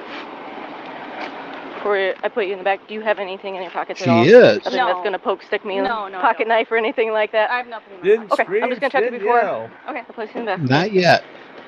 She didn't try to stab you like your own wife did. Well, But that's your own- true. Your own wife's from outside of the cornfields, isn't she? Yes. Can't trust anyone from outside cornfields, folks. You wanna look at me real quick? Open your mouth. Lift your tongue. Okay. Let's go ahead. Reach across She you. was from Slow down. Nebraska, so that would explain a lot. Ooh. Yeah. Don't do bad on the You can't Well, trust like nobody Yeah. from Nebraska. That's what you say. her eyes and then there's some deviation Right. or supervising, so. All right. Trying to get a hold of someone. You And just want to give him a ride home? he doesn't know where he's going in the bird streets. And she, how long? I don't know. She doesn't seem to know either. License. Yeah. He I don't doesn't think I know ran her. They both of them don't know where they're going in the bird streets. Right. So, See if maybe she knows. what's the address you were going to in the bird streets? I have no idea. You don't know? He was just like giving me directions. Like, would he be able to know if we took him there, or? I assume so.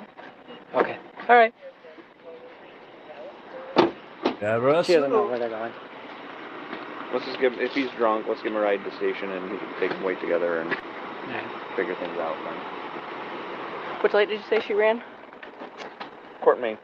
I'll be right So she was going northbound and just, Could you see where she was coming from before that? she said she come off of Enterprise. I just saw her turning on to Main from Worcester Street. Gotcha. So she was just going north on Main and ran the red light. So Thanks. I'll add something to the report. Appreciate it. Thank you.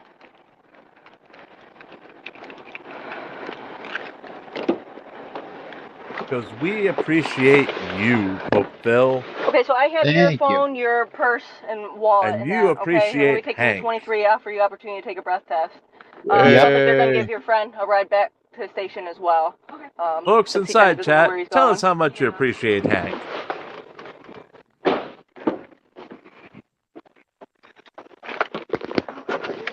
Hank, he's our man. If he can't do it, nobody can. We're going to walk over this way. I'm just going to hold on to you since you don't have your hands in front of you if you trip. You can't catch yourself. We're going to go up this elevator.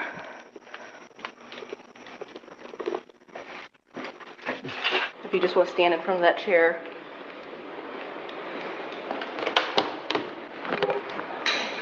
Oops.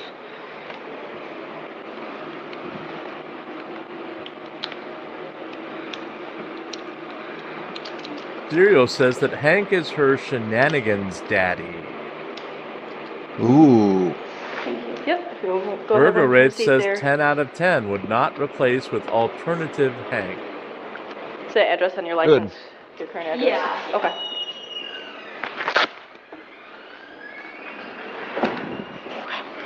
I'm going to be reading the back of this form to you. I'll be starting up here if you want to follow along. So you are now under arrest for operating a vehicle under the influence of alcohol, a drug, or a combination of them. If you refuse to take any chemical tests required by law, your Ohio driving privileges will be suspended immediately, and you will have to pay a fee to have the privileges reinstated. If you take any chemical tests required by law and are found to be at or over the prohibited amount of alcohol, a controlled substance, or metabolite of a controlled substance in your whole blood, blood serum, or plasma, breath, or urine as set by law, your Ohio driving privileges will be suspended immediately. You will have to pay a fee to have the privileges reinstated. If you take a chemical test, you may have an independent chemical test taken at your own expense. Okay, do you understand that part here? So if you look down at the bottom, here it talks about length of suspension. So if you refuse to take the breath test with no priors, your suspension would be 1 year. If you had a prior, it'd be 2 years. If you take the test and test over the prohibited concentration of alcohol with no priors, your suspension would be 90 days, 1 prior, 1 year. Do you understand that? Mm-hmm. Okay. Do you want to take a breath test? Sure, yeah. Okay.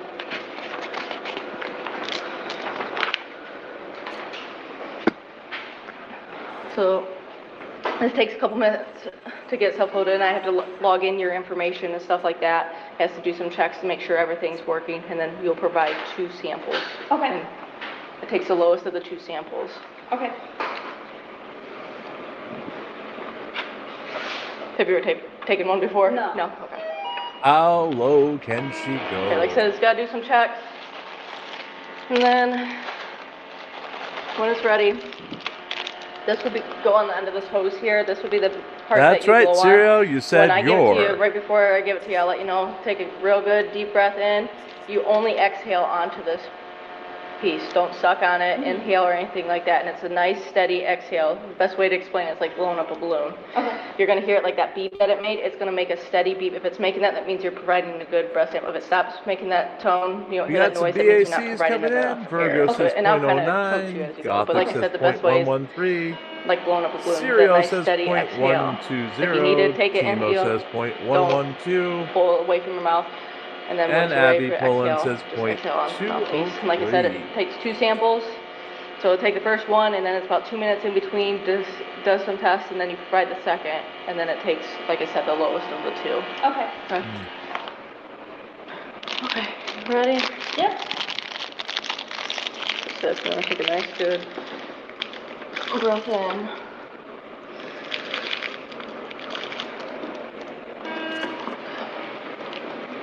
Exhale onto it. Keep going. Yep. Keep going. Keep going. Keep going. Keep going. Keep going. Keep going. Keep going. Keep going. I'm sorry. Sorry. Nope. You're good. Okay. Yep. You're good. Okay.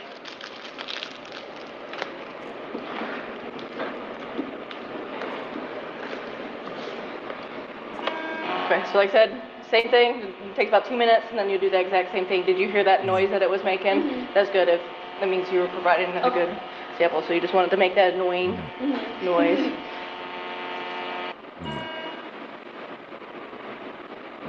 She's gonna get to the crying phase. Here it comes. Ready again?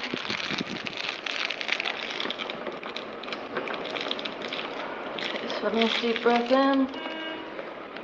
Exhale onto the mouthpiece. Keep going, keep going. Keep going, keep going, keep going. Keep going. Keep going. Good.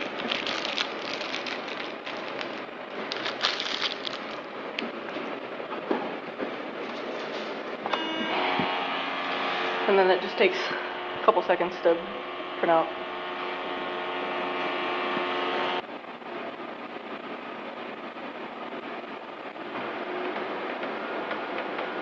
Okay, Serial, go back to work in the streets. Process some for us, and have a good afternoon. Wait, are you saying Cyril's a street worker? I'm saying she said you had processed some invoices, and we all know what that means. Okay. So you're 0.174. With you being under 21, technically the legal limit for you is 0.02. Normally if you were over 21, it's 0.08. Okay, so you were more than double the legal limit if you were over 21. And like I said, it shows. So the first sample they had was the 175. TikTok Rick Rock. And then the second sample was the 174. So like I said, it takes the lower of the 2. Okay, you're going to get a copy of this. I'm going to be reading the bottom of that here to you. if you want to follow on. So independent of any penalties or sanctions imposed upon you pursuant to any other section of the revised code or municipal ordinance, your driver's license or commercial driver's license permit or non-resident operating privilege is now suspended. The suspension takes effect immediately. The suspension will last at least until your initial appearance on the charge, which will be held within 5 days after the date of this arrest or the issuance of a citation to you.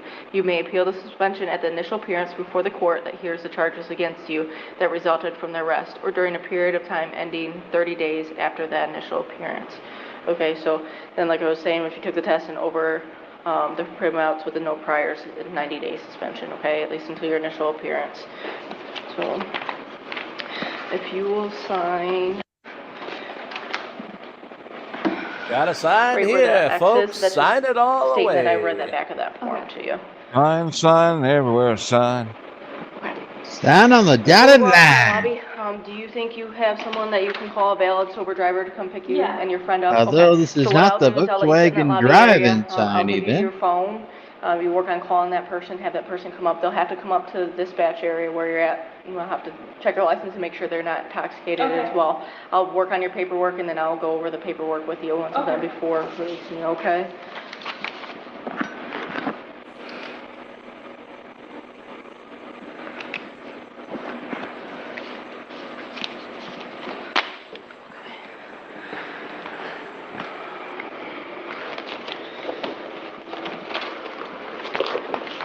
You're just going to walk down that hall all the way out to that door straight ahead. Once you walk out the door, you make a little left.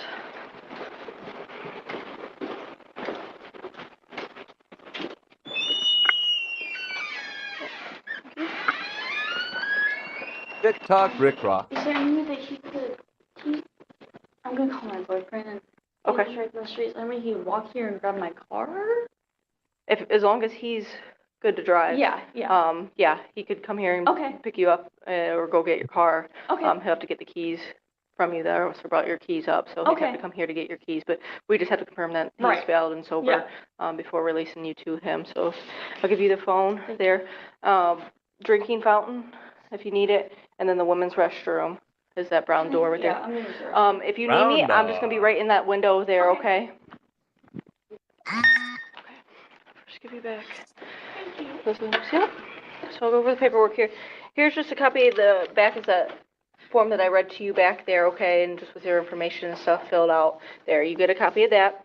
You get a copy of this shows your test results from the breath test. You get a copy of that with your paperwork.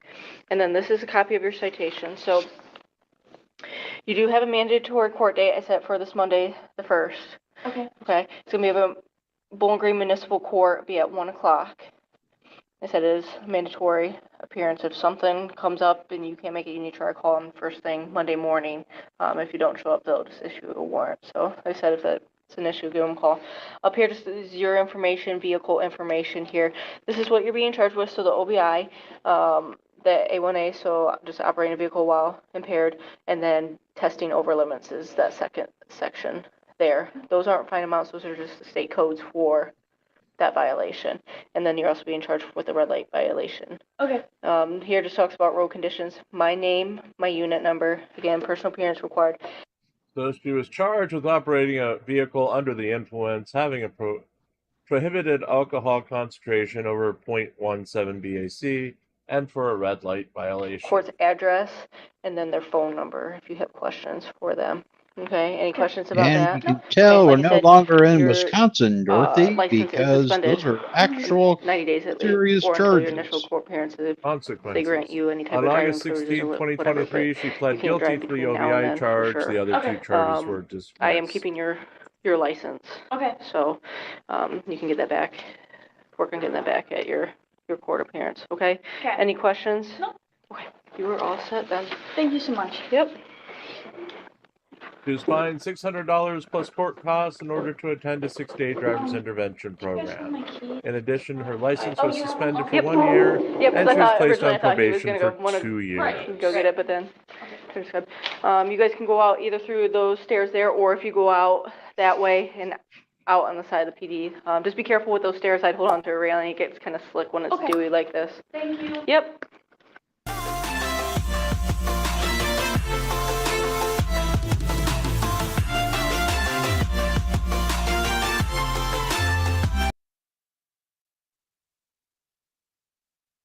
And we still have a little bit of time before they come back. What'd you think of Drunk Girl?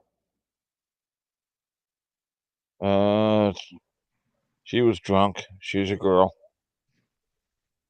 There was no crying. There was no fighting. I mean, she was polite. She didn't even thank them. I mean, kind of disappointing. It's from the Midwest. What do we expect? I expect crying and fighting. I just told you what I expect. Okay, well, this one has insane in the title. Okay. So we may have to start it today and finish it tomorrow. 19-year-old assaulting police officers, so there's probably not going to be a BAC, but we'll see what happens.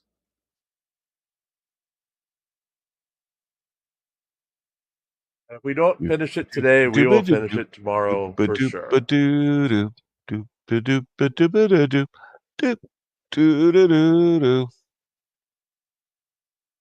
Oh, well, it would help if I... Nope. Hello. Can you roll up the window, please, for the dog? Yeah. Where you going? I'm headed on my way home. All right, my name's Officer Chastain with Milford Police Department. The reason I'm stopping you is you've been driving loops around Cinemark, which is very weird, but you got an expired tag and you got onto River's Edge Drive, okay? Oh. All right. If you will, do me a favor, keep the vehicle, park it, shut it off for me for a minute. I was just driving off because I was trying to get the directions to go home. Do you know how many loops you did? Yeah, 3. 3? Okay. Are you under the influence of anything right now? No. No alcohol, no tobacco, no drugs, nothing like that? No. Keep that window up, please, for me. I'm good. I got the directions to go home now. Okay, well, they're not good. Keep it in park. I got the directions to go home, so I'm good, No, sir. I need you to just take your hand off of that. Sure, I've got the directions to go home. I'm good now. No, you're not going anywhere. I need you to step out of the vehicle. I need you to step out of the vehicle. I need you to step out of the vehicle. I'm good, sir. Fort David 11. Well, I'm awake now. Nope, nope. That's it. That's Why are you grabbing me? You're not driving. Why are you grabbing me? Why are you grabbing You're not driving. Why are you grabbing me? You're just a dog. You're not safe. You're not safe. What do you think you are? Did you just hurt my dog? What the do you think you are? What the do you think you are, sir? What the do you think you are to do this? What the Fort do you David think 11 you one. are? What the Side with 1. do you think you are, sir? What the do you think you are, sir? What the Stop. do you think you are, sir? It's me right now. I'm literally right in my room. What the do you think you are, sir? What the Hello. That's fine. What the help me! They won't get off of me! Stop fighting. Stop fighting. Hey, I'm just helping with the dog if you can. Get off of me! Get off of me!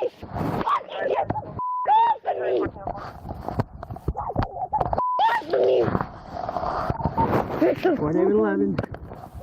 This is somebody here. I can't breathe! Get off of me! Get off of me! Put your hands on your back. Of course, the I can't breathe had to come in. Well, and she's trying to signal something to the dog with the high-pitched squeal. Hold still, honey. Nobody's gonna hurt you. Nobody's gonna hurt. He's hurting me right now!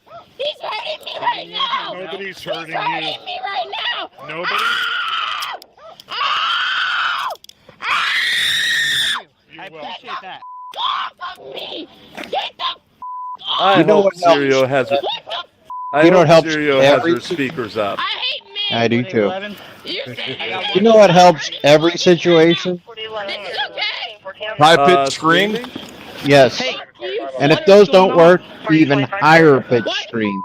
Those always help. What is going on with you? Yeah, I think she just popped my eardrum. Let me stand up! I'm going to. Let me stand up! I'm listening with my headphones, and all 3 of my dogs are trying to figure out what the hell's going on. You're getting sick. Just let me stand the up! Grab my arms and let me stand up! I got it. Why the are you hurting me right Just now? relax. Why are you hurting me? Are you hurt? Why are you hurting me like this is funny? Like this is funny to you? Somebody get the dog. That's the most important thing. Yeah, it's the dog that's most important. That's what I'm worried about. Do you have any weapons? Oh, there's a dog. You guys are literally hurting me. You're hurting me right now. Relax. You just Relax. Where's my dog going right now? I'm gonna try to get your dog if your dog. You better call my mom and get that dog back in his house because I swear to God, unlock me and get me to take my dog back home. Yeah, you better. You abusive motherfucker! You're hurting me. Ow! Ow! Ow! Get off of me! Just close the door. Get off of me! You're hurting me! Unlock this shit! Stop resisting. Unlock this shit right now! Stop resisting. Unlock this shit, you bitch ass! Do not kick on me. Oh, that's a felony. That's another felony. That's a fifth felony. Here. So fake, right? You can just hurt a woman like this, right? It's cool. Well, I know I would not treat a woman like that, but you are not acting like a woman. Yeah, I think she's facing so many felonies now, it's not funny. You can do whatever you want, right? You understand? No, you can't. You're gonna live miserable in your soul knowing this is how you treat a woman. This is how you treat a woman. You grab a woman's head like that. I bet this is how you grab your There we go I bet this is how again. you grab your wife's head when you fuck her at night too, huh? I bet this is how you grab your wife's night. Hey, that fuck you tonight, huh? Cause you're a sick rapist motherfucker. I was gonna say, why don't they check her? Dog crowd sitting good. I'm trying, dog. Keep certain way. Keep certain way. You cops are sick. You're sick. You think you're in control of me right now? You're not in control of my mind. You're not in control. Come here. You can feel like you're in control of me, but You're not in control as I'm handcuffed and shackled in the back of the car. What's his name so I can get to come to me? Rocket! Rocket? Rocket, baby! Come here, Rocket. Rocket! Come here, Rocket. Come here. Why are you strapping me up? Come here, Rocket. He's just trying to get the dog to show his red rocket to the officer. You're a big asshole! All of you! You down here, Russ? Do not bite me! All of you! Do not bite me! Fucking cop abuse! Fucking cop abuse! You're a 43-year-old cop! Smashing an 18-year-old like that, huh? Who the fuck, how does that Wait, feel an assault to you? charge for the biting and not for the Feel to you? multiple kicks to the chest? Like that. Ah, How the does that feel? he got him good. Look at that. Yeah. How the does it feel slapping? We should show this to Alan Jackson. That's a bite. Yeah. You bitches! Was she trying to take a bite out of crime? He took a bite out of that officer. He didn't think it looked like. You guys! Yep, you're making it so much better. This is not the nice and polite little girl we just saw. This is. Rocket, baby! Rocket, baby! Rocket! Rocket! Rocket! Save me! Come here, Rocket! Come at these wrong people! Rocket! I hope they show us that they get the dog. Rocket! Rocket! And it's only 8 minutes in, so. For the dog's sake, I'm kind of hoping he escapes. Yeah, no shit. 4 and 3. Holy cow! He is not stopping. I cannot, and I don't understand a single word she's saying. Other Every than time rocket. she's. Yeah, Rocket, I can tell. She's working those. She's working to get out of the restraints. Yep. Well, at least one we can hand still hear free. Rocket. I think Rocket's saying taser, taser, taser. Yeah. Rocket! Rocket! Rocket! Please let him get in at me! He's not getting in at me, sir! Abby, is she 13 years old? No, she's 3. We got the dog. Baby, let him zip I think it said she was 19. My wrist is bleeding! My wrist We have an ambulance coming to take a look at you. You need to calm down so we can actually get them to check you out. They feel comfortable doing so, okay? You're such an asshole. You're just smiling like this is a Oh, funny charge. dogs in the car. All right. Like this is a If Dogs you in the calm car. down, we can get you like some this is a help. funny fucking charge. It's funny. Poor dog. Dog's in the car now. Dog's trying to climb over the seat. Fuck it, baby. Now she's kissing the dog. Oh my God. Lock it. Lock it. Now, this is how she acts with her parents, right? This is how she gets her way. So she thinks this is going to work with the cop. Yeah. My wrist is literally Rocket bleeding. is looking like, is she My wrist is insane literally again? bleeding. Under arrest for what? Well, you assaulted that officer, you bit me. Assaulted. I didn't assault Morning, any Mrs. officer. Tom, and we're up to 8 so I didn't far. assault They're an on officer. He extended grabbed me break and put me for into the lunch, gravel. and we're watching our He put me second into the drunk girl of the gravel. day.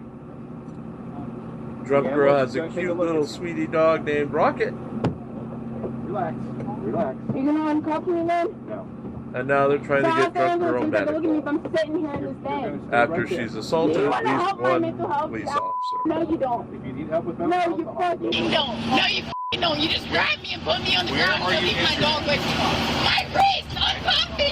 We're not uncuffing you. They will take. Ma'am, please help me. This man just grabbed me and shoved me on the ground. Terry made a traffic stop. Next thing you know, he's asking for help. And I get here. They're saying that he's fighting with her. I'm on the ground.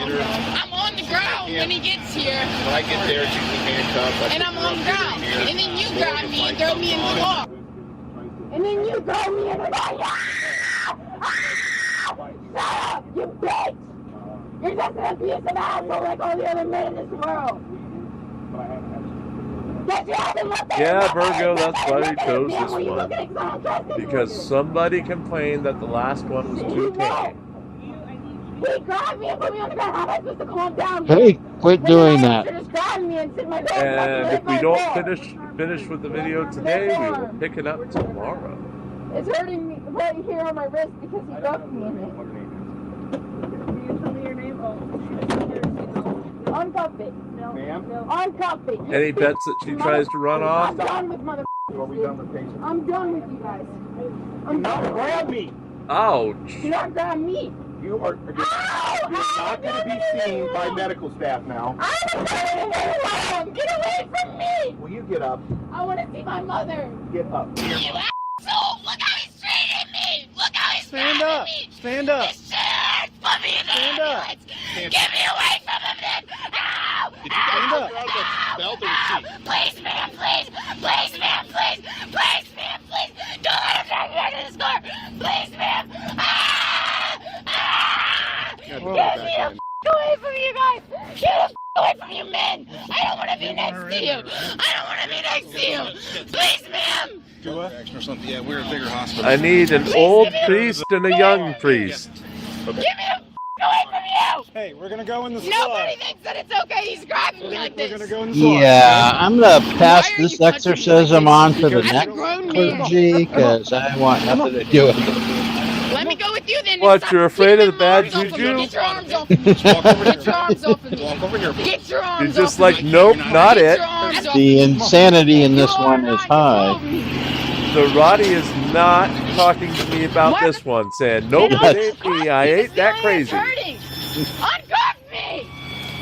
Ma'am. Ma'am, please have some remorse. Look, just wait. You don't have any remorse. Plenty in there. Yeah. You don't have any remorse, ma'am. What's your name? I'm Sophia. Taking a little with you. Probably. What's your name? And here's proof that that was all just an act. I'm not screaming in my face. Can you sit down for me? I'm not screaming in your face, ma'am. I need you to sit down. I'm not screaming in your face. Please have some Screaming in your face. I can't. This is wrong. That men have been treating me like this my whole life, and these police officers are just gonna. Oh, now she just assaulted a paramedic. You're not helping the situation. Good kick. No, that was an officer she kicked in the face. Helping the situation. Oh, was it? Oh, that was the paramedic. Let's see, she's already assaulted one, she did another. The paramedics are staying away from the feet. They're smart. Please get the f*** off of me. I was logging in. Ma'am! Stop screaming, okay? Put my Ma'am, body stop camera screaming. on. Ma'am, okay? Ma'am. Sync up, because I was responding. Ma'am, this isn't okay. Have it on until now. Ma'am, you know this isn't okay. I haven't got that far yet. Say yes, you know this isn't okay. What is your name? I told you my name. Sylvia that made these men officers Can we hold right there so I can get a picture real quick of her? That you're all in control of the road and it's not okay. Sylvia, how old are you? You think it's okay to grab a little girl and grab her in handcuffs and treat her like this? Where were you going? Were you It's driving not that looking car? okay. Yeah, I was trying to drive home. Were you just Are they at the even going to Target? turn the lights off? Let me just picture your face, because you have a little cut on your eyebrow, okay? Is that old or new? From you. It's from you, sir. I haven't touched you in it. Oh, there we go again.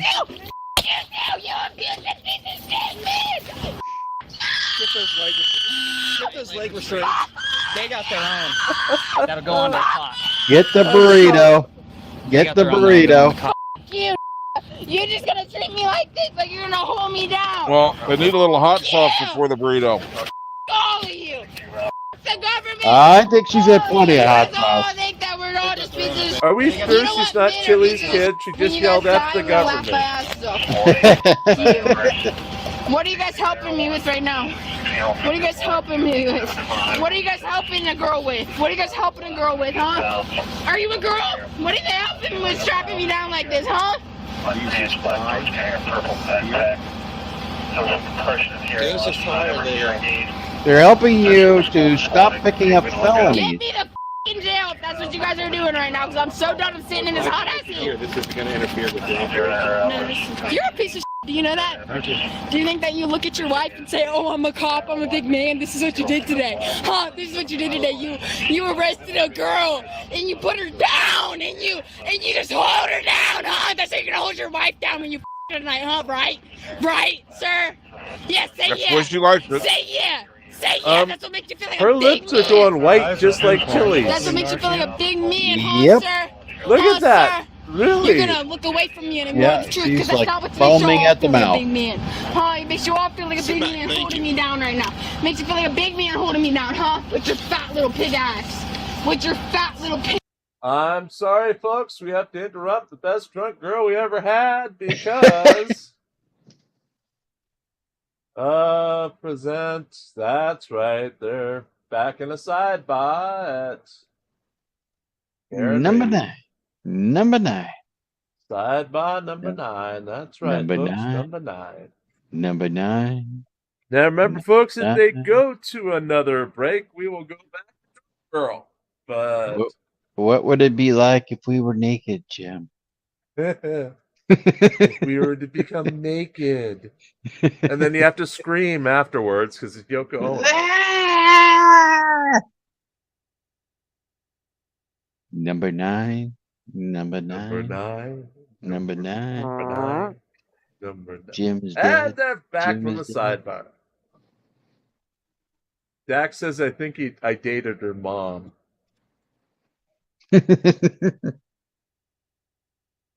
Griffey, you said 8.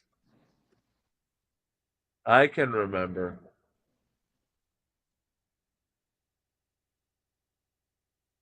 And now We'll we give have a him. We'll give demonstration. him 9. We'll give him 9 because it's not going to end at 9. Poor Rocket. Poor Rocket. Now that's all I'm going to think about. I know, and it much like Charlie. Yeah. Virgo has 12. Oh, I apologize, ladies and gentlemen. Apparently, What I've done is broken it down into each of its individual components and explained what each of those components means. So the very first row is google.com/search. That just tells the browser that we're going to the Google website and that we want to run a search. The second part, the Q equals, is telling the browser what the query term is. So the query term here is host long to dying cold. The little plus symbols in between is in place of a space because spaces can't be part of a URL.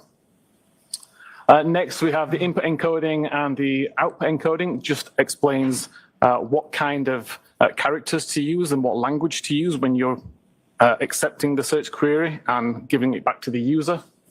And finally, the important part is the and client equals Safari. This is something that just tells Google that this query is being done using the Safari client. Again, if I was to use Safari and just visit the Google web page and type that in, or type a search in, that part of the string wouldn't be there. That's only there because I used the Safari search bar as part of the Safari application to do that search. Thank you, sir. Ms. Gilman, you can take that now. But I got a real phone, so I don't use Safari. Now, sir, with reference to that, what, if any, relationship does that have to the information you were discussing just prior to the question? Again, that confirms that this search was conducted via the Safari search bar feature that's part of the Safari browser application, the same one that caused the records to be recorded in the plist. Your Honor, may I approach the witness again? Yes. Who peed on the list?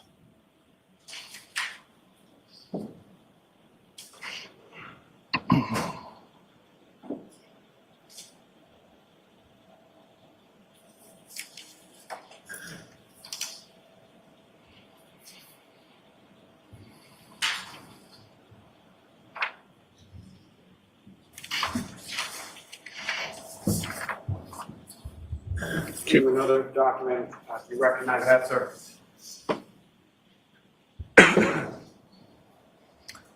I do, yes.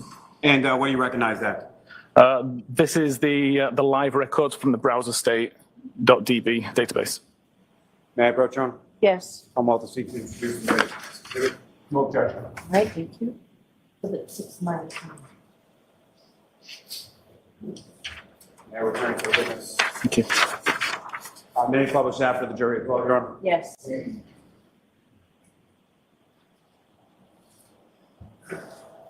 Mr. Whitman, do you recognize what's up on the screen now is what you have before you as Exhibit 619? I do, yes. Now, turning back to the browser DB database for this particular device, with regard to the timestamp and the last view time, what, if anything, do you observe and reference that depicted in this, and could you direct the jury's attention to it? Yeah, so this timestamp is the last viewed time according to the database itself. It's already been offset so that it's in local time. This particular table, we can see there are records missing. Between records 4025 and 4031, we have, 4025 and 4031, we have 4026, 27, 28, 29, and 30 missing. And typically the timestamps that we do have here, some of them are separated by as little as a second or two. Now, with reference to the How Long to Die in Cold, that was record 4028, is that correct? That's correct. And so based on records missing from this portion of the phone as far as that database, what, if anything, did you endeavor to do with respect to ascertaining what? So first of all, the task was to try to recover the deleted messages. The deleted history records from browser state. So first of all, was reading the deleted pages, essentially, to find the records that had been deleted from this current version of the page. May I approach again, Your Honor? Yes.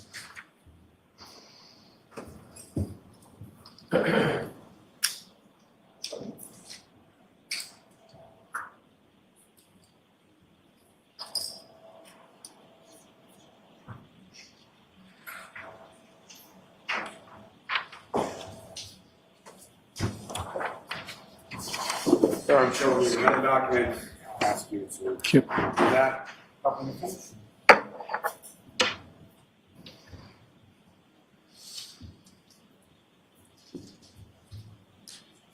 Yes. And do you recognize that document, sir? I do, yes. So what do you recognize that to be? This is the same data source. So it's still browser state.db, but now looking at it with the unique recovered records. And what is that last term that you use? What does that mean? I'm sorry. So typically there can be lots of different versions of a page within a WAL file. So you may have several page 1s, several page 2s, and so on.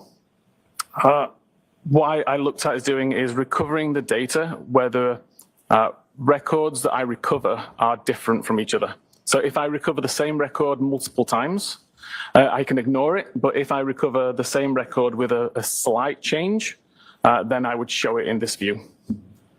May I approach, John? Yes. I'll seek to introduce in a minute. No objection. Okay.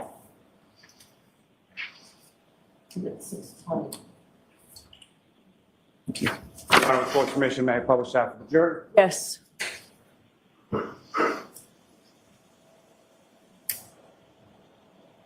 Again, Mr. Whitman, if you could, move away from order to find it helpful to direct the jury's attention to what are we looking at here and what, if anything, did you uncover during this portion of your analysis? Yes. So again, the very first column on the left is the unique identifying number. You'll notice that there are some numbers here which are repeated. This is, as I say, because the records are recovered from multiple versions of the same page. There was actually 16 versions of this record across 23 different versions of this particular page. These three had some difference. Primarily, it was what's called the tab order field, but that's the only difference that showed up across these three host long to die in the cold records. All the rest show the same URL, the same ID number at the beginning, or tab ID number, and the same timestamp. Worth noting, there is no title shown in this particular record. Again, that speaks to the fact that this page didn't successfully complete loading. Otherwise, there would be a title of Google search, host long to die in the cold, as you saw on some of the other examples earlier. Now, sir, with respect to the table up here, is there any indication in regard to private browsing that you were talking about before? No, in iOS 15, as I mentioned, if you are using private browsing mode, there is no records recorded in this database at all. So the fact that that's not listed in this table, what, if anything, does that tell you? Everything that was recorded in this database was conducted not in private browsing mode. Now, with respect to your work within your field, are you familiar with a term called a session? Yes. And can you explain to the jury what you want to understand that term to mean and how it applies to this specific instance? Essentially the life of the particular tab. So when I start a tab and I start to use navigation, I go to different websites. All of my navigation events would be considered part of the same browsing session, essentially. Now, sir, if I could turn your attention to the Knowledge C database for a moment. And again, if you could, maybe repeating just as far as, can you explain to the jury what you understand that term to mean as far as what is the Knowledge C database in respect to the other databases you've been talking about? Yeah, so far the bulk of what we've discussed, the history.db, the browser state DB, and mobile safari.plist are all particular to the Safari application on iOS. Knowledge C is much more global. It's much more ingrained within iOS. Everything is essentially recorded in there on iOS 15. So again, backlight activity, unlock activity, application state activity, and web usage activity is all recorded as part of Knowledge C. May I approach you, Your Honor? Yes.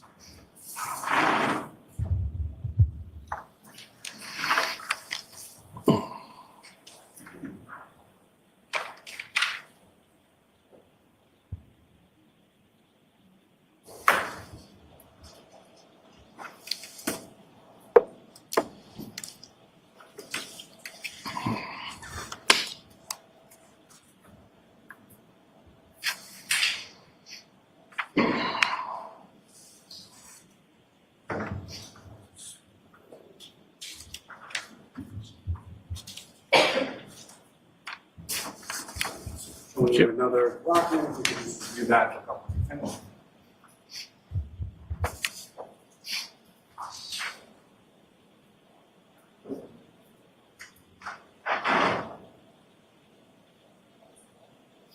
Yes. And do you recognize that document, sir? I do, yes. What do you recognize that? This is a document I created based on the Knowledge C web usage records. May I approach, Your Honor? Yes. I'm about to seek to introduce and admit the exhibit. No objection. Thank you.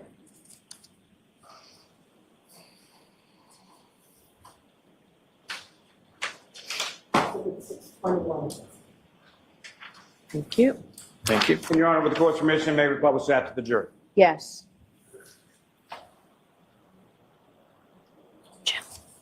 Sir, again, what's up on the screen, do you recognize that as what's before you as the next exhibit? I do, yes. And if you could, again, Ms. Gilman, if I could ask you to scroll down just a bit to the green tabs. Okay. Now, if you could, sir, again, using that laser pointer, if you could direct the jury's, well, first, can I ask you, what is it that we're looking at in this exhibit? Okay, this is a particular, what's called a stream within Knowledge C. A stream is basically all like information being grouped together. So in this particular case, the stream is related to Safari. And it's telling us what web page was visible on screen, what time it started and what time it finished. Now, with respect to this particular tab, there are portions that are highlighted in green and portions that are highlighted in blue. Is that correct? Correct. Can you explain to the jury what the portions highlighted in green represent? I highlighted the sections in green due to their timestamp. So typically these items last between 2:27:37 a.m. and 2:27:53 a.m. So around the time of the Google search, if you were to believe the browser state. And with respect to the items highlighted in blue, what if any, what are those? The ones in blue are the actual Knowledge C records that show when the Host Long to Die in the Cold and the How Long to Die in the Kikti web pages were actually visible on screen. And so from this, what if anything were you able to ascertain as to the searches or the time associated with the searches from your analysis?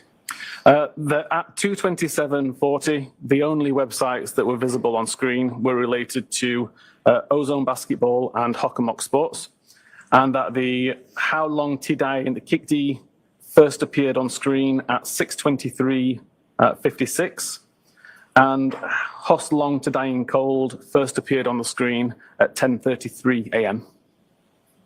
So those two searches from your review of this extraction in this device never appeared on the screen prior to 6:23 in the morning, correct? Correct.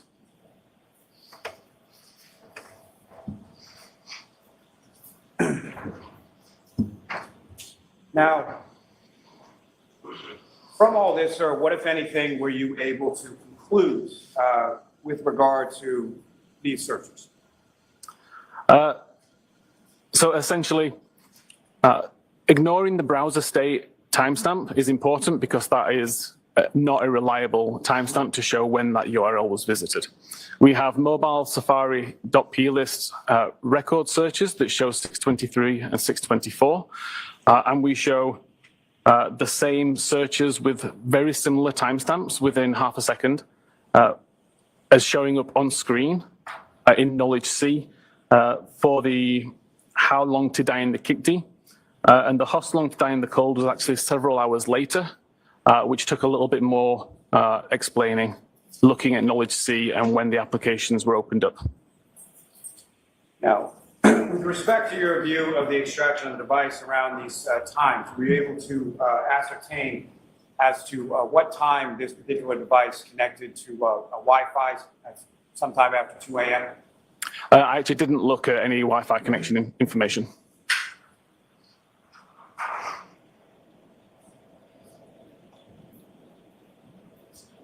And with respect to 2:27 in the morning, 2:27 a.m., what were the websites that the device had visible, and what were the websites that the device was connected to at that time? So according to the Knowledge C records, which were mostly also reflected within the history DB as well, it was the Hockomock Sports, YouTube, Ozone Basketball, and that's it for the main domains.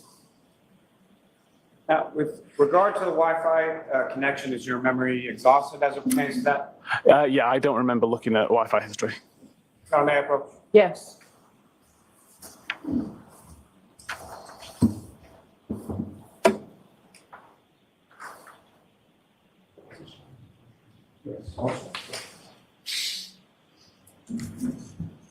showing you a copy of your report. Thank you. You guys look up when you finish.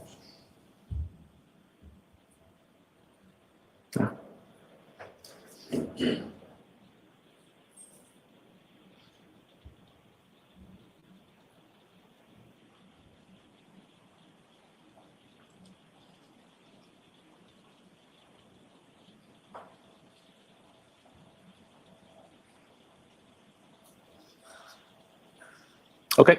And sir, I'm sorry, in the interest of time, if I could ask you just to look at the next page as well, just briefly.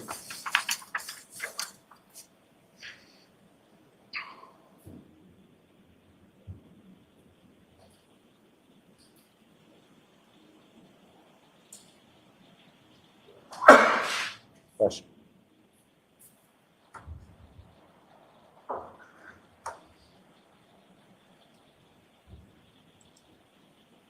Okay. Do you remember a refresh, sir? I do, yes. May I approach to retrieve? Yes.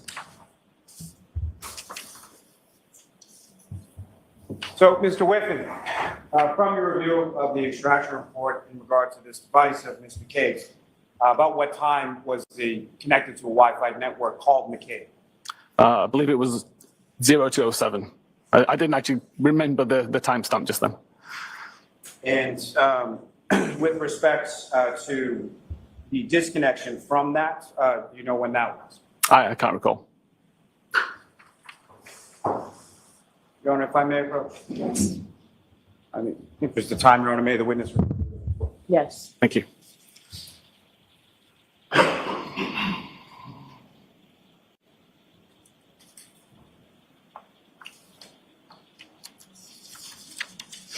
Sir, if you can, from looking at your report, if you can just indicate to the jury as far as the Wi-Fi connections with.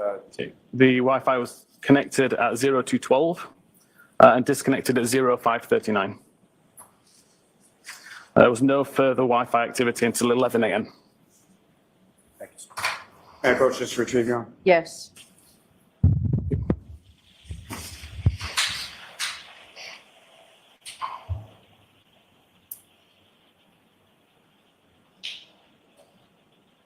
Now, sir, are you familiar with something called a write-ahead log or a wall file? I am, yes. And if you could explain to the jury what your understanding of that term is and how it applies in this specific case. Yes. So a write-ahead log is essentially a temporary store for database pages. When I'm talking about database pages, it's not something that the user ever sees. It's part of the structure of SQLite databases. Just as chapters in a book can span multiple pages, data in a database can span multiple pages also. And it's not necessarily in the expected order. It's up to the database application to find those pages and order them correctly in order to display the data to the user. The WAL file, on the other hand, it still contains pages, but they're organized in frames, essentially. And a frame is the same as a page, but with additional information at the top that identifies what page it is. So I mentioned earlier that it's possible to have multiple versions of the same page within the WAL file. That's because every time I write a record to the database, a new frame is created and the page is updated. So for example, if I was to have a new database, create a record, a new frame is created with page 1 and it adds my record. As soon as I add a second record to that database, a new frame is created again. So I now have frame 1 and frame 2. Both of those frames would contain a version of page 1. The first frame would contain only record 1. The second frame would contain records 1 and 2, and so on. Forensically, where it gets interesting is on the edit or deletion of a record, because the same process is applied. So now a new frame is created. The page number is the same as previously, so we'd still have a page 1. But now only the records that I don't want to delete are copied across. So I could end up in a situation where I have 4 versions of page 1. One has record 1, one has records 1 and 2, one has records 1, 2, and 3, but the most recent version of the page only has record 1 and 3, for example. Now, a normal piece of database software will only look for the most recent version of the page, so you would only see records 1 and 3. The forensic software can look at all previous versions of the page as well, and that's how we're able to recover record 2 in that instance. And that's essentially how we were able to recover the browser state record from WAL. Now, sir, turning to that issue as far as deletion, what, if anything, well, let me ask you this first, just before we leave the WAL file. So with regard to the WAL file, what, if any, relevance is there that certain data only exists within the WAL file? So again, if I create a record that's in the WAL and delete it before it gets committed, which means when it gets merged into the main database, then it exists only in the WAL. It could be that it's a brand new record that just hasn't been written yet, or it could be one which was deleted from the database prior to the commit occurring. When you say commit, what exactly is, what does that mean? Commit's a process where essentially the database looks at all of the most recent versions of each page in the WAL file, copies them out from WAL and puts it into the main database, and then deletes the WAL file altogether. So at that point, we lose the ability to recover data from WAL because the WAL doesn't exist, but we have all the most recent versions of the page. Now, so turning to the concept of the topic of deletion of data, what, if anything, did you find with regard to deletion of data with respect to this search as applied to the P list that you discussed before? Recovering data that's been deleted from the P list is not really possible. So all we can say is if this record exists within the P list, it hasn't been deleted. Now, same question with regard to issues of deleted data with regard to the history DB. There was no records of any, so there's no evidence of any records being deleted from history.db since early January. I think it was like the 3rd of January up to February 2nd. And how were you able to tell that with regard to the history DB? Again, every record is given a unique number, and there'd be a gap in that numbering system if a file or if a record had been deleted. The fact that there was no gaps indicates that nothing had been deleted.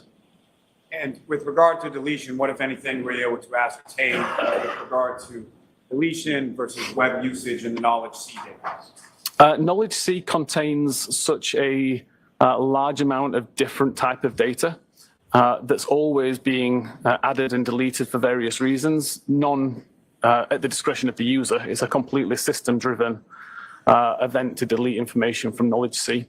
So we can't say what was deleted from Knowledge C, but we can see that during the times of Safari usage, records exist within Knowledge C that indicate, or certainly appear to indicate, that nothing was deleted.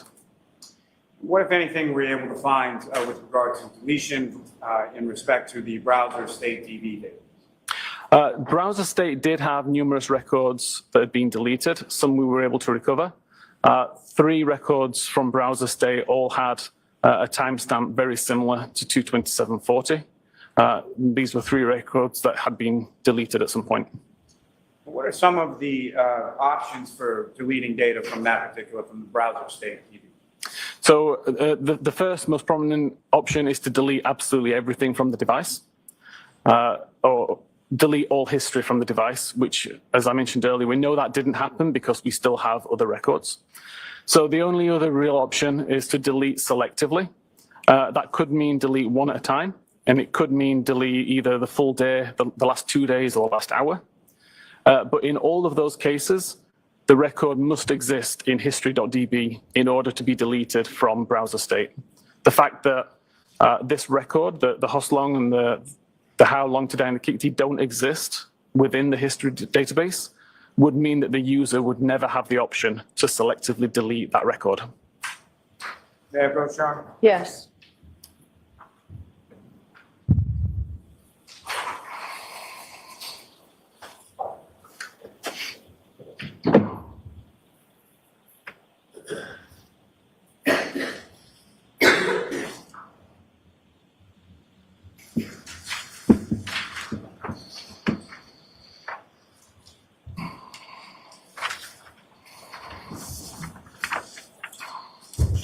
done Thank with you. sir, we can look at that.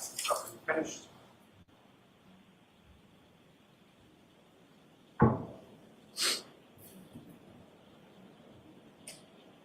Yes. Do you recognize that, sir? I do, yes. What do you recognize that to be? So this is a list of the browser state DB records showing a red line where a record or more have been deleted.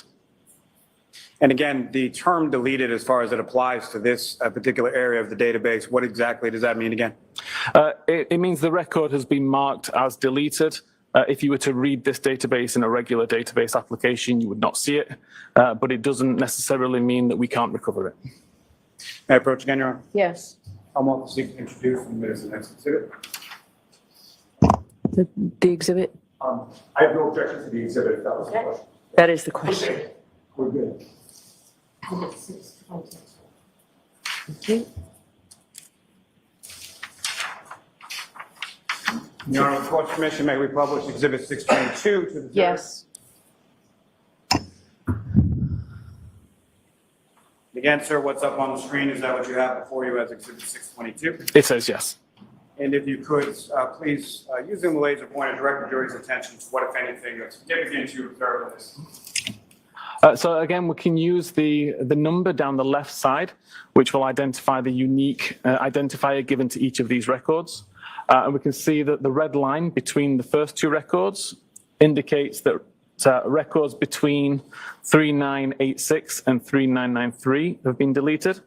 We can see that record 4001 is deleted. Records between 4004 and 4019 have been deleted. Record 4020 was deleted.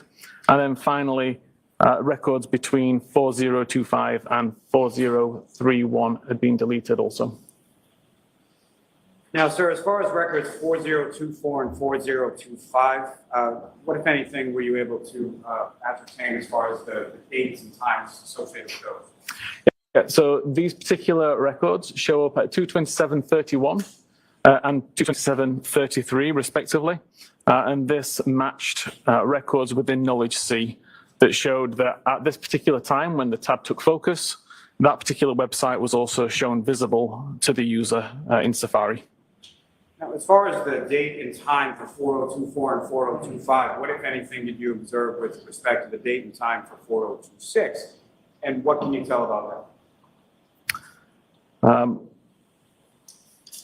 So 4026 was approximately a second or two after the record here, 227.33. I believe it was at 227.35. And then again, there was another record, 4027, which again was another 2 or 3 seconds after that time.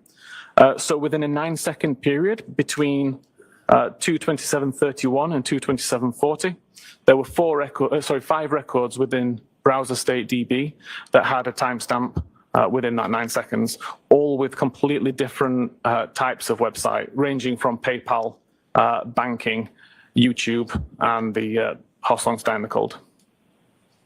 Now, sir, with respect to, are you familiar with the term called spontaneous deletion? I believe so. And can you explain to the jury what that is? It's not a term that I would use, but essentially a cleanup operation would occur on the device where it would look for orphaned records, records that are old enough to not be required anymore, and they would just be deleted by the system without any direction from the user. Now, during the testing that occurred, your testing, which occurred with respect to this device, what, if anything, did you observe with regard to spontaneous deletion? I wasn't able to replicate the spontaneous deletion. I was able to replicate completely orphaned records. So a record that existed in browser state without a corresponding record in history.db. And it meant that there was no way for me to delete that record manually without deleting everything from the device regarding history. May I approach, Your Honor? Yes.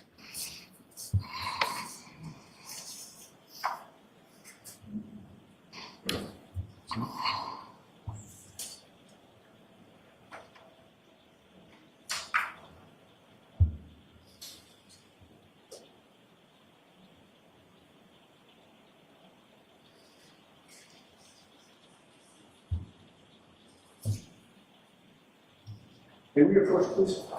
Okay, could you turn the lights on, please, Tony? Thank you.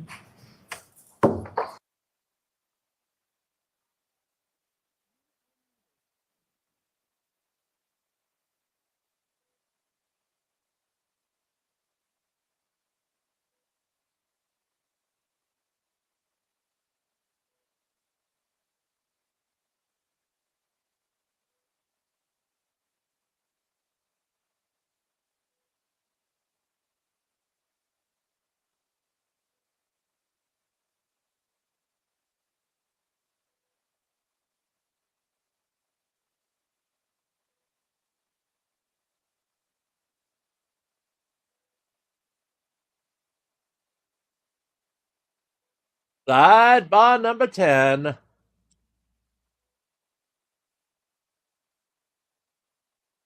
As we've all fallen asleep at this point. Sidebar number 10.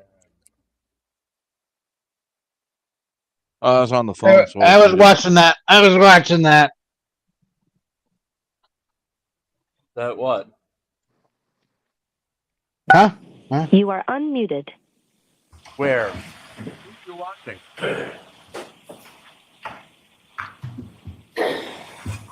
All right. Didn't you hear him? He so says he's you're watching that. Introducing that, those 4 pages or whatever it is, Mr. Lally? Yes, sir. As one exhibit? As the next 4 exhibits. Okay. All right, so that Sidebar will number be, those will 10. be Get your admitted. bets in now on how long Hope Bill sticks around with his sidebars. Is he closing up early today? God, We I got want to. God, I want to. 2 hours today. 2 more hours.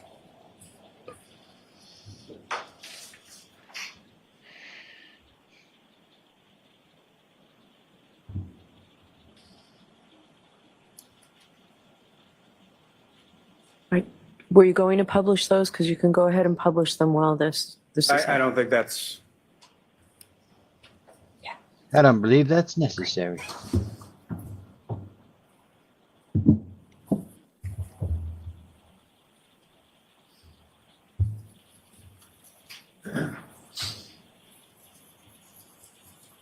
I had just 1 moment, John. Sure. Your Honor, if I can take them just one by one, I think that might be. Okay. I'm showing your documents. You recognize that? I do, yes. What do you recognize that to be? This is a report from my Artex tool showing the history database at 2139.34 on the 27th of January and 2255.09 on the 27th of January. Can I approach again, Your Honor? Yes. I'm off to introduce the minutes of the next exhibit. All right, so all 4 are in. Okay, so you don't need to, you already marked them? They have not been marked. Okay. Exhibit 623. I have 1 moment, Your Honor.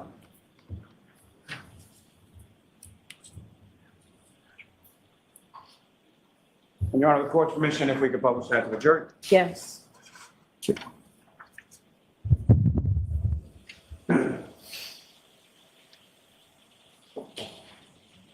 Now, sir, with regard to this, we're looking at record number 4026, is that correct?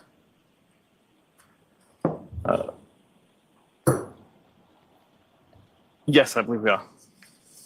And again, if you could direct the jury's attention to what exactly are we looking at in this exhibit with regard to record 4026? Yeah, so in the right column, we see the source of the information. So history.db is the database. History_visits would be the table. And then the unique identifying number of 31407 and 31408. We see that the start time or the time that particular website was navigated to, according to history.db, was, as I say, both on the 27th of January, one at 21:39 and 34 seconds local time, and one at 22:55:09 local time. And both of these websites are related to Hockomock Sports. We have the URL at the top, followed by the title of the page, followed by a visit count that tells us how many times that page has been visited before.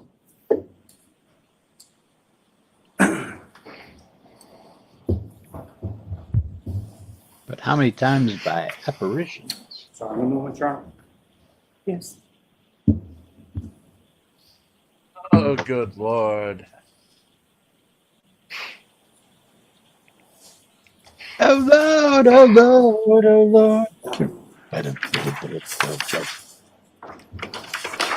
next document, you recognize that, sir? I do, yes. What do you recognize that to be? This is the same kind of report.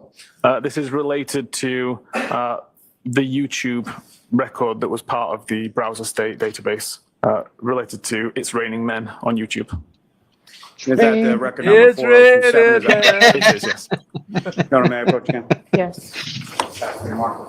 Okay. Exhibit 624. Your Honor, very briefly, may I publish that? Yes.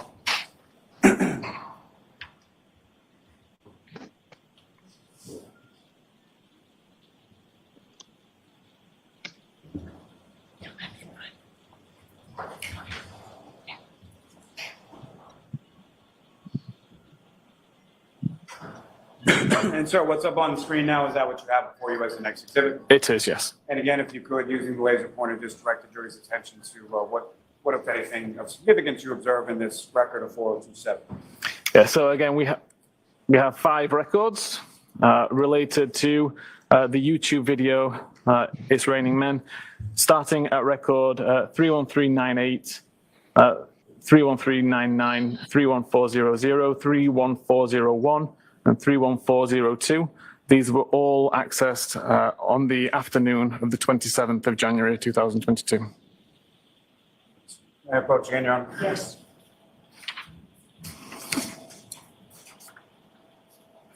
Another document, do you recognize that? I do. What do you recognize that to be? This is the same again, related to record 4029. Shows that a website was visited on the 28th of January 2021. And Your Honor, ask that this be marked. Okay. Excuse me, as the next exhibit. 625. And Your Honor, with the court's permission, may I publish that briefly? Yes. Well. Sir, what's up on the screen, is that what you have before you as the next exhibit in regards to record 4029? It is, yes. And again, if you could explain to the jury what we're looking at. Yeah, so this URL, cantonma.org, relates to the URL that was provided in record 4029 of the browser state database. It shows that this web page was accessed at 1 p.m. And 17 minutes and 0 seconds, and 1 p.m. 17 minutes and 8 seconds on the 28th of January 2022. May I approach again, Your Honor? Yes. Another document, sir, do you recognize that? I do. What do you recognize that? Again, the same kind of report, again, this time for record 4030 from browser state, and it shows access to Ozone Basketball. And with regard to that report, as far as the same kind of report, that's from your tool, the ArtX tool, is that correct? Correct. And that ArtX tool, is that a widely available tool used within the field of forensic investigators? Yeah, it's something that I say I've worked on for around 5 years. I've given it away free to the digital forensics community for 5 years. There's approximately 600 users globally, and it's taught as part of the SANS digital forensics training courses. Thank you. May I approach again just to retrieve, Your Honor? Yes. I'll move for that, as the mark of the next Yes. exhibit. 626. Thank you. May we publish that for the Yes. Your Honor? Regards to this exhibit up on the screen, record 4030, again, if you could just draw the jury's attention, or direct the jury's attention to what, if anything, of significance you observe in this exhibit. Yeah, so again, we have records from the history database related to Ozone Basketball, and it shows that this website was accessed at 11 a.m. and 26 minutes on the 25th of January 2022. May I approach, Your Honor? Yes. Ms. Gilman, you can take.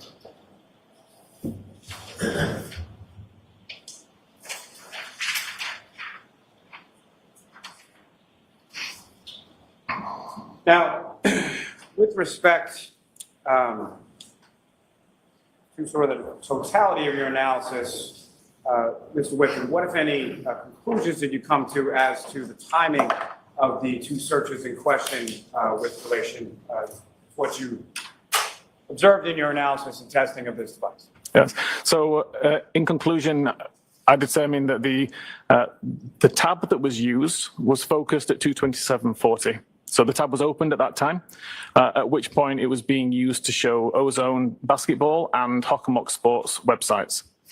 The 6:23 timestamp is when the search was first conducted. Never loaded the page, otherwise there'd be a record in the history database.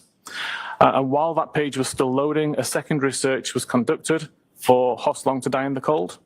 Again, that page never loaded either, although these both did show up in the Knowledge C database to show that the browser was trying to display these pages. Safari was closed prior to the Hoslong to Die in the Cold record being shown on screen at all. But when it was reopened at 10:33, in regards to whatever other Safari activity was to be conducted, it appeared on screen. So we have a 10:33 record where Hoslong to Die in the Cold was shown on screen, even though the page never successfully loaded. And with respect to your analysis and your testing here, what, if any, opinion do you have as to whether or not any of the data marked as deleted was actually user deleted, or a user actually actively went through the process of deleting the data? Yeah. So again, we know that she didn't, we know that nobody deleted the entire history. So that leaves the only option to be selectively deleting records. The fact that there are no missing records in HistoryDB shows that it's impossible that that record could have been deleted by the user. It would have just been orphaned in the database, and I believe would have deleted itself at some stage whenever a particular cleanup function ran. Although, as I said earlier, I haven't been able to replicate that. I was able to continue to read the various versions of the page that contained Hoslong to Die in the Cold browser state record, and found that it existed at the same time as another record that was created at least 2 days later. Therefore, I can determine that that particular record was not deleted until at the earliest 10 p.m. on the 31st of January. And that it's not possible that the user could have created or caused that deletion to occur. Now, over the course of your analysis and testing or review of the extraction in this case, did you have occasion to review an affidavit of a Mr. Richard Green? I did, yes. And what, if any, opinions or conclusions do you have as to that affidavit? I had issues with several of the statements being made as part of the affidavit. And what issues were those? Namely, it specified that Cellbrite report identified that the search was conducted at 227.40. And as I've explained, I believe the tab took focus at 227.40, not when the search occurred. The report mentioned that Cellbrite report identified it was deleted by the user. We don't do that. We'll tell you that a record is deleted, but we don't specify how the record was deleted. That's something for the examiner to determine. I forget. Oh, and then there was a mention of the purpose of the browser state database. The explanation given was correct for iOS 14 and below, but not for 15 and above, which is relevant in this case. Now, you mentioned this issue as far as coming up, obviously, in this case and some other instances, phone calls or inquiries that you received from Austria and other places. What, if anything, have you or your company, Cellbrite, done with regard to rectifying this issue? Well, I'll allow it. Okay. We recognize that this timestamp could be misleading. Regardless of how we label that timestamp, the very fact that a timestamp is there, we feel would be or potentially misrepresented. So the decision was taken to remove the timestamp altogether from that information. So now we show the web page was visited, but we don't attribute a time to that purely because it could be wildly inaccurate. Thank you. Your Honor, but they this may be can't the tell if it appropriate was time visited to- by ghosts or aliens. All right, so jurors, we're about to see a demonstration by Mr. Whitman. Demonstration. It's simply a demonstration to help you to understand the evidence that you've heard. It's not evidence from this case, but it helps you understand the evidence in this case. You must Now, is this decide his this case First based Amendment solely right on to a fair protest the consideration government? of the evidence and I'm nothing but the demonstrating evidence. against But this is a Pope Bill. demonstration to help you understand that evidence. Maybe he's demonstrating against Yes. journalism. I'm So to that demonstrating point, Mr. against Whitman, you. were you able to prepare a demonstration in Oh, regard go to ahead, what you because I don't discussed care. through the course of your testimony? Okay. I was, yes. And that I'm taking demonstration all would your specifically sidebars. reflect on I have searches of people the extraction immunity. report that you looked at in this case, correct? Correct. I'm taking your But as far as sidebars the without overall paying issues for that them. you've been discussing Either. in your testimony, correct? That's correct. And with the court's permission, may the You're witness going now. to take my people immunity away from me? illustrate that to the Yes.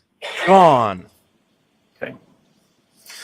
So first of all, on the left You there, you can must see a screen bow of down to an Gia's iPhone, ruling. and that is a phone that I have in front of me live. It's just demonstrating what I can see on the phone. This is my RTX tool, and the feature which I continuously use this tool for, which is I not can't available hear ankle really in biters. any other vendor tools, is the ability to create a live connection between my computer and the phone. The live connection is what I've just started here, and what's going to happen is all of the files and folders that exist on the phone will be mapped to my computer so that I can navigate it. I can look around and I can take a look at near enough live records on the device. Prior to the availability of this tool, I would have to test a theory on a phone, do an extraction, and then pass the extraction, which could take anywhere between 20 minutes and several hours. The reason that I'm That using might be this tool today is painful. because I can do those same tests within 10 or 20 seconds, typically. So I just need to wait for this section to do. So it's already mapped out all the files and folders. It's now asking for a few important pieces of information, which it will then populate on the screen. So information such as the device, serial number, etc. What we're interested in, though, is the browser state record. So I can go to the browser state database and take a look at that and open that up. And you can see that at this moment in time, I have no records in the database at all. If I go back into the live view of the phone, you can see I have Safari open from last night. So it's been sat in the background overnight and not doing anything. But at 8:10 last night, I performed this search in a brand new window. So started Safari, opened up a new tab, immediately searched for new tab at 2010 on the 16th of June. If I now search for the time right now, 14:42, what I can do is go back to my RTX tool and press this reload button. That's going to delete the database from my computer only and copy the most recent copy of the database and WAL file from my phone back to my computer, where it shows me I still have no records. That's expected behavior because at the moment I've not closed the tab. So if this, again, was iOS 14, there would be a record there to say what tab I had open, but iOS 15 doesn't work that way. If I now go back to my tabs and actually just close this window, I can go back into RTX and hit reload again. And we now see we have some records. I can look at this particular record and you'll see the title is 1442 Google search. You'll see the Google search record here. So I just need to change the time zone as well to Eastern time. So you see it's the most recent search which I conducted, the 1442 search. The last viewed time, though, still shows as 8:10 p.m. last night, because that's the time that the tab was focused, not the time that the search was conducted. Thanks. If I may have a moment, John? Yes.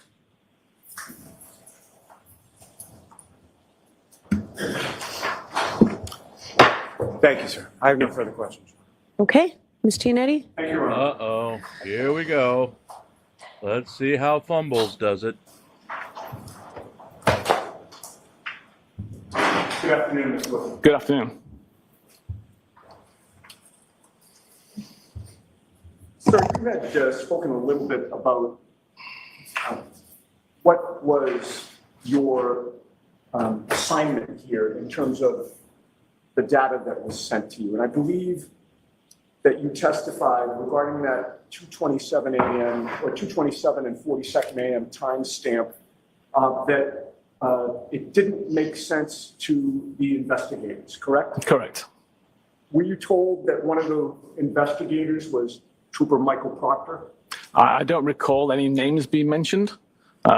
The ticket came to me, or the request came to me via another Cellbrite employee who'd been asked about this case and asked whether we could offer any help. Okay, thank you. You would agree with me that when you're making or doing a simulation, you want it to be as close to an apples-to-apples comparison as you can get? As best possible, yes. And to get truly accurate research results, you want to eliminate as many variables as you can, correct? Correct. You wouldn't, for instance, want to use an Android operating system to try to replicate the activity from Jennifer McCabe's Apple iPhone, correct? Correct. What version of iOS did you use for your testing of Jennifer McCabe's data? So this test has been undertaken on various different versions of iOS, from iOS 12, 13, 14, 15, 16, 17, and most recently on the beta version of 18 last week. This particular demonstration was on 15.8.2. Okay. And you're aware, you said 15.8.2. Correct. I've also tested on 15.7. Oh, fair enough. You're aware, however, that Ms. McCabe was using iOS version 15.2.1, correct? Correct. And you would agree that the way that an artifact is stored would depend on the iOS version that you use, correct? Correct.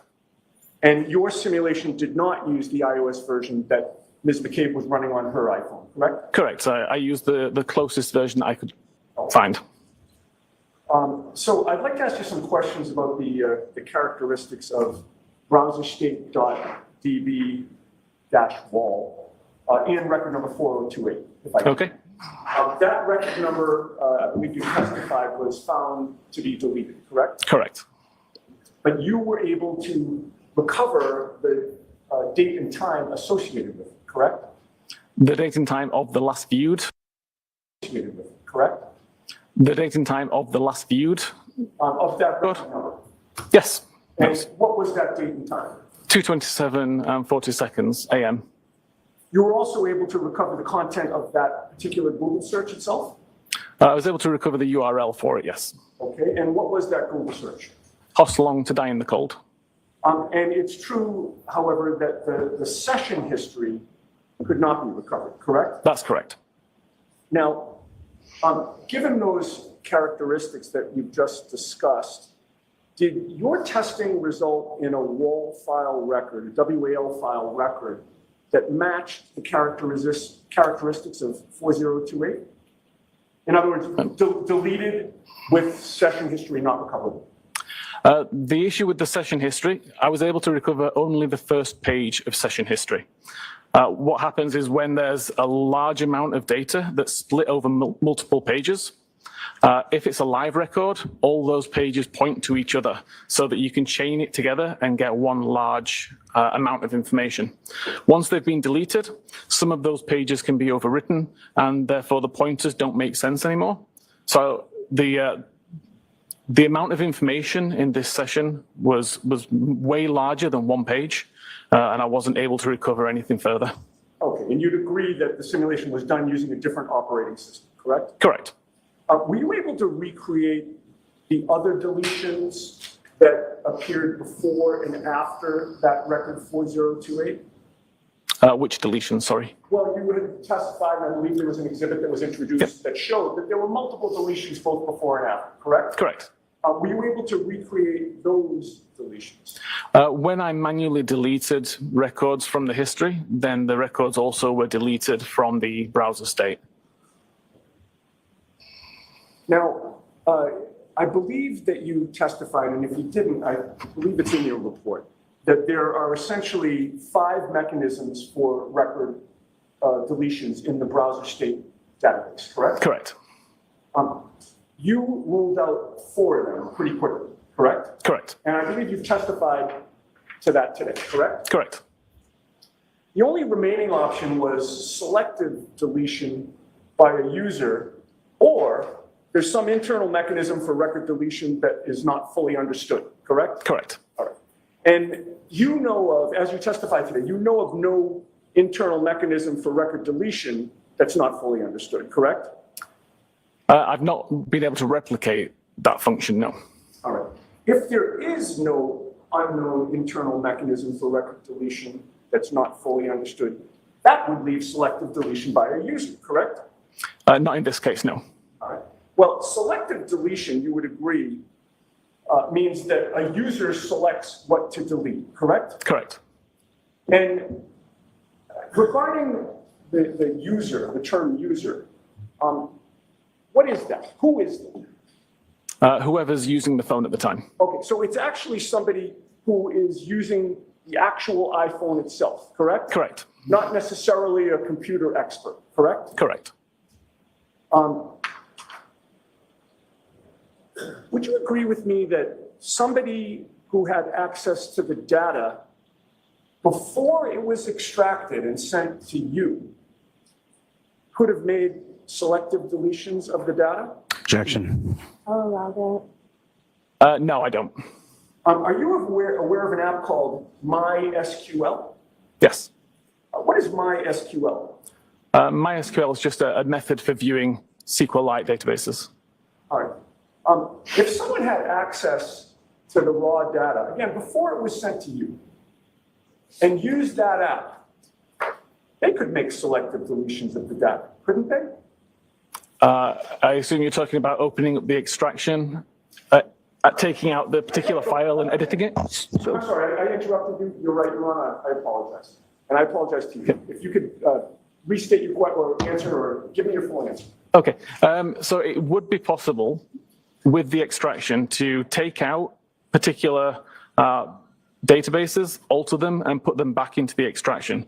But there's something called a hash mechanism that we have in place that would, it essentially hashes the original data, and then it can be hashed again at a later date.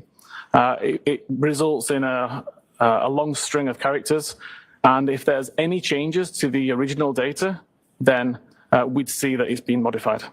Would you agree with me that someone with access to that data and an appropriate application or program could also delete and renumber history.db and knowledge.cso so that it would appear as though there was no break in the numbering, so that it would also appear that nothing was deleted? It's potentially possible, but would require a large amount of knowledge and skill to do in a way that can't be detected. Thank you very much, sir. Mr. Lally?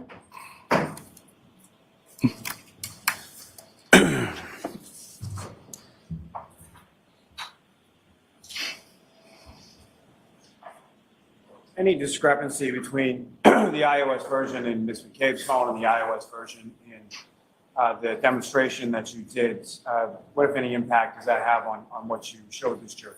So in this particular case, every iOS version that I tested, as I mentioned, from 12, 13, 14, 15, 16, 17, and 18, the timestamp is always referring to the time that the tab took focus. So even though there are some differences with when the record's created, the meaning behind that timestamp has been consistent.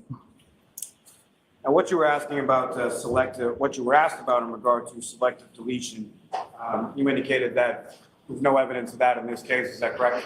Correct. Selective deletion would require that the record existed in the history database in order to be selected to be deleted. The fact that there's no missing records indicates it was never written into that database and therefore could not have been selectively deleted. Now, the hash mechanism that you testified as far as detecting whether or not someone had surreptitiously gone in and deleted things, did you see any evidence of that in your review of the extraction of Mr. Tave's phone?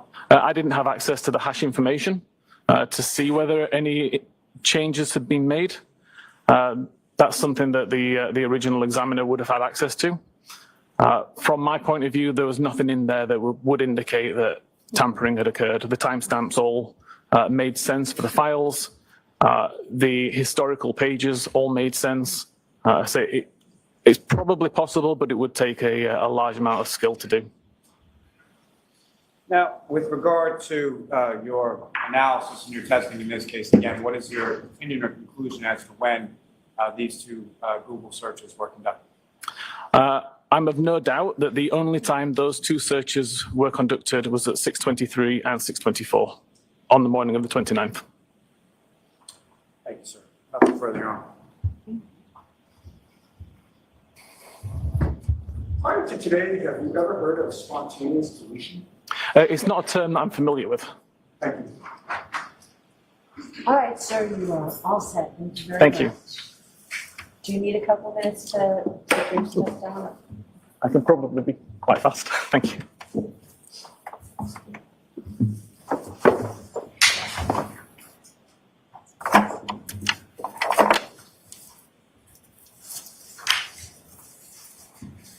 He's very happy about something.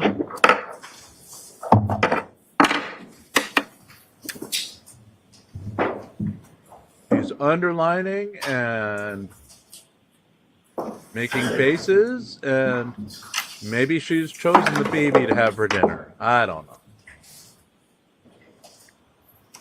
She's All right, quite Mr. Lally, excited. next witness, please. Yes, Your Honor. The Commonwealth call Trooper Nicholas Carino to the stand. Okay.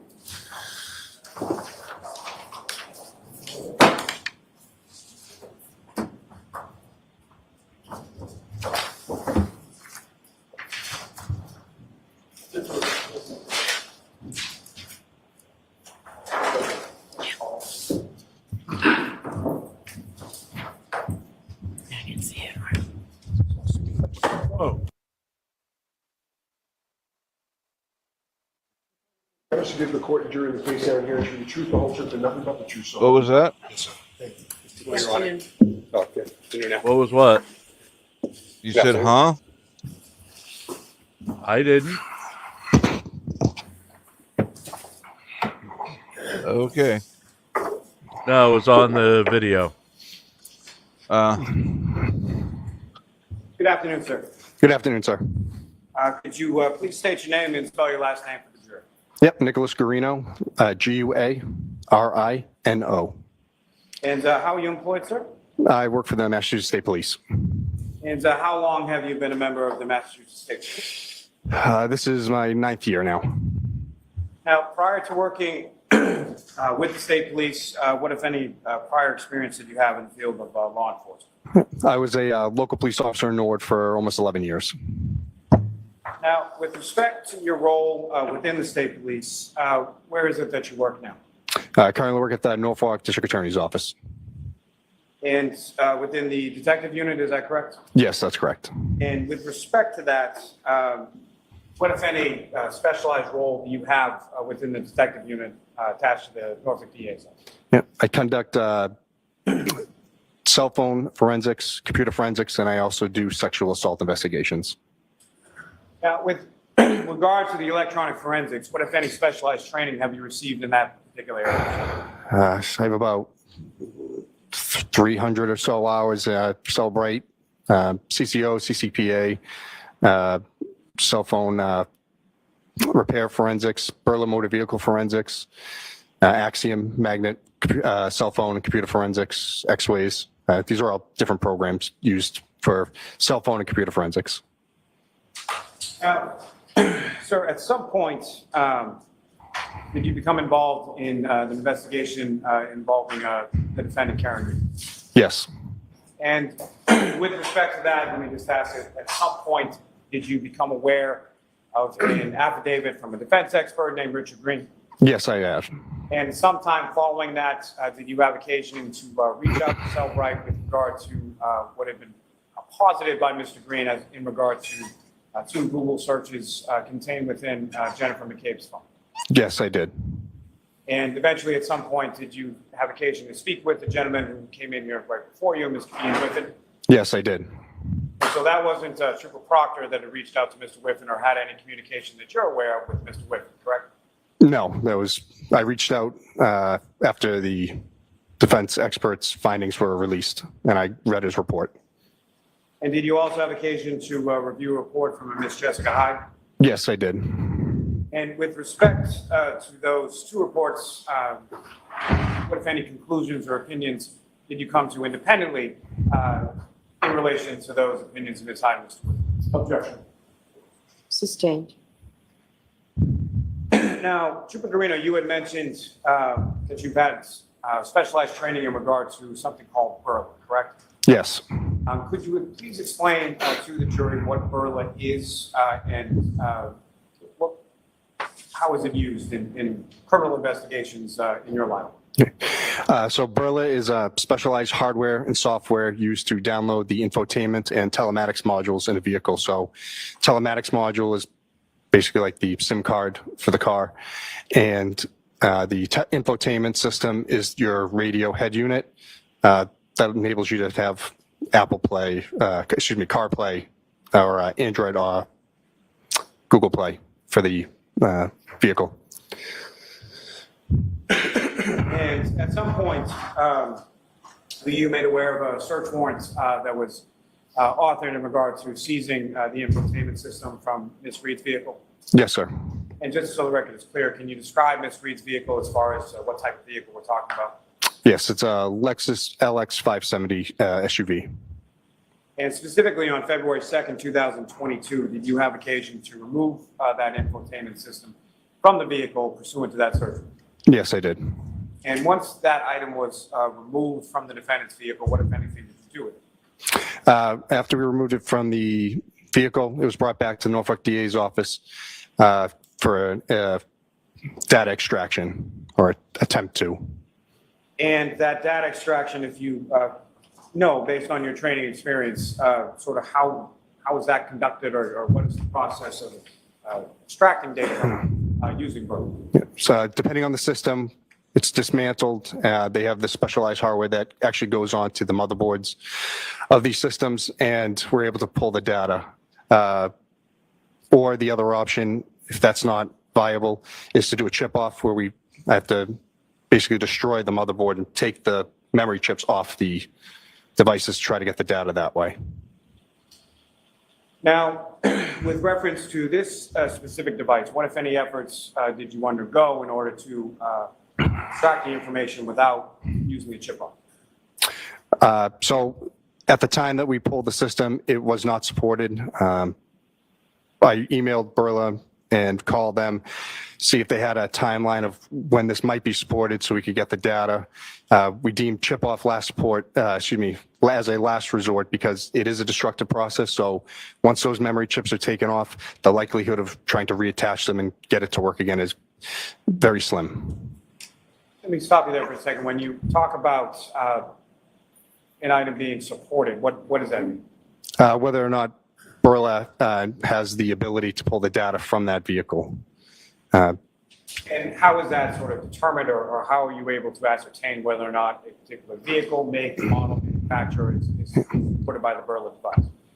They have an app, and they also have their tech support. But if you put in the VIN of the vehicle, or if you don't have the VIN, you have the make, model, and trim level, like limited or XLE or whatever, you would be able to go in and look it up and basically say, BURLA will tell you, yes, it's supported for GPS points, or it's supported for diagnostic data, or, whatever that they're able to get out of the vehicle. And they work with the automakers to get these, get this data.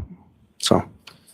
And approximately how many different types of if we're looking at sort of the entirety of different makes and models of manufacturers, if you know sort of what percentage of those types of vehicles are actually supported and Burla can actually extract information? I don't know as of right now. It's a lot, and they're constantly updating it, so they are able to do more vehicles as time goes on. Now, at this particular time, as you sit here today, June 17, 2024, the vehicle that the defendant was operating on January 29, 2022, is that vehicle available or supported by Burla at this time? The trim level that the defendant had is not still supported. There is Toyota and Lexus support now, but it's not, unfortunately, for her model. Now, we mentioned that you had reached out to the Burla company for updates as far as the availability or when the defendant's vehicle might be supported. Is that correct? That's correct. And about how many times and over what time period are we talking about that you reached out to ascertain? Immediately when I did the extraction, I should say extraction, but when I took the system out of the vehicle, I had to reach out to Burla because where it wasn't supported, they actually had to send me tech diagrams so I could go in and, again, not destroy the whole vehicle as I just took those components out. Over the next, almost 2 years, year and a half of going back and forth with them, with their support and their sales team. And when you say going back and forth, about how often were you reaching out to them or how often were you getting a response in regards to the Burla? Usually every few months, I want to say every 3 months, give or take. I forget the exact number, but phone calls or an email to them asking. Now, beyond that, are you familiar with a National Cyber Crime Conference? Yes. And do you attend that on an annual basis at least? Yes, I do. And with respect to that, what, if any, time at those conferences did you spend dedicated to ascertaining the availability or the supportability of this vehicle with reference to Burla? So Burla has a booth at the National Cybercrime Conference. I spoke with their sales team there. Their response was to keep calling Burla, keep pestering them, and they might actually get the support sooner than later. And again, were you ever able to ascertain or get the support to download the information from them? No, unfortunately. Now, at some point, were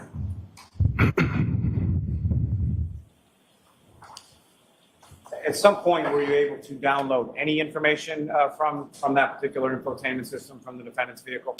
And not from the infotainment system, but Burla released a new item similar to a mechanic scan tool. It plugs into the OBD2 port, which is underneath the dash. So we're basically, if a mechanic went in there with a scan tool to tell you why you have a check engine light, this does something similar. So you plug it in, and then it pulls the car diagnostic data from that. And as far as the data that you received from that, what, if anything, did you observe? Again, I got a series of 14s was the numbers. It was no readable data. I reached out to Burla and asked them, I said, is there a reason why it pulled this data, but when I put it into the software, it's not telling me anything. It's not giving me any readable data. And they said they know it is diagnostic data, but they haven't got anything from Lexus to say these 14s, these codes mean this. Oh, they only know it as emissions. So was Burla itself able to read that information and transform that sort of binary code into any sort of readable data for you? Other than the number 14, no. Now, from there, what, if anything, did you do with regard to the Burla and the defendant's vehicle? Was placed back into our digital evidence lab, and then we did eventually do a chip off to the device. Now, with respect, to the chip off, that was done sometime in December of 2023, is that correct? Yes, that's correct. And again, if you could expound upon a little as far as, can you describe for the jury sort of the chip off process, why you were reluctant to do it, and what's entailed in it? As I said before, it is a destructive process. As soon as we do it, we take those memory chips off. It's applying extreme amounts of heat to the motherboards to take the memory off. That'll heat it. You lose a lot of the soldering and capacitors, anything that's on that motherboard. So, like I said, once the memory chips are taken off, it's going to destroy the board. And as far as that chip-off process, who, if anyone, was present with you, or who, if anyone, assisted you in removing that or conducting that chip-off process with regard to the motherboard from the infotainment system from the defendant's vehicle? I'm sorry, at the time that we actually did the chip off? Yes. Yeah. It was myself, AG Speak, and Maggie Gaffney. And who is AG Speak? AG Speak is has his own forensic company, I guess you could call it, for Burla. I could consider an expert in the field, former California Highway Patrol officer that exclusively handled stolen cars. And who is Ms. Gaffney? She was a defense's expert. She's the one who actually did the chip off, applying the heat and taking the chips off in our presence. And she, I believe, works for, I'm sorry, the name of the company escapes me at the moment. Now, with respect to the information that you, Ms. Gaffney, and Mr. Speak were able to remove pursuant to that chip-off process, what, if any, usable information were you able to glean from that? As I was told by AG, there was no data that was recovered off the infotainment system or the telematics module from the chip-off. And as far as Ms. Gaffney, did you have any conversation with her as far as the information that she was able to glean or read or decipher? No, once she did the chip-off, I've not spoken with her since. What good did this officer do? Yes. And why do they have him on the stand? Another one to refute the defense's claims that they'll be making with their own expert. The same as the previous last guy. Now, Moreno, at some point in late January, early February 2020, were you provided with some a laptop and/or desktop computers from the home of Mr. O'Keefe? Yes, I was. And what, if anything, did you do with those? One was a Dell laptop, the other was a HP all-in-one desktop. I removed the hard drives from both systems and used... Objection, may be seen, Your Honor. Okay. Sidebar number 11.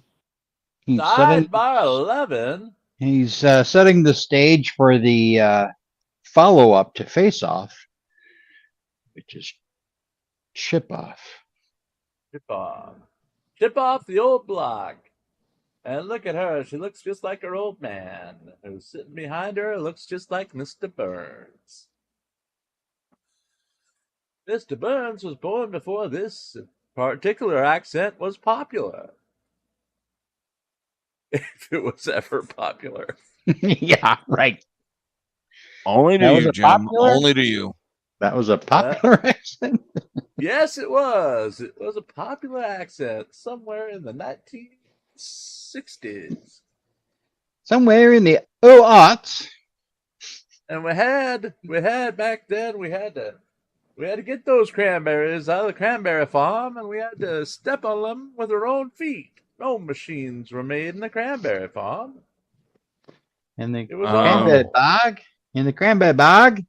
The bog with the cranberries in it. That's right. We also dumped the bodies there. You know it. The bodies are the best part of the Pepperidge Farm cookie. Integrity Farms. That's right. Pepperidge Farms. Mm-hmm. The voice you're doing is Integrity Farms from South Park. I've never heard of that one, but if I'm doing it, I'm doing it. I actually haven't watched South Park in a few years. No, it's been a few years since that started. Yeah, but I never watched South Park. Integrity Farms is the name of Stan's dad's weed farm. Again, I've never watched South Park at a regular basis. I saw a couple episodes at the very beginning. I think the last thing I saw was Mr. Hanky, the Christmas Pooh.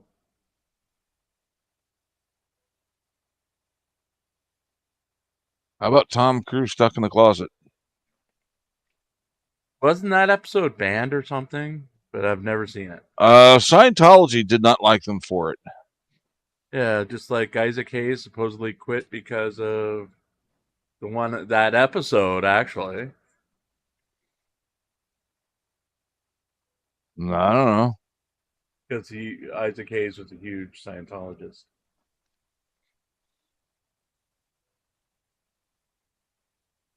Okay, if you don't like fun being made of you, don't work for the company doing South Park. There's nothing safe from them. Right. Just like there's nothing sacred to our Pope Bill. Our Pope Bill. Who will bless is correct. anything. Anything That is for the correct. right donation. That is correct. Nothing is. If you bring him a papal virgin, he will bless her in as many ways as possible.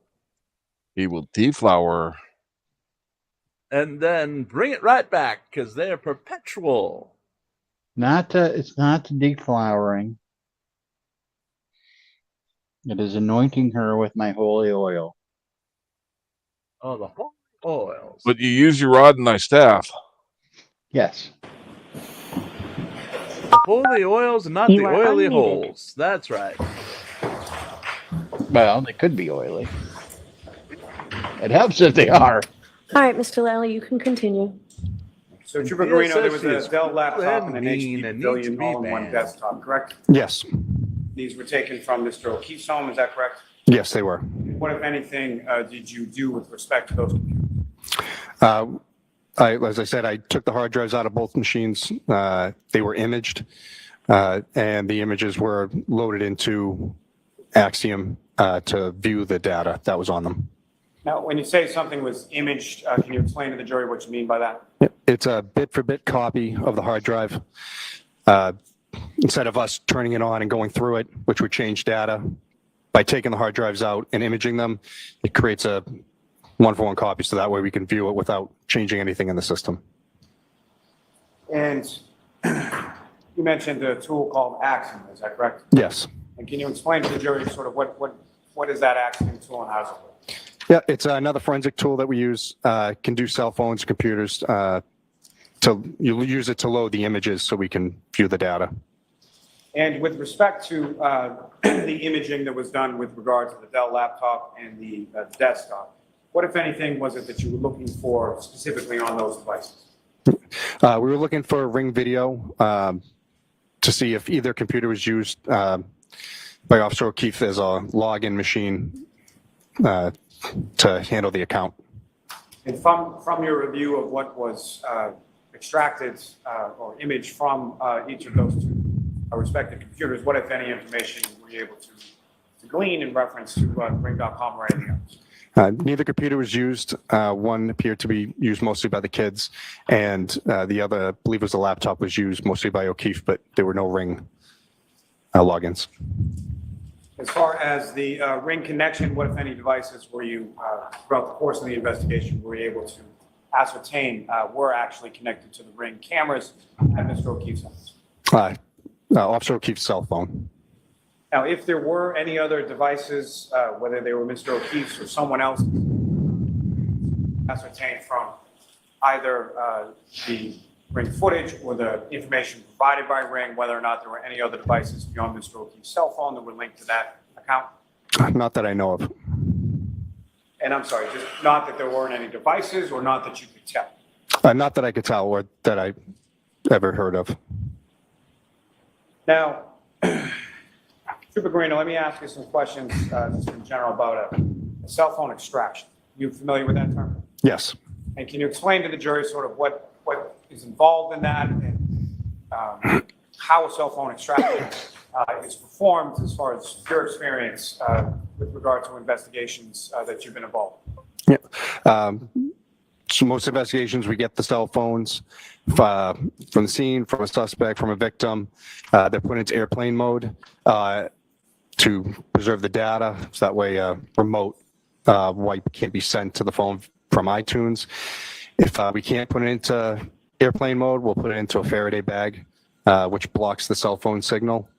And then it's brought back to the lab and put into a Faraday box, which has electrical outlets inside of it, so that way we can keep the phone charged. And with regard to this investigation, you involved in the extraction of data or the examination of extracted data from any particular phones? Yes, I did John O'Keefe's phone, Karen Reed's phone, and we had 2 witnesses' phones, but I don't remember doing the extractions themselves. But as far as the data from those phones, have you had opportunity to look at that data? And specifically, I'm asking about both Jennifer McCabe's phone and Ms. Carrie Roberts' phone. Yes, I have. Now, were you also at some point provided with some material from Brian Higgins' phone? Yes, I saw screenshots of text messages. And from the material that you were provided with reference to Mr. Higgins' phone, were you then able to cross-reference that eventually at some point with respect to the information in both Ms. Reed's phone and Mr. O'Keefe's phone? Yes, I was. From what you reviewed, was the information contained within the material provided by Mr. Higgins, was that consistent with what you observed in Ms. Reed's phone as well as Mr. O'Keefe's? Yes, I didn't see any differences in those messages. Now, with respect to starting with Ms. Reed's phone, that was received by you on January 29th, 2022. Is that correct? That's correct. And do you recall about what time it was and where you were when you received that phone? I want to say 6 or 7 o'clock at night at the Norfolk DA's office. And who did you receive that phone from? Trooper Proctor. And with reference to that phone, what condition was it in at the time as far as you referenced airplane mode, Faraday bag, things of that nature? How was it sort of when you received it? I believe it was in airplane mode. The phone was in good working order. And it was placed downstairs in our lab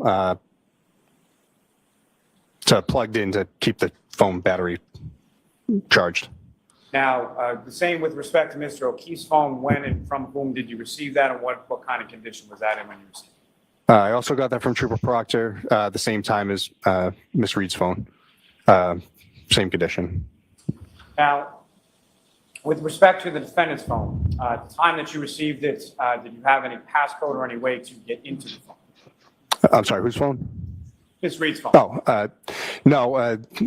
The software we use to try to bypass passwords to be able to extract the evidence, I should say the extraction of the data to look for evidence, her phone at that time was not supported. Now, what, if anything, did you do with her phone in regard to that? Again, made sure it was in airplane mode and just kept it plugged in until such time as the phone was supported, and then we could download it. Familiar with the device called the Gray Key? Yes. And can you explain to the jury what that is and what, if anything, you did with regard to the defendant's phone and the Gray Key device? Yep. So Gray Key is, again, specialized hardware and software used to plug in the phones, can do Apple or Android phones to bypass passwords. And how does that, cousin sort to of function, Black or how does Hat that work as far as when you hook something, a cell phone or a cellular device up to a Gray Key tool? What is it doing and how does it work? If I knew that, I'd be a millionaire. But it basically installs software onto it, and instead of when you put in 10 passcodes to an iPhone, on the 10th one, if it's wrong, it kills the phone forever. This has some secret software that's able to bypass that and basically keep hitting the phone with passcodes until it finds the right one. Ooh. So it essentially runs a bunch of different combinations of passcodes into the phone until it comes up with one that actually opens the phone. Yes, that's correct. And at some point, did the Gray Key device actually break into the defendant's phone? Yes, it did. You know about when that was in relation to when you received it? Yeah, so we got the phone in January. It took, I believe support came out in, I want to say May or June. I don't remember the exact month, but we didn't actually get the passcode until August 16th of 2022. And once that passcode was actually broken into by the Gray Key device, then you're able to look into the phone. Is that correct? Yes, once the passcode's obtained, we download the data, and then we're able to take that extraction data and then open it up in Cellbrite or Axiom or whatever tool we're going to use to view it. And the tools, as far as you're referring to, Cellbrite and Axiom, are you familiar with those tools through your course of your investigator with regard to electronic devices? Yes. And if you could explain to the jury sort of when you say Cellbrite and Axiom, as far as then tools are concerned, how do they work and sort of what is it that you do with the device with reference to Cellbrite? So what do we do with the extractions once we go to open them? Well, how is the information extracted, first of all, and then what, if anything, do you do with the map? So Gray Key will pull the extraction. Well, it just, once the code's received, it again uses its software, pulls the data out, puts it into an encrypted, it's MD5 or SHA. It's an encryption key that has it's a unique key that, so if you changed anything inside that zip file, it would change the encryption number to show that something was tampered with. We take that encrypted zip file and we open it up in the software, and that's able to say, you know, the call logs, the chats, the photos, the whole timeline of the phone. Now, in addition to yourself, is there anyone else that works in this sort of capacity within your unit at the district attorney's office? Yes, 2 other people. And who are those 2 other people? The director of our lab, Samantha Vogt, and Trooper Connor Keefe. Now, beyond yourself, Trooper Keefe, and Ms. Vogt, anybody else from the detective unit, as far as the troopers, would they have access to these devices, being defendants, Mr. O'Keefe's, Ms. McCabe's, or Ms. Roberts? If they're in the digital evidence lab, no. Once the data is extracted from them, normally we give them back to the investigator or return to family. So that would be the only time that they would have access to the devices, or unless we kept them in the lab for just for, I don't want to say safekeeping, but just for storage reasons. Now, with reference to your review of any of the extractions related to any of those 4 devices, at any point in time, did you observe anything in reference to any information being taken off or deleted from any of those devices at any point in time? No, sir. Now, with respect to Ms. Reed's device, the defendant's device, it was sometime in August of 2022 that the Gray Key was able to break into the passcode and get into the device, correct? That's correct. And so then once an extraction is done, that's then subsequently reviewed by someone within your unit, is that correct? Yes. So again, normally the investigators for the homicides know far more information about the crime and what occurred. So if need be, I'll load the phone up for them. They can go through it because they know what they're looking for. If they ask me, I'm happy to go through. If they can say, you know, I'm looking for calls between this time period, or, you know, GPS locations, things like that. Now, with reference to the defendant's phone, at some point were you made aware that there was some privileged information contained within her phone? Yes, I was. So as a result of that, what, if anything, happened with the phone from there? We notified our supervisors, and we did not look at her extraction until the privileged communications could be removed, and then we could, again, go back and re-inspect the data. Now, as far as that whole process that was undertaken in regard to that, how long a time period, or when was it that you were able to have the privileged information extracted and then actually get to look at the defendant's phone? Took months. I don't think we got it back from the AG's office until later, I don't know, springtime of 2023-ish. Now, with respect to the extraction from each of these 4 respective devices, that being the defendant, Mr. O'Keefe, Ms. McCabe, and Ms. Roberts, what kind of tools were used to conduct those extractions? Gray Key, Windows 10, and then Cellbrite Physical Analyzer and Axiom, their program, Magnets program. And so as far as, I guess my question is, as far as the different devices that are used, why are there different devices, and what is it that, say, one does versus the other? So they both do great work with, decoding the data. I've noticed that Axiom does a better job at pulling GPS spots because it gives a speed and a estimated range of how strong the GPS signals are, as opposed to Cellbrite. They give native locations, but they don't have that extra data with it. So I like to look at both tools to make sure that I'm seeing everything that I need to. Now, with respect to the defendant's phone, you at some points reviewed the extraction from the defendant's phone, correct? Yes, I did. And with respect to that phone, what, if anything, did you observe with regard to GPS locations associated with that device? I didn't see that many, maybe a handful showing different spots in Canton, but nothing that stood out to me. Now, with respect to your review of the phone, what, if anything, were you able to ascertain as to whether or not those GPS locations were allowed or permitted or turned off or on by a user? I can't say. I didn't see anything, like I said, that stuck out to me. Normally, if the GPS points aren't there, then location services are probably turned off. So what I'm asking, though, is the device itself was capable of retaining that data as far as GPS locations, correct? Yes, if it's turned on. And there were no real GPS locations to speak of that you observed in your review of the extraction of the defendant, correct? That's correct. Now, with regard to Mr. O'Keefe's phone, what, if anything, were you able to ascertain from that as far as GPS locations were concerned? There's quite a bit, especially on January 29th. Now, sir, before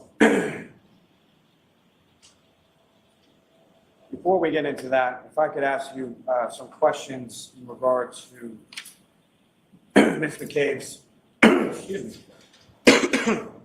phone extraction. You had occasion to review that, is that correct? Yes, sir. And so,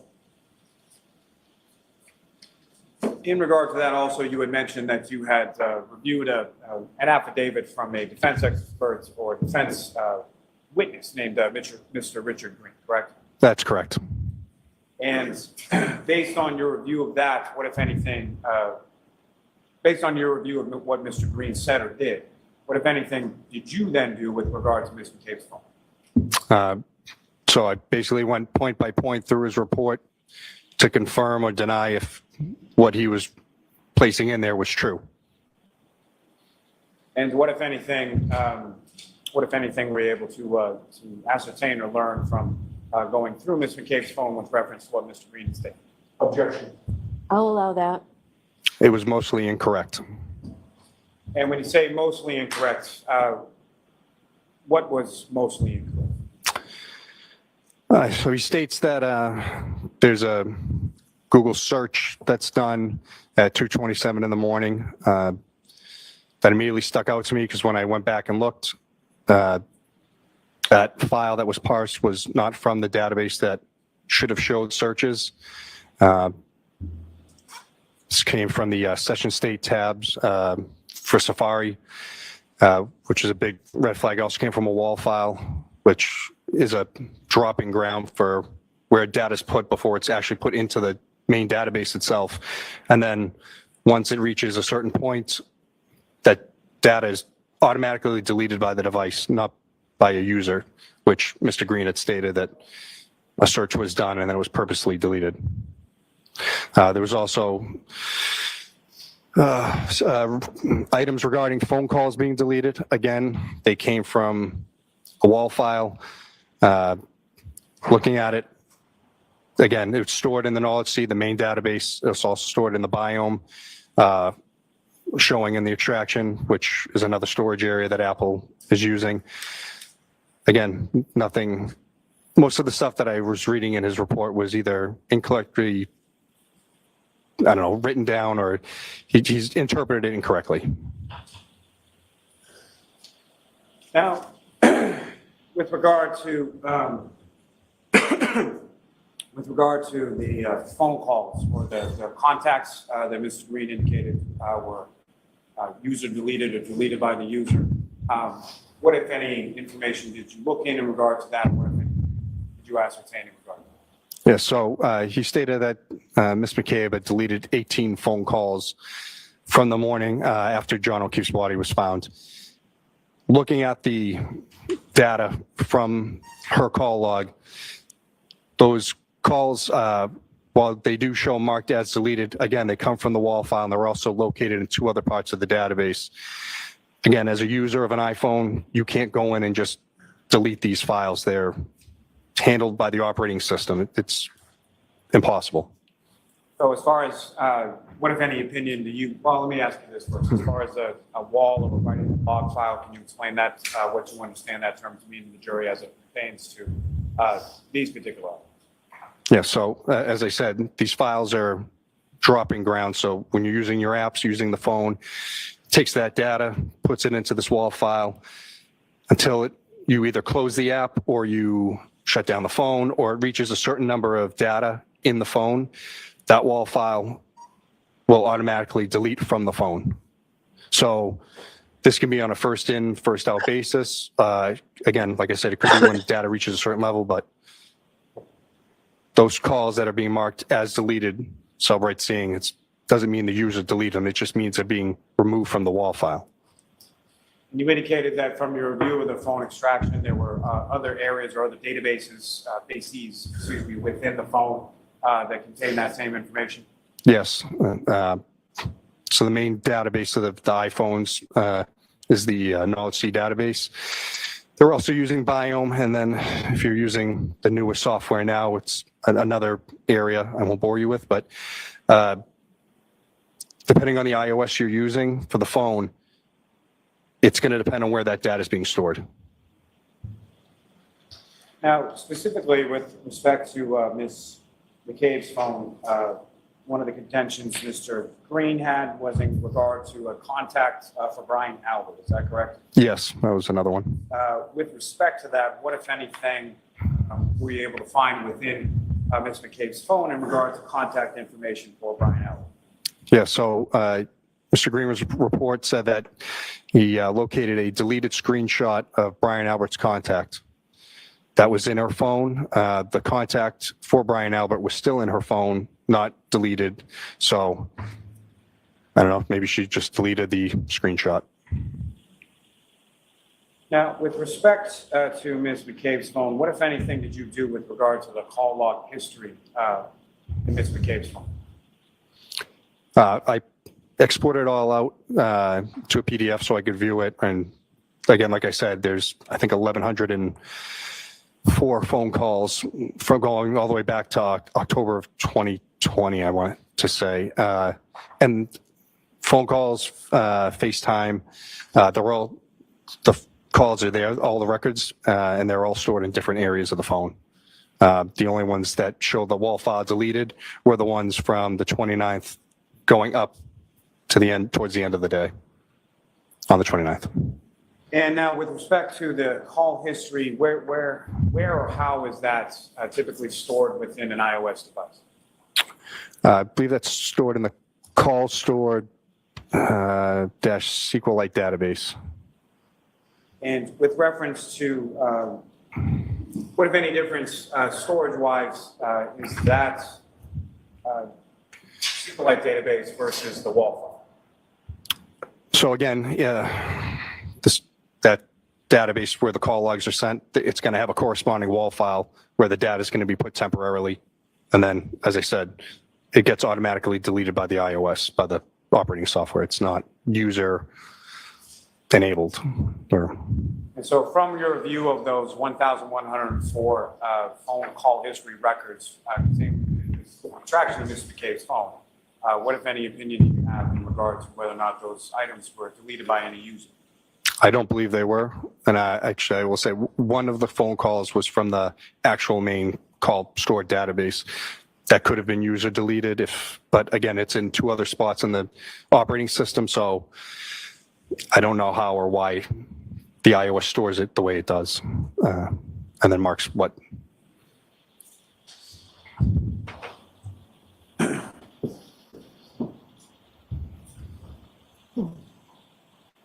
Now, sir, from your review of 4 phone extractions that you reviewed in this case, were you able to export or print certain chat reports from specific people's phones or from specific people's phones with other individuals? Yes, I was able to. And Your Honor, may I approach? Yes.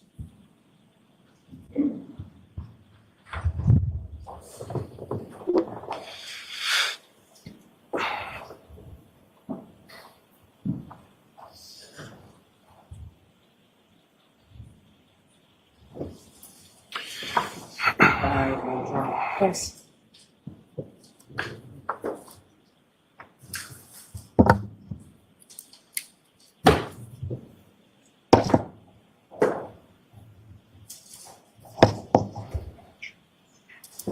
Image of. Yeah, like a forensic image. BOG.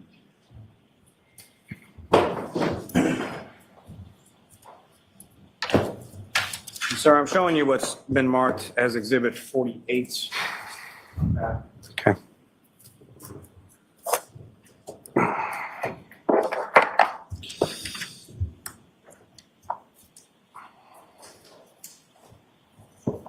You recognize, excuse me, do you recognize that, sir? Yes. And what do you recognize as? The first page is Facebook Messenger chats between Karen Reed and John O'Keefe. And what's contained in there, is that a fair and accurate portrayal of what you observed from the extraction from Mr. O'Keefe's phone? Yes, it is. And specifically with reference to those chats between Mr. O'Keefe and the defendant, you also reviewed that material from the defendant's phone as well? Yes, I did. Material that you reviewed from the defendant's phone, is that consistent with what you observed in Mr. O'Keefe's phone? Yes, it is.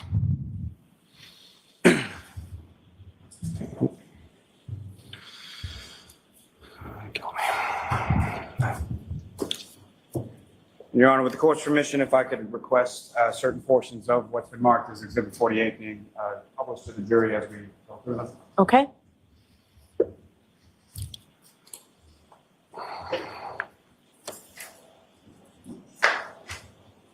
Sir, if I could just start you out on page 1.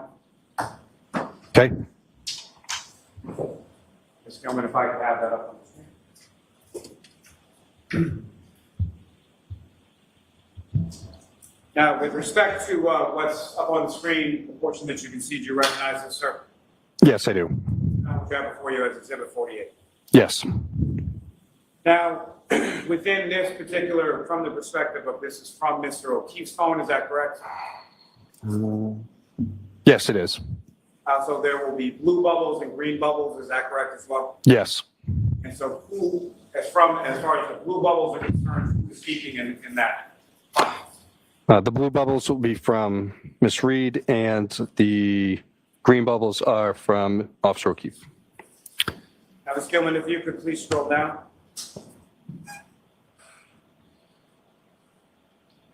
Now, with respect to what's contained on this page 1 at the bottom, if you could read the date and the time and indicate who is speaking and what is said there, sir.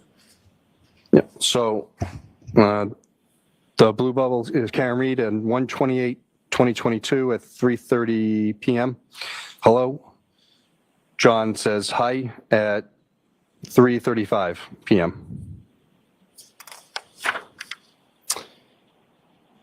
Sorry, may I approach, sir? Yes.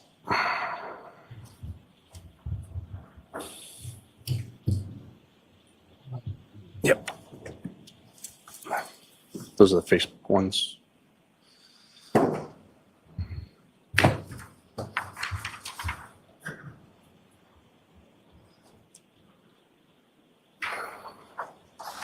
I'm sorry. What's contained in Exhibit 48 is the entirety of the chat report from Mr. O'Keefe's phone, correct? Yes, I believe so. Okay. May I approach, Your Honor? Yes. I apologize. Showing you another document. Do you recognize that? Yes. What do you recognize that to be, sir? These are the native chats, native messages from John O'Keefe and Karen Reed. So these are just specifically broken down as far as the chats between Mr. O'Keefe's phone and Ms. Reed's phone, correct? Correct. And as far as your review of both of the extractions from both of those phones, the material contained within Mr. O'Keefe's phone is consistent with the material contained in the defendant's phone, correct? Yes, that's correct. Your Honor, may I approach? Yes. I will seek to introduce and admit as an exhibit. Okay. Okay. So the 6:20. 627. Yes. If that could be returned to the witness, Your Honor, if we could, with the court's permission, if we could publish that. Yes.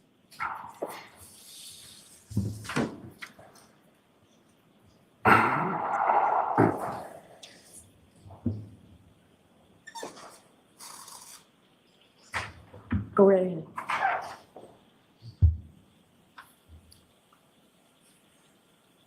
And now, Trooper Carino, do you recognize what's up on the screen as the next exhibit, sir?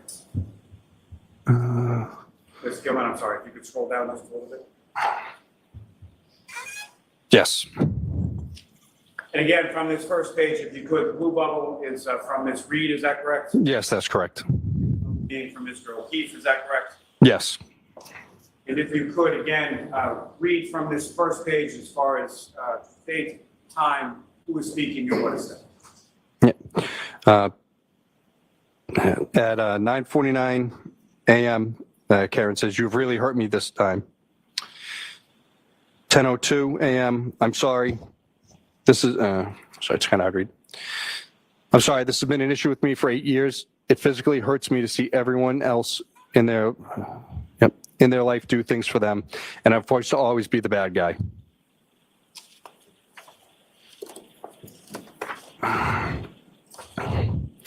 At 10:09 a.m., Karen says, "I am not the same as everybody else. Most of the time I try to do what is healthy/smart for them. More importantly, I try to support you and what you need. You just lashed out at me and said terrible things. I don't know how you've gone to this point with me when I'm just trying my hardest. You made your point and continue to beat me down. I have a lot going on too. Physically, I'm falling apart and trying to get answers and help." If I could stop you there, sir. If I could direct your attention to my apologies. Sir, if I could direct you to page 5. Okay. I'm sorry, bottom of page 4. All right. And starting with the blue bubble on the bottom of page 4, again, if you could indicate as to who's speaking, what is said, and the date and time, sir. Yeah. Karen says to John at 1:21 p.m. on the 28th, "Maybe you can call someone." If you could continue on and through page 5, sir. On the 28th at 1:46 p.m., John says, "Like who?" On 1:47 p.m., "What time are you coming here?" And then there is, at 2:05, there's a message, but no content. And the next message at 2:06, sir. Yes, 2:06 from Karen. "I don't know what time, feel kind of out of it, just trying to clear my head." 2:06 p.m., John writes back, "Okay." 2:06 p.m. again, Karen says, "Text me later when you guys settle in later." Text me when you guys settle in later. John says, "Sure," at 2:06 p.m. again. Karen says at 2:16, "I feel pretty shitty about this, feel pretty shitty about how this morning went down. I know you said sorry, but it really stung, especially when I've been trying pretty hard lately. I feel like a loser turning around, just coming back over after everything you said." If I could ask you to continue on to page 7, sir. Okay. At 2:17 p.m., John says, "Not sure what else you want me to do. I said I'm sorry and I was out of line. If you prefer to stay home, I totally get it." Karen replies back at 2:17, "Things in my own life have been difficult too, you know." John writes back at 2:17, "I know." At 2:25 p.m., "Tell me if you're interested in someone else. Can't think of any other reason you've been like this." From Karen. You could continue on to page 8, sir. At 2:25, John responds back, "Nope. Things haven't been great between us for a while. Ever consider that?" That was at 2:26. 2:29, he writes, kids are here, not in the mood to talk. And how does the defendant respond to that at the bottom of page 8? So you're not into it anymore. That's fine, but I don't want to keep trying, and you keep treating me like this. At 2:29 p.m. If I could direct you to the next page 9. Yep. Ms. Reed says, I'm trying to hug and kiss you this morning, and you whack me in the face with a pillow at 2:29. Oh. At 2:30, she says, last night you're basically like, yeah, what about? When we talk about the future, so why don't you just admit you're not into it so much anymore? At 2:30, oh, sorry. Go ahead. I said 2:30, John says, not how it went down, but okay. Now does Ms. Reed respond to that? Can you please admit your head is out of the game with us? And if you could, sir, please continue on to the top of page 10. Okay.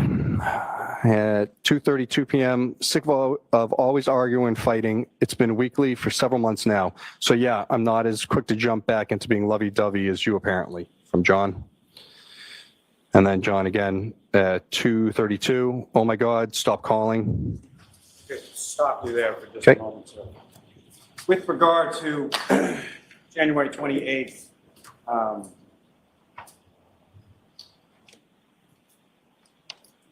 you were also able to extract a report specifically in regard to calls received by Mr. O'Keefe on that date?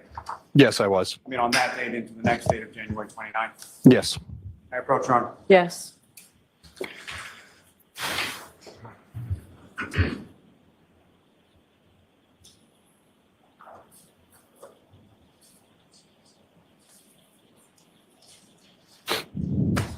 Here we go.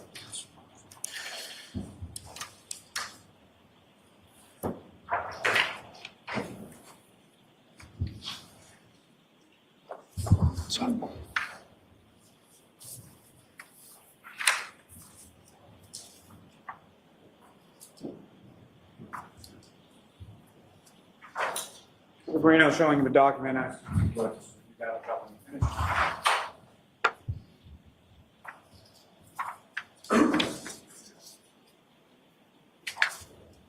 Okay. You recognize that, sir? Yes, it's John O'Keefe's call log. And that's the entirety of the call log from January 28th into 29th, is that correct?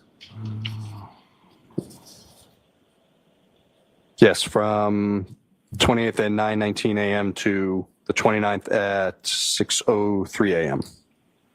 May I approach, Your Honor? Yes. I'm about to seek to introduce the next exhibit. No objection. Okay.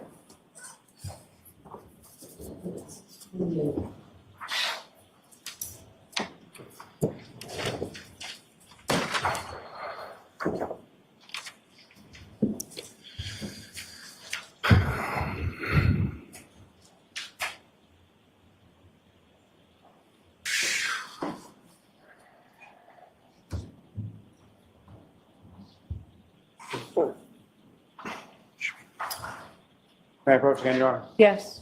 We're now showing you another document. Just ask you to review that, look up when we finish.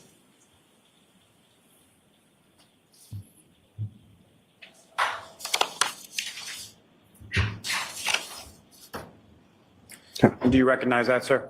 Yes, this is Karen Reed's call log from January 29th at 12:33 a.m. to January 29th at 6:03 a.m.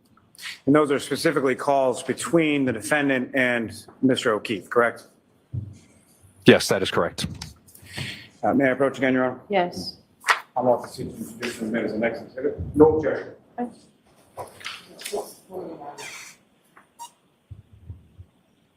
you.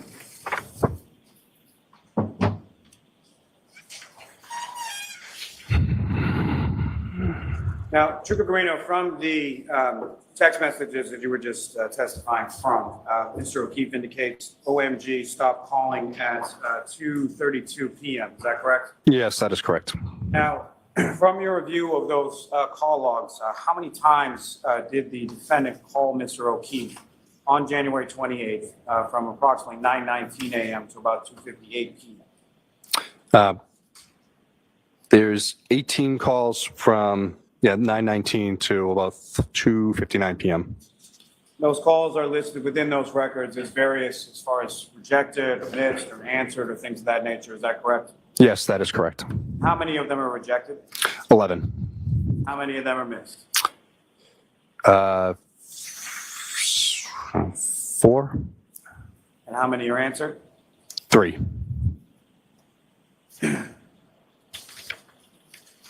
Now, following that text message at 2:32 p.m. from Mr. O'Keefe to the defendant asking her to stop calling him, does the defendant keep calling him? Yes, she does. And at some point, does Mr. O'Keefe call Ms. Reed back? Yes, at about 3 p.m. on the 28th. Double check. Thanks. May I approach, Your Honor? Yes. Mr. Greeno, I can take each of the call logs, but I want you to keep hold on for a second. Okay.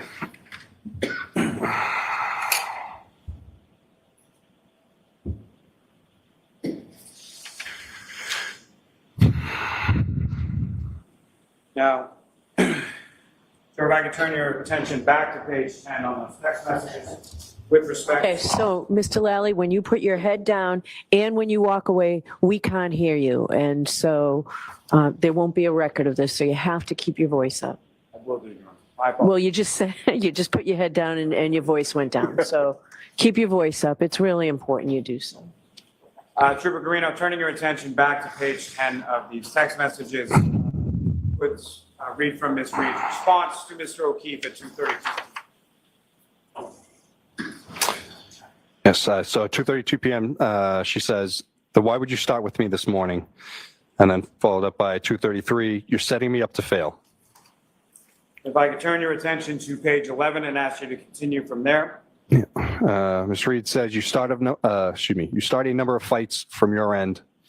John, and that's at 2:33. At 2:33, John writes back, I've explained it a few times already, not doing it again. How does the defendant respond to that? So you're not into this anymore. And then John says, not into fighting all the time, correct. That's at 2:34 p.m. If I could turn your attention to the top of page 12. Yes, 2:34, Ms. Reed says, if you tell me you're interested in someone else, you will never hear from me again. You can have all the space in the world. John writes back, but there's no content at 2:34. And then at 2:34, she says, then stop starting with me. How does Mr. O'Keefe respond to that? At 2:34, he writes back, I'm not answering, stop calling. And if you could, if I could turn your attention to the top of page 13. Ms. Reed says, can you please answer after how you treated me earlier? John responds back at 2:35, Kaylee is right here. Ms. Reed says, you're starting a rager with me out of nowhere, and then you tell me you're sick of fighting with me at 2:35. And she writes at 2:38, I'm going to grab a drink in a bit. If I could direct you to the top of page 14, sir. She says, can you answer please at 2:38? He writes back at 2:39, no, Karen, not sure why you need to announce that you're going drinking, but have fun. Karen writes back at 2:40, seeing if you want to meet me later. Can you please call me right after that? And again, if I could direct you to the top of page 15. John writes back at 2:40, have to take him to the doctor, he has practice. Ms. Reed writes back, yeah, 5 minutes. John writes back at 2:43, my father just walked in. Aaron writes back, okay, can you please call me for 2 minutes at 2:44. The top of page 16, sir. 2:44, John writes back, not right now. Aaron writes back, I'm there when anyone else needs me at 2:44. At 2:46, yes, John, you gave me utter grief this morning. I'd like you to call me for a minutes. And the last one from that page, sir. Yeah. At 2:47, I've been trying to get over the hump with is arguing, and now you tell me you're not into things. And if you don't want to fight weekly, but fly off the handle at 8 a.m. with me, like you're setting me up to fail. Sir, if I could draw your attention to page 42.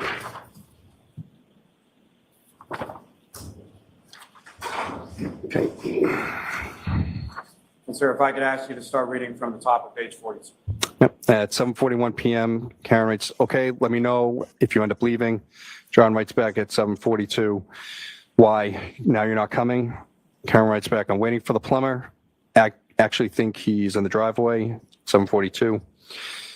John says 7:43, we're taking Mike's car, so I'm relying on you for a ride home if he leaves. Karen writes back at 7:43, he's not going home after. John writes back at 7:43, 8 on a Friday. He may have to get Michael. And you have a plumber coming over at 8. Knowing me and Papa could have handled it. Good luck. And that was at 7:44. Thank you, sir. If I could direct your attention to page 49.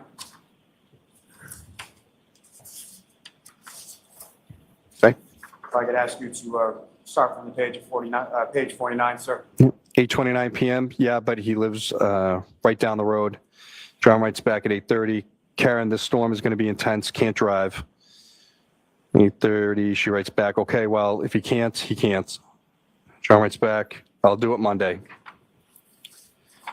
Karen responds at 8:31. Ha, I better not still have this problem on Monday.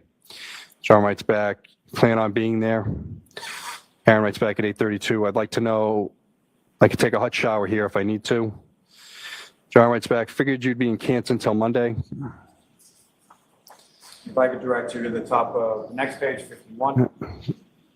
John, I'm getting off my phone. Let me know what you're doing.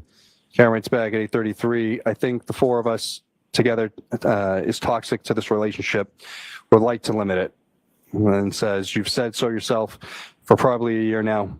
And John writes back at 8:33. Blizzard tomorrow. Nobody is going anywhere. Sir, if I could direct you to the top of page 52. Okay. Karen says, maybe I'll come back late tonight. Bad snow is in the early AM. That's at 8:35. And again, 8:35. I'll head up there in a few minutes. Let me know if you leave. John replies back, sure. And then the next one's not until 12:55 in AM on the 29th. I'm going home. And the I'm going home is from the defendant, 12:55 a.m., is that correct? Yes, that is correct.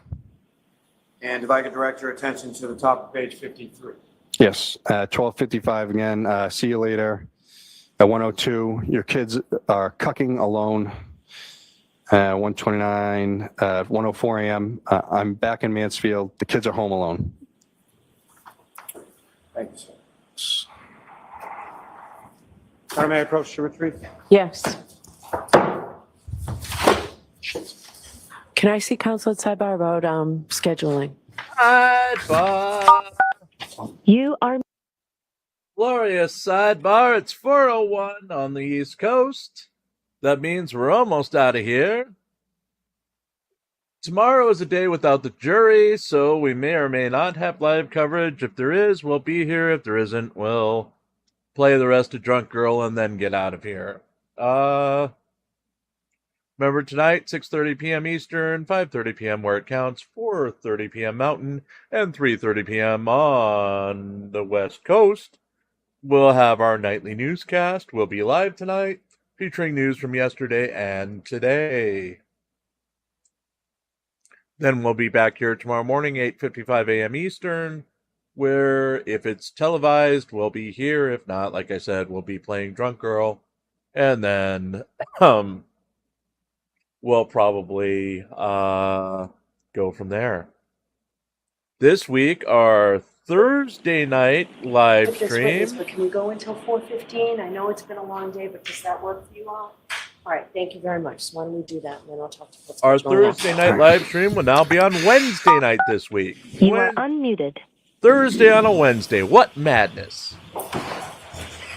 May I have one moment? Yes.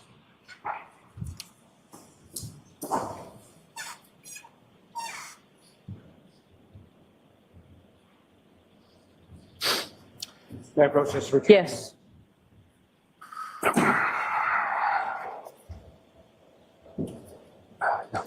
Now,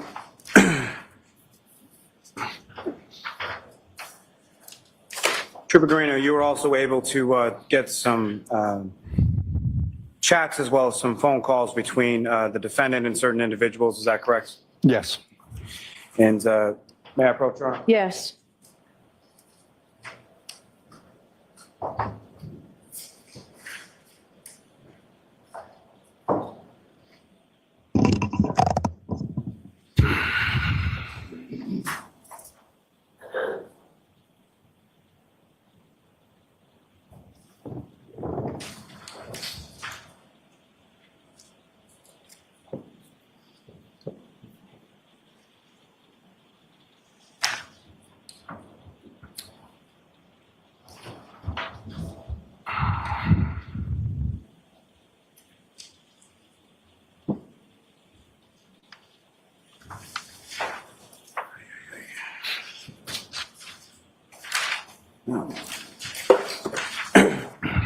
So I'm showing you two documents, just have to review those.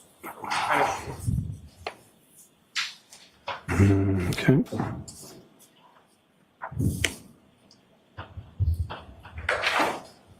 Okay.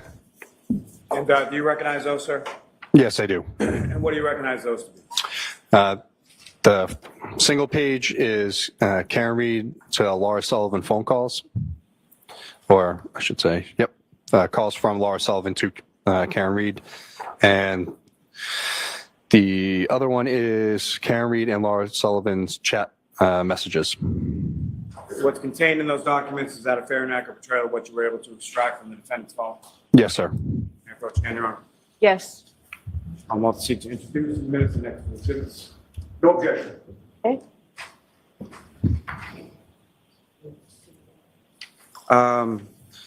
No. 6:30. Also be exhibit 6:30.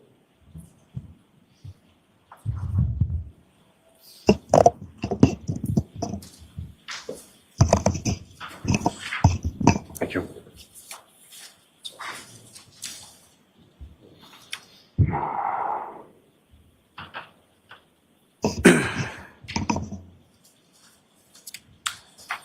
May I approach, Your Honor? Yes.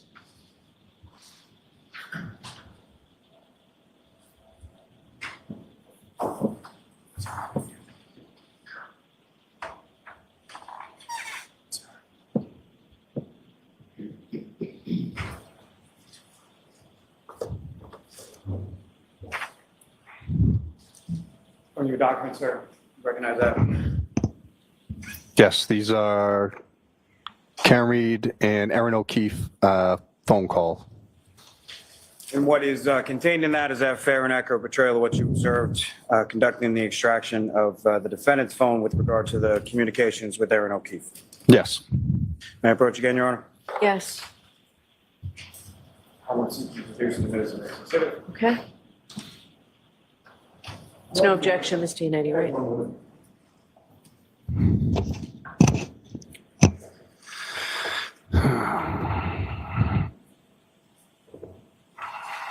objection.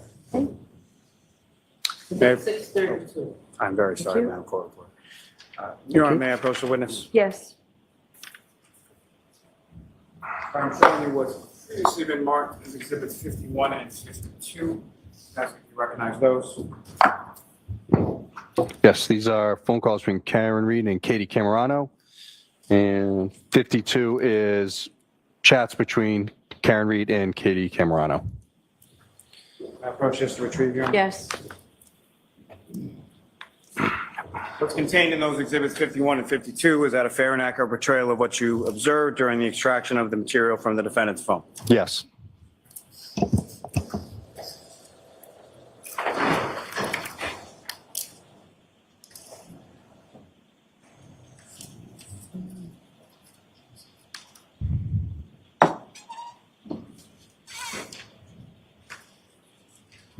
May I approach again, Your Honor? Yes.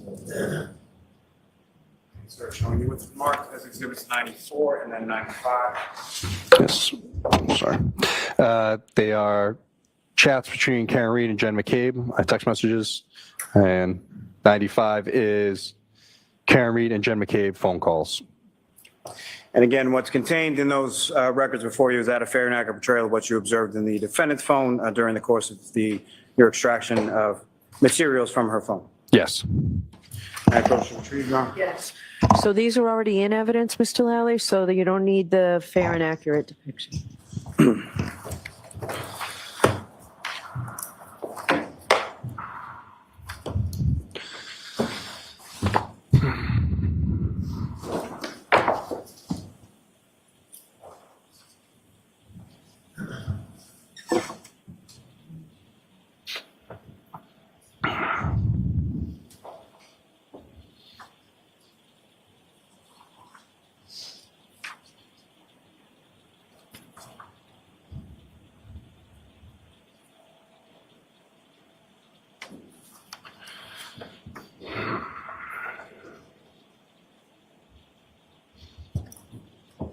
May I approach again, Your Honor? Yes.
And next on three lawyers working in silence, we have the assholes representing Karen Reed. Yep. We've got like 5 minutes left today, and all we're doing is watching people look at text messages. So I am glad they're finally introducing these Juris, text you know what? messages. I'm going to send you home. Okay? So I need to sit Yay! outside sidebar for just a minute. Sidebar 13. Sidebar 13. You are muted.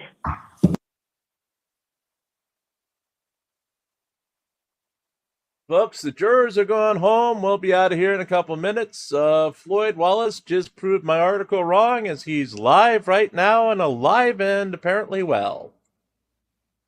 Oh, damn. I know. So tomorrow's article will be Floyd Wallace is alive. Possibly. Question mark. Provided he doesn't run into Hank today. Could you imagine walking... Does he have enough functional brain cells to be considered alive? I'm not sure anymore. All I know is we've gone 7 hours and 17 minutes today. We're all punchy. And Popeville is full of poo.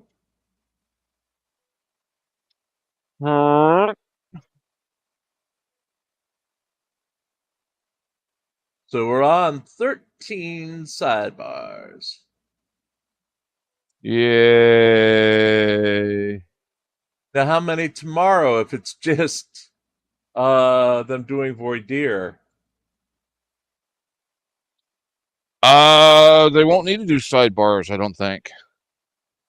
Well, it's outside the presence of the jury, so yeah.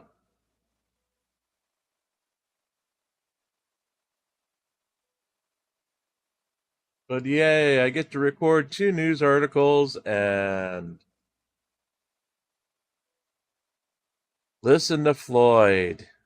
So, jurors, we will You be are listening unmuted. tomorrow, but you won't be. All right, so it's very important that you don't watch TV or listen to anything, or read about anything. So we will be here tomorrow. Wednesday is the federal holiday, so we're not in session. I know there's supposed to be some big heat wave this week. I really appreciate that everybody dresses respectfully for court. I suggest you come in comfortably. It's an old building. The air conditioning's been great today. I don't know. Wife that beaters will and hold up short shorts, everyone. when really pushed. So feel free to dress comfortably. We'll plan on seeing you on Thursday. If that changes, the court officers have your contact information. But we're planning on seeing you on Thursday. All right, so please, those 3 cautions: do not discuss this case with anyone. Don't do any independent research or investigation into this case. If you happen to see, hear, or read anything about this case, please disregard it and let us know. We'll see you Thursday. All rise for the court, please. Quackity quack. Follow me. Stereo, we know you're wearing short shorts.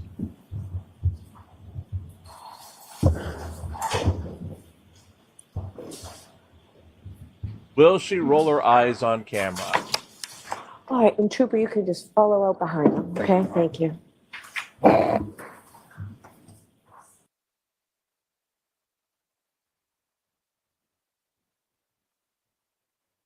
Let's see her roll her eyes.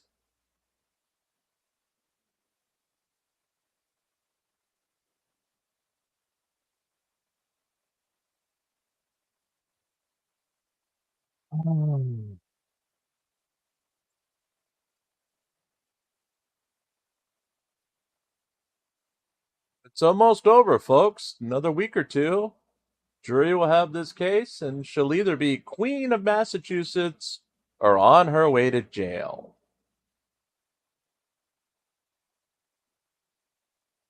So, Queen of a Massachusetts jail? Yes. And who will be king? Will he be king or will he be co-queen? Oh, she will not do well in a prison either, I don't think. Especially with all the drinking. I mean, even John said it in that text message. He's like, "No, you don't have to tell me when you go drinking. I don't care."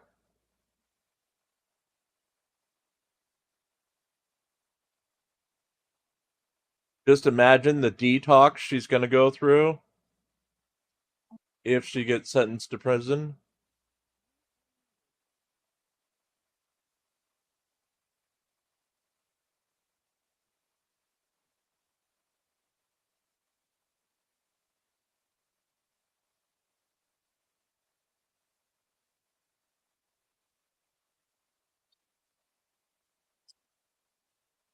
Parson says toilet wine. WHINE. Uh-huh. Isn't that what Chili's making right now? No, he's whining on a toilet. Speaking of his whining, we do have the documents that we'll do a story on tomorrow. Or for tomorrow morning. He has a hearing in the Blue Bacon case. They are seeking another $4,500 since he didn't pay the original sanctions, and he has not provided discovery. Tomorrow. Nor has he told everyone that he's in jail.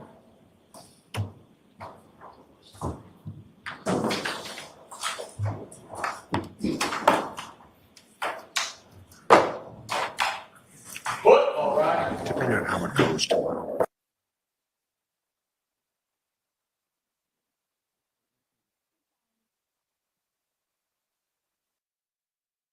That's our coverage for today, folks. So thank you for being here. Remember, you can still tip over at the Stream Elements. It's now open to everybody.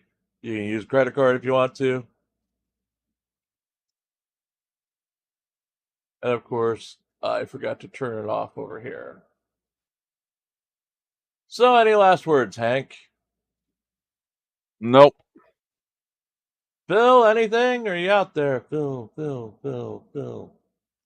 Eat my sidebars, folks. Eat my sidebars. Okay, so no words from Phil. We're just going to closing credits and getting the hell out of here today. Good night, everybody. See you at 6:30 p.m. for the wonderful newscast.